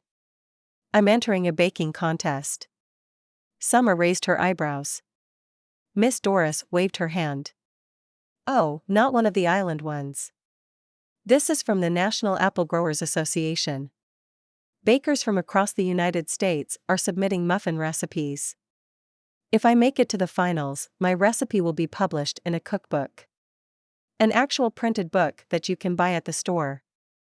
She got up to bustle around the kitchen, putting away dishes and pouring more coffee for Summer. "That's wonderful." Summer took another bite. "These will definitely make it into the cookbook, and I can't wait to buy a copy." "That's so sweet of you. Here, have another one." She put another muffin on Summer's plate and took her seat at the table. "Have you heard back about the job in Colorado?"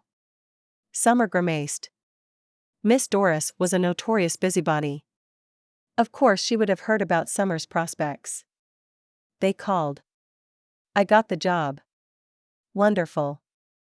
I think Braydon is going to love Colorado. Miss Doris's smile fell when Summer didn't respond. What happened? He won't move with you? I don't know. We haven't talked since before the interview. Summer swallowed. Braydon had called her a few times after their fight, but eventually the calls had stopped before Summer had been able to bring herself to answer. She told Miss Doris as much. Oh, honey. I'm sure you're reading more into this than there really is. That boy is crazy about you, and he has been since you were in high school. Miss Doris leaned forward and grabbed her hand, patting it comfortingly. We want different things. Summer shrugged, trying to hide the pain in her eyes by keeping them glued to the table. Go on, Miss Doris encouraged. He's ready to settle down and start a family. He wants kids, and he wants to raise them here on the island. And that isn't something you want? Not exactly. I've enjoyed coming back here more than I thought I would. It is home. She swallowed hard and wrapped her hands around the warm coffee cup. And the weird thing is, I can see myself having kids with Braydon, just not right this moment. I've spent so much time in school, I want to go out there and work in genetics, make a place for myself, before I even think about popping out babies. She smiled wryly. And you think Braydon would be disappointed if you guys postponed starting a family for a few years? Have you talked about it? We haven't talked about it, Summer admitted. He threw it out there, and then brought me a listing to become a biology teacher at Coastal. I didn't work like crazy to teach beginner bio. When Summer looked up, she saw Miss Doris nod. Of course not. You worked long and hard, and you should go after your dream. Her grandmother's friend smiled at her. The question is, does he love you enough to wait, isn't it? Summer's thoughts stopped in their tracks. This was something she hadn't considered. That isn't something we've talked about. She took a deep breath. I shut him down when he suggested teaching at CCU. Then he'd walked out. And neither one of you has taken the first step to patch things up and see if you can make this work. Miss Doris grabbed her hand again, squeezing it gently. I've been avoiding him, Summer admitted. Well, it's given both of you some time to think about all this. Maybe one of these days you can have a conversation about where your relationship is going. Miss Doris rose again and started to clean up the table. I'd better get started painting, Summer said, raising herself and carrying her dirty dishes to the sink. Braydon stepped out of his truck and grabbed the folding ladder from the back.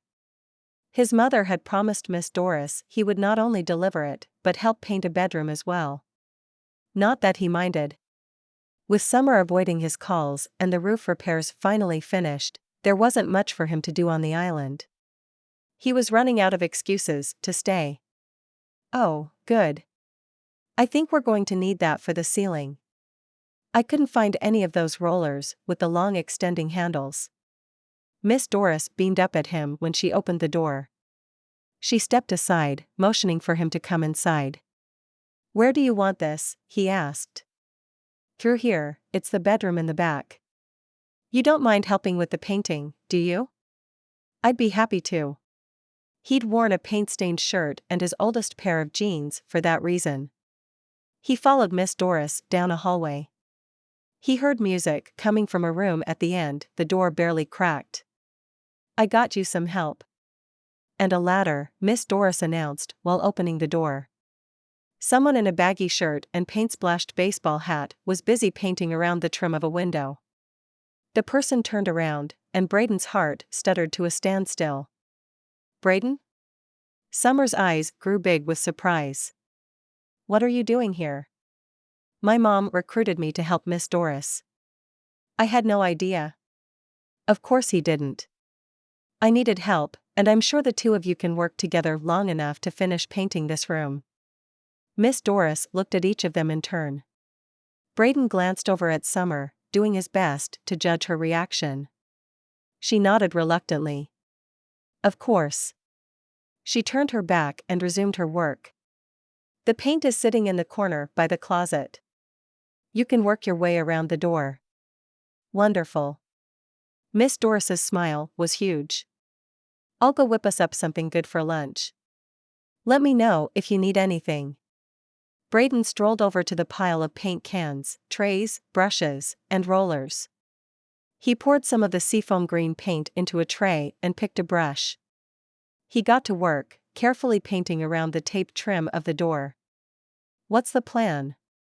Trim, then walls, ceiling last, he asked a tense 15 minutes later. Sure. I hadn't thought that far, but that seems to make sense. Summer shrugged. Have you done a lot of painting? He asked, hoping he could get her talking. Summer still had her back turned to him, so he went back to painting. Some. Laura and I rented a few different places throughout college. We painted every single one of them. That's cool. Better than being stuck in the dorms. I couldn't wait to get out of there. Braydon remembered the day he and Simon decided it was time to move out on their own. One of the best days of his college career. That and the day they finally launched their app. Same here. We went apartment shopping about halfway through our freshman year. Summer giggled. Makes you appreciate the little stuff. Like not sharing a bathroom with 30 other people. Summer walked over, her paintbrush and a small tray in hand. I'm almost done here. I think we can start rolling the walls. He turned back to finish painting around the door. Sounds good. Her voice sounded thick. Summer cleared her throat. I'm sorry, I haven't called you back. There's something we need to talk about, and I wasn't sure how you'd react. Braydon's heart dropped. This didn't sound good. He brushed the last bit of paint around the bottom of the doorframe and stood, facing Summer. Best to get this over with quickly. What did you want to talk about? Here. She handed him a roller. We can talk while we work.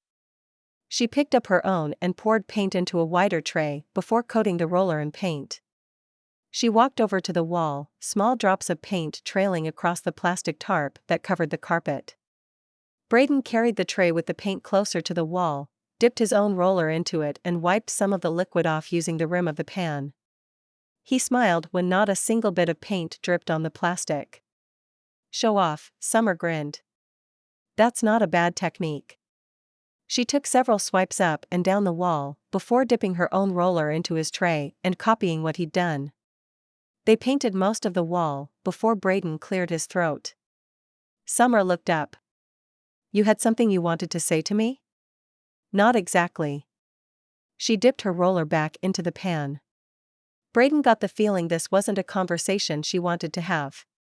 Whatever it is, spit it out. I can take it. What he couldn't take was this tension between them and the anxiety growing in his stomach. Where do I start?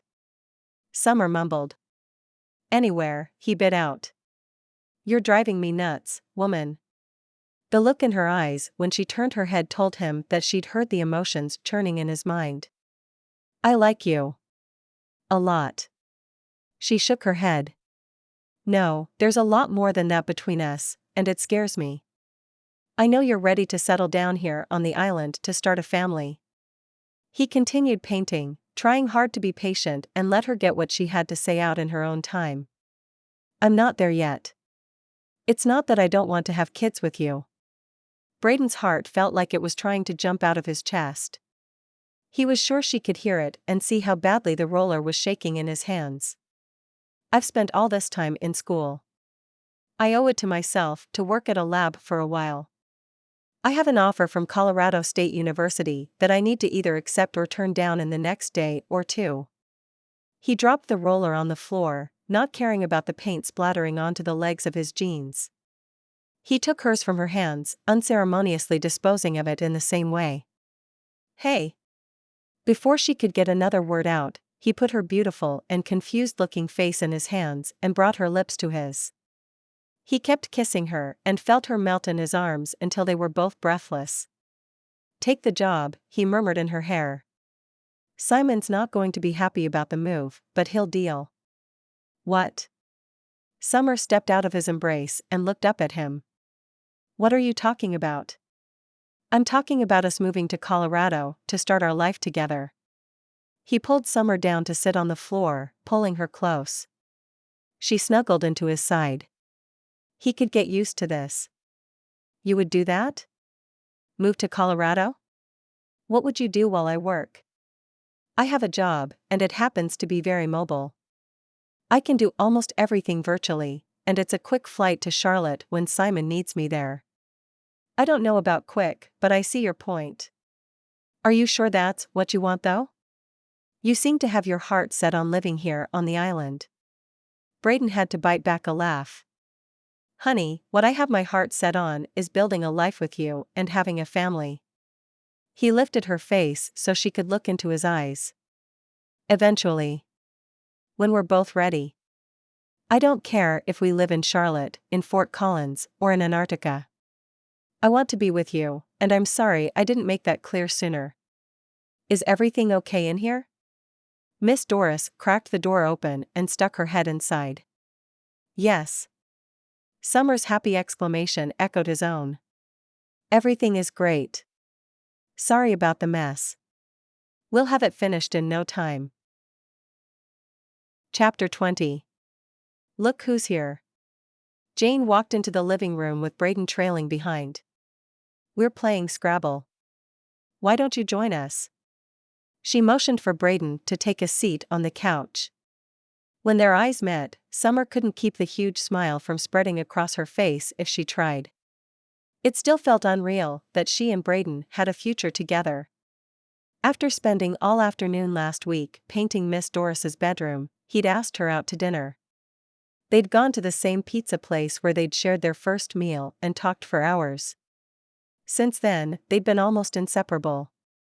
She kept waiting for Braydon to tell her he needed to head back to Charlotte, but so far so good. Hi, she breathed when he sat down beside her and chastely kissed her. She'd have to get him out of sight of her parents for a real kiss soon. Hi back at you. His sweet grin made her melt. Want some help with that? He looked at the line of tiles in front of her. Have at it. She'd resigned herself to losing this round. There wasn't much she could do with an A, P, L, E, G, and 2 Is. How about this? He quickly arranged the letters to form the word agile, then rounded it out by turning the A into API. API? Jane asked, pronouncing it as a word. Have you ever heard of that, Clive? Summer's father shook his head. API, Braydon said the initialism calmly. Application Programming Interface. The API allows 2 different programs to talk to each other. That's how you can play Words with Friends with all your Facebook friends. Jane looked up. I love Words with Friends. I never thought about that. That it needs to somehow connect to Facebook. Summer's mother was an avid Words with Friends player. It was also the reason the rest of the Johnson family rarely won during these family game nights. At least not when they played Scrabble. Braydon was good at the game. For a little while, Summer even entertained the idea that they could beat her mother. In the end, Jane won by 25 points. Ready for another round? Jane asked. I think I need a little break, Mom. Summer turned to Braydon. I could use a little fresh air. She hoped he'd get the hint. How about a little stroll down the beach? Braydon asked. If that's okay with you? He looked at Summer's dad for approval. Of course. You two go have fun. I have a little paperwork to catch up on. Clive Johnson rose and walked down the hall to his home office. I'll make us a pot of decaf coffee. We can have it with some of those cookies we made this morning. Have fun, you two. Her mom winked at them. Summer shook her head and grabbed Braydon's hand. Let's go. She didn't have to tell him twice. He'd been itching to kiss his girl for the past hour. That peck earlier didn't count. As soon as they made it out to the deck, he took charge. He pulled Summer down the steps and across to the space in between their houses. The bushes and palmetto trees gave just enough cover from prying eyes. "I missed you," she murmured as he pulled her into his arms. "It's been a long day," he agreed. He cupped the back of her head and lifted her beautiful face up to his. A glint of moonlight lit up her eyes. They were bright and full of love for him. He didn't want to spend another day without her looking at him like this. "Are you going to kiss me?" Summer asked softly. "I don't know," he teased. "Let me think about it." Summer laughed and rose to her toes, her face level with his. Her hand brushed the hair off his forehead. "I should get that cut," he said. It had been too long since he'd seen his favorite barber in Charlotte. He should ask his dad who he used. Or maybe not. "I like it," she said before softly brushing her lips across his. "More surfer boy, less high-tech CTO. I think it'll work well in Colorado." "You think so, do you?" He could feel her breath on his lips. Her hands wrapped around the back of his head. She pressed her soft, warm lips firmly against his. Summer was done talking, and that was fine by him. Braydon wrapped his arm around his girlfriend and pulled her up against his body. He deepened the kiss, losing himself in the feel of their lips moving together. It was a conversation in its own way with give and take, teasing, and it communicated loud and clear that she wanted him as much as he wanted her. Summer gasped when they finally came up for air. He took a deep breath of his own before pressing a few little kisses on her lips. He worked his way from one corner of her mouth to the other, noticing her lips turning up in that sweet smile of hers. He could do this for hours. A car pulled up, and moments later, a door slammed shut. Braydon pulled himself away from Summer. "What?" she whispered. "Someone is coming to the house." He took a step back and then turned to peek through the bushes, shielding them from prying eyes along the road. "It's Simon." "What's he doing here?" "I thought he had some meetings, and was trying to work things out with Megan." Summer stepped up beside him. Braydon watched his best friend close the distance across the front yard and faintly heard the doorbell ring. "I don't know why he's back. He didn't mention it when we talked yesterday." "Only one way to find out," Summer said quietly and grabbed his hand. "Talk to him." She pulled his arm and they walked out from between the two houses. "Look who came home for a surprise visit," Summer's mom said the moment they entered the living room. Simon raised his hand. He barely shook his head when Braydon opened his mouth. He nodded to let his best friend know he understood. This wasn't the time to ask what prompted the visit. Simon hugged Summer. "I missed my baby sister. And with your big move coming up, I figure I'd better come spend time with you any chance I get." "How sweet," Jane said. "You're such a good big brother. And you've got to be starving. Did you eat?" "I'm fixing you a plate." Without waiting for an answer, she strode off into the kitchen. "Take a seat, son. You too as well. This is going to take a little while." Clive turned to Braydon. "In case you haven't noticed, my wife likes to feed people." "I've noticed, sir." Braydon smiled. "She's an amazing cook." He walked over to the couch, pulling Summer with him. Simon took the love seat across from them, and Summer's father settled into his recliner. "That she is," Clive patted his full stomach. The man was thin as a rail, but he could eat. "Simon, how are things with the business? Income projections still going up?" "We're going to have to talk about upping your expenses." "Any interest in buying an office building or leasing a bigger space?" "The numbers are looking good, and this new collaboration should give us an even bigger boost." Simon's voice grew with excitement. He was the businessman of the operation. "I'll go over the books with you in the morning." He leaned forward and bit his lip. His hands were grasping the edge of the couch. As far as the office goes, he looked over at Braydon. "We're actually considering going to remote workplaces. With what we do, there's really no need for a joint office space." He looked up at his father. Clive leaned back in his recliner and put his hands behind his back. That's going to provide some unique accounting issues. I assume your employees will take home office deductions. As will both of you. He looked at Simon and Braydon in turn. There's some paperwork associated with that, but nothing too complicated. As far as offsetting profits though? He rubbed his chin. I guess in the long run, the savings in rent will more than make up for the tax reductions. Plus, there are some things we can do with renting meeting spaces. Oh, stop it, Clive, Summer's mother exclaimed, carrying a plate piled high with leftovers from the dinner they'd enjoyed earlier. This is family time. You boys can talk business tomorrow. Here you go, honey. She handed Simon the plate. Everyone ready for a cup of coffee? I'd rather have some tea with dinner, Mom. Simon dug in. From the looks of it, he was pretty hungry. I'll help. Summer jumped up and followed her mother into the kitchen.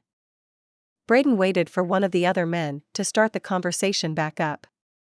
Simon was too busy eating, and Mr. Johnson, Clive, he reminded himself. The man had asked him to call him by his first name a few days ago. Clive seemed content to relax in the recliner and wait for his coffee to arrive. Did you catch the game this afternoon? He and his father had listened to the game while finishing the last of the roof repairs. The flashing they'd had to special order had finally arrived. I did. It was a close call at the end there. They chatted about the season and the upcoming games until Summer and Jane returned with a tray of coffee and cookies. Summer handed her brother a tall glass of iced tea. Thanks. So, you two made up? Simon grinned at his sister, who took her seat next to Braydon. We're good, was all Summer said. Braydon put his arm around her shoulder, pulling her closer. I think you two are more than good. You've been practically inseparable. Summer's mom scooted forward in her seat and turned to look at her son. Braydon is moving to Colorado with her. I know. Simon smiled. They'd had a long phone conversation a few days back and, to Braydon's relief, Simon had no problem with the cross-country move. Speaking of which, what's the plan? Renting 2 separate apartments seems like a waste of money, and I know young people today don't always follow tradition. Clive looked so uncomfortable, Braydon had to bite back a smile. He rose and ran his hand over his pocket. He looked Summer's father into the eye. Sir, I've been thinking about that as well, and I would like to ask permission for your daughter's hand in marriage. Braydon heard a gasp from behind him, and he was fairly certain it hadn't come from Summer. He turned to glance at her. Her face was white, her eyes wide as saucers. He wasn't sure that was a good thing. The gasp had come from Jane, who was grasping Summer's hand, tears pooling in her eyes. Clive rose as well. He held his hand out to Braydon and shook it firmly. You have it, son. Braydon took a deep breath to steady himself. He reached into his pocket and pulled out the ring he'd found in an antique store in Charlotte after making up his mind about fighting for Summer. He got down on one knee in front of her. She squeezed her mother's hand so hard, her knuckles had turned white. Jane gently pried her own hand away and rose to join her husband. Braydon heard her whisper something but couldn't make out the words. He tuned it all out and focused only on her. Summer, I have been in love with you for longer than either of us realized. I can't imagine living a life without you in it. If you feel the same, and I think you do, he smiled, trying hard to appear more confident than he felt about her answer, will you do me the honor of becoming my wife? Summer stared at him, color slowly returning to her face. She swallowed hard and blinked back tears. Her hand reached out to him, and he took it. Her mouth opened slightly, but no sound came out. Braydon's heart pounded, filling his head with a whooshing roar. It sounded like an echo chamber. The room was dead silent. Summer, her mother called. Summer shook her head, her eyes clearing and focusing on him. Sorry, she mumbled before squeezing his hand. Yes. I'll marry you. The smile on her face lit up the room. Braydon adjusted his grip on her hand and slid the ring on it. It was a little loose, but that would be an easy fix. Oh, let me see, Jane exclaimed. He rose and pulled Summer up with him. She held out her hand. The diamond sparkled as the light from the overhead fixture hit it. Her mother fawned over the piece. This is such a unique setting. She turned to Braydon. Is it a family heirloom? No. I saw it in an antique store in Charlotte a little while back and thought Summer would like it. He turned to face his new bride. Her face was inches from his. What do you think? We can exchange it for something more modern if you don't like it. She let go of him and pulled both hands close, her eyes dancing with mirth. There is no way you're taking this back. Her gaze grew more serious. I love it.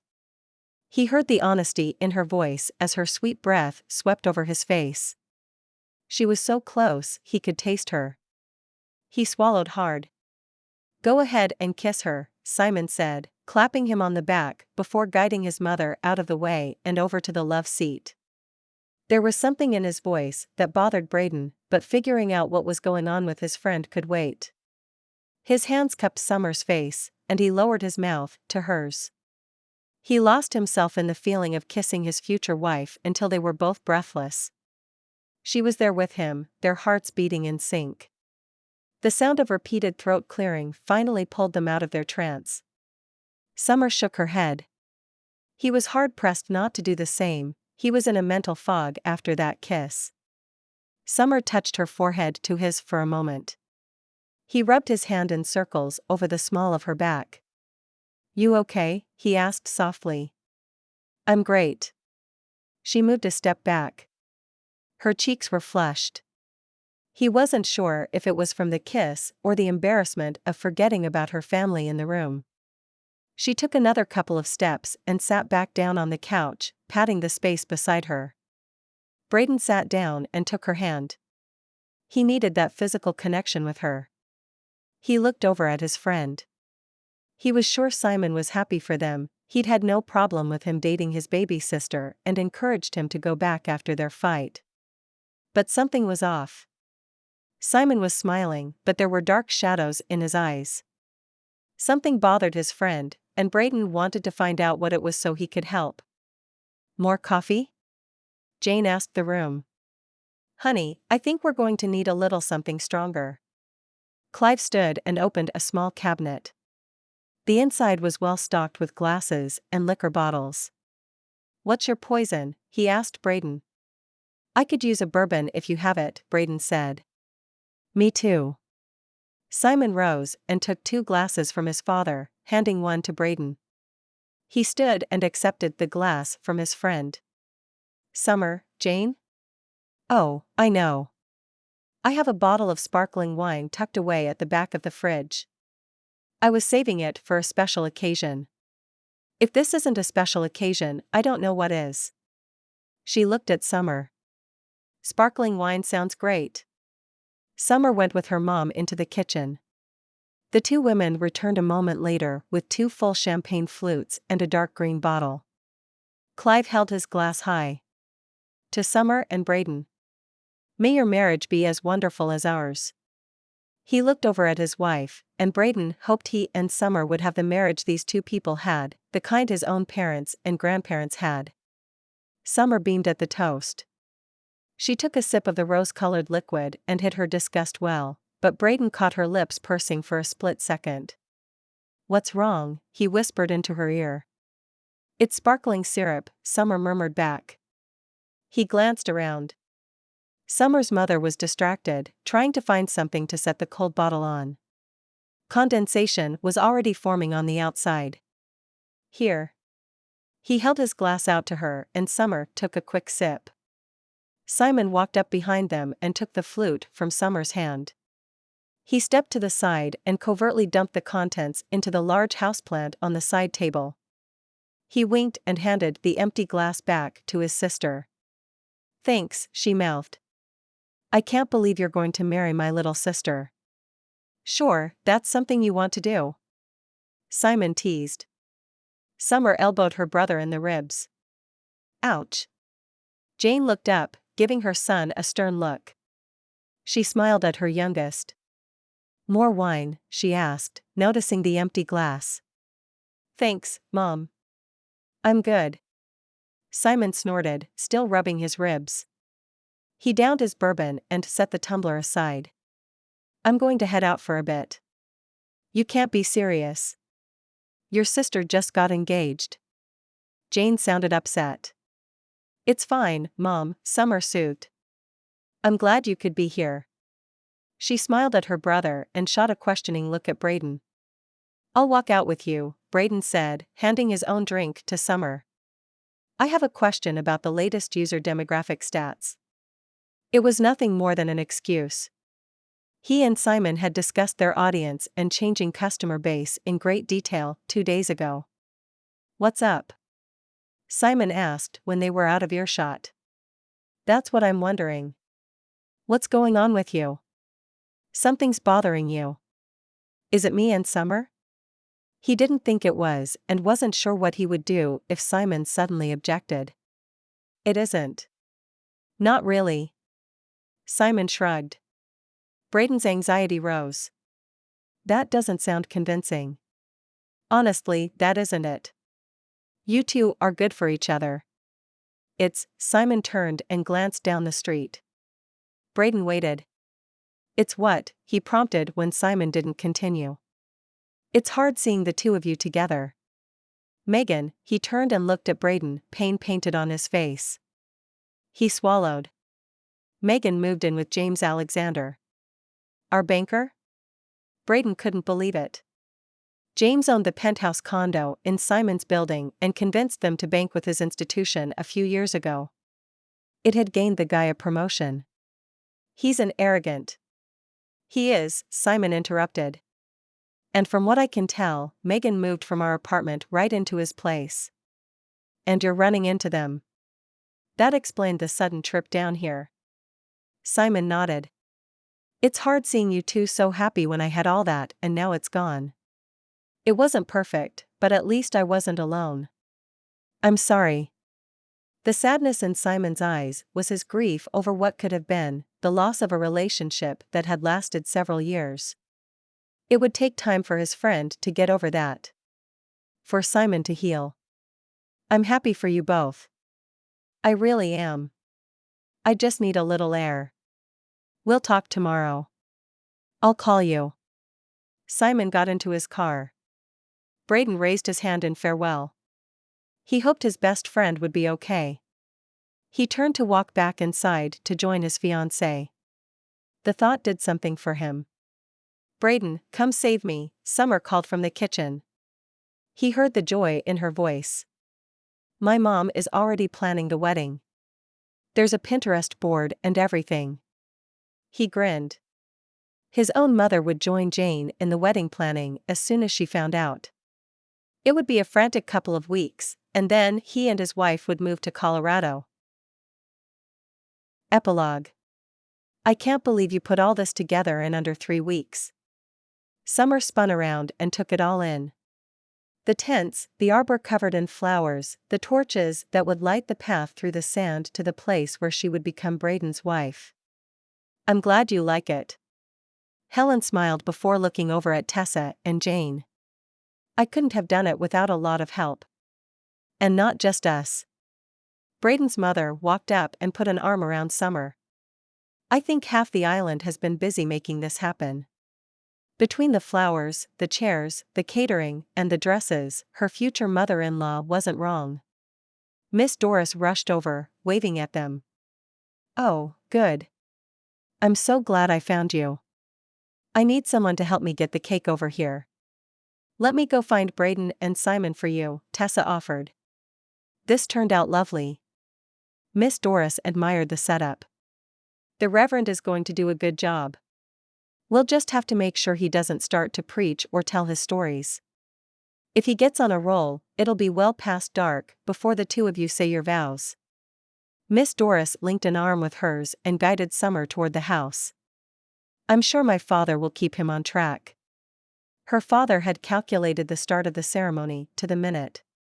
They would say their vows as the sun started to dip in the ocean and cut the cake before the last rays of light were gone. There was a written schedule that included a detailed timeline. He was Helen's new best friend. I don't doubt it. He's a numbers guy. Miss Doris nodded. Been doing my taxes for over 30 years. Seriously? That meant. My husband hired him while he was still in high school. Along with a few other families on the island. It's what gave him his start and helped him pay for college. I had no idea. She'd heard her father had put himself through college, but hadn't realized he'd done it by doing people's taxes. She still didn't do her own, and she had a science degree. I hear you're wearing your mother's dress. Such a lovely gown. Miss Doris looked at her. Are you using her veil as well? Some of it. Summer smiled. Helen, who'd turned out to be a surprisingly good seamstress, had ensured the dress would fit like a glove, and her mother's floor-length veil had been turned into something a little more modern. At least a piece of it had. Her grandmother's silver combs would hold it in place. You'd better get ready, Miss Doris suggested, glancing at her watch. Your father will have a stroke if you don't walk down those steps on time. Summer laughed. She didn't think that would happen. Her father was healthy as a horse, but he wouldn't be happy about it either. There you are. Her mother walked out on the deck.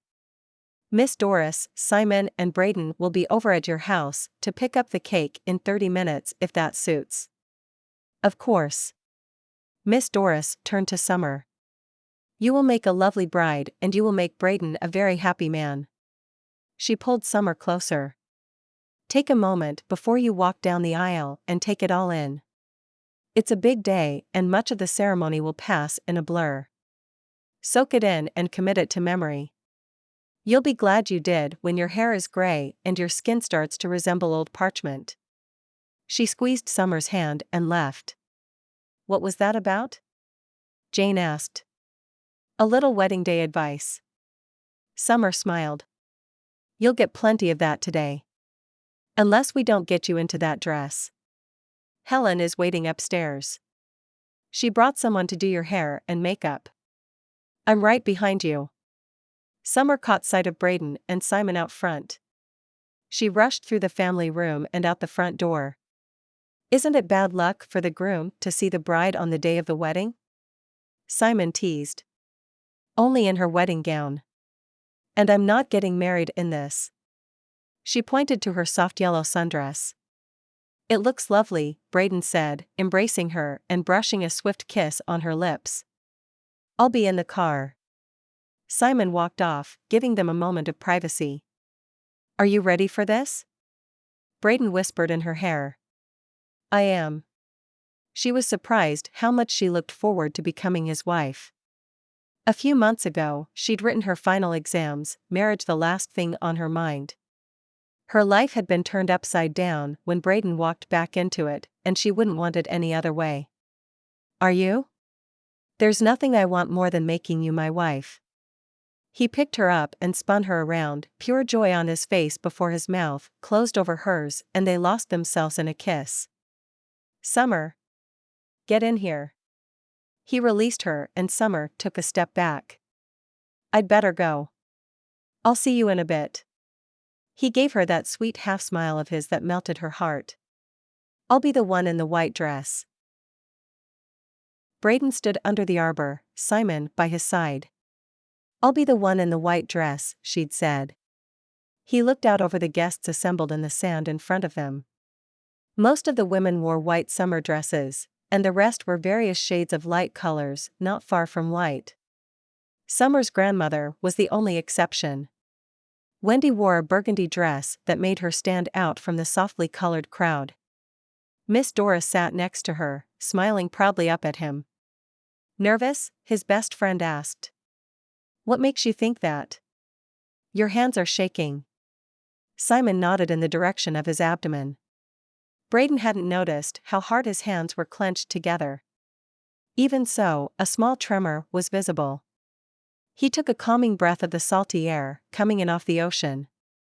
It was pleasantly warm. A beach wedding. It was what Summer wanted. He couldn't care less where it happened as long as they were married before this day was over. Here. Simon grabbed his arm and turned him around so the two men were looking out over the ocean. He handed Braydon a small silver flask. Are you serious? He couldn't believe Simon had brought bourbon. Hurry, our mothers are leaving the house. He pushed the flask into Braydon's hand. Maybe a small drink to steady his nerves wasn't the worst idea. He took a quick sip. The golden liquid burned pleasantly all the way down to his stomach. A sense of calm came over him. This was his wedding day. One of the happiest days of his life. In a moment, Summer would be by his side. Better? Simon asked. Much. Thank you. He put his arm around his best friend. I needed that. Least I could do, especially since my baby sister forbade me from throwing you a decent bachelor party. Simon shook his head. No drinking, no girls. Who watches baseball the night before they get married? I do, Braydon said firmly. It had been a nice evening, even if Parker hadn't been able to make it down, and it ended up being just the two of them and a handful of high school friends parked in front of his father's old TV. Ready? His mother walked up and straightened the collar of his white linen shirt. Braydon held his breath and nodded. The last thing he needed was a lecture from his mom about booze on his breath. You look very handsome. Summer is a lucky girl. She gave him a quick kiss on the cheek. She looked up at him and shook her head. She dug in her purse and handed him a mint before turning to find her seat next to his father. His cheeks grew warm. His eyes drifted up to Summer's childhood home. She was getting ready in her old bedroom. The sliding glass doors were open, curtains blowing out on the deck. The moment Summer stepped out on the deck on the arm of her father, the music started. They'd considered a traditional wedding march, but settled on The First Time Ever I Saw Your Face by Roberta Flack. Her sultry voice drifted across the beach from the loudspeakers Helen had strung up across the small area of the beach they were using for the ceremony. All of that faded away when he watched her make her way up to the small platform where he waited for her with Simon and the Reverend.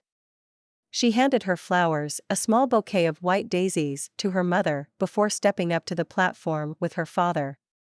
Who gives this woman to be wed? The Reverend asked, his strong voice carrying across the beach. I do. Clive raised Summer's hand and placed it into Braydon's. Her hand was ice cold despite the balmy temperatures. He squeezed it reassuringly and whispered, picture them in their PJs and you'll be okay. Summer snorted. Her free hand flew up to mouth. Her cheeks turned the loveliest shade of pink. She took a steadying breath, and the small hand in his started to feel warmer. The icebreaker had worked. You look stunning, he whispered before turning to face the Reverend. The rest of the ceremony passed in a blur.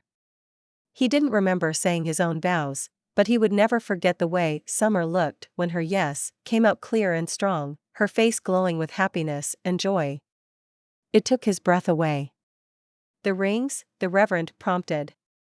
Braydon heard grunting behind him, his eyes still glued to Summer's. When he heard a pinging sound, he turned and saw one of the wedding bands they'd picked out last week rolling across the small wooden platform. It dropped right off the edge into the sand. Simon stepped down and fished the white gold ring out of the sand. He brushed it off on his shirt sleeve before handing both bands to the Reverend. The entire wedding party let out a collective sigh, and Braydon realized he'd been holding his own breath. He shook his head to clear it and took the smaller ring from the Reverend's hand. With this ring, I thee wed, he said softly while slipping it on Summer's finger. With this ring, I thee wed, she repeated, placing the remaining ring on his hand. I now pronounce you husband and wife. You may kiss your bride. The Reverend smiled at both of them, but Braydon barely registered it. Her hand still held fast to his, though it felt much warmer than it had earlier. He reached out for her other one and pulled her close. He brushed the lock of hair that had fallen in her face during the ring exchange back. And then, he kissed his wife. The end. This has been Don't Fall for Summer. Written by Susanne. Copyright 2021 by Susanne. Production copyright 2022 by Susanne. Thanks for listening. Please like and subscribe if you want me to put more of my books on YouTube. Visit my website at www.susanneash.com for more of my books or find me on Amazon.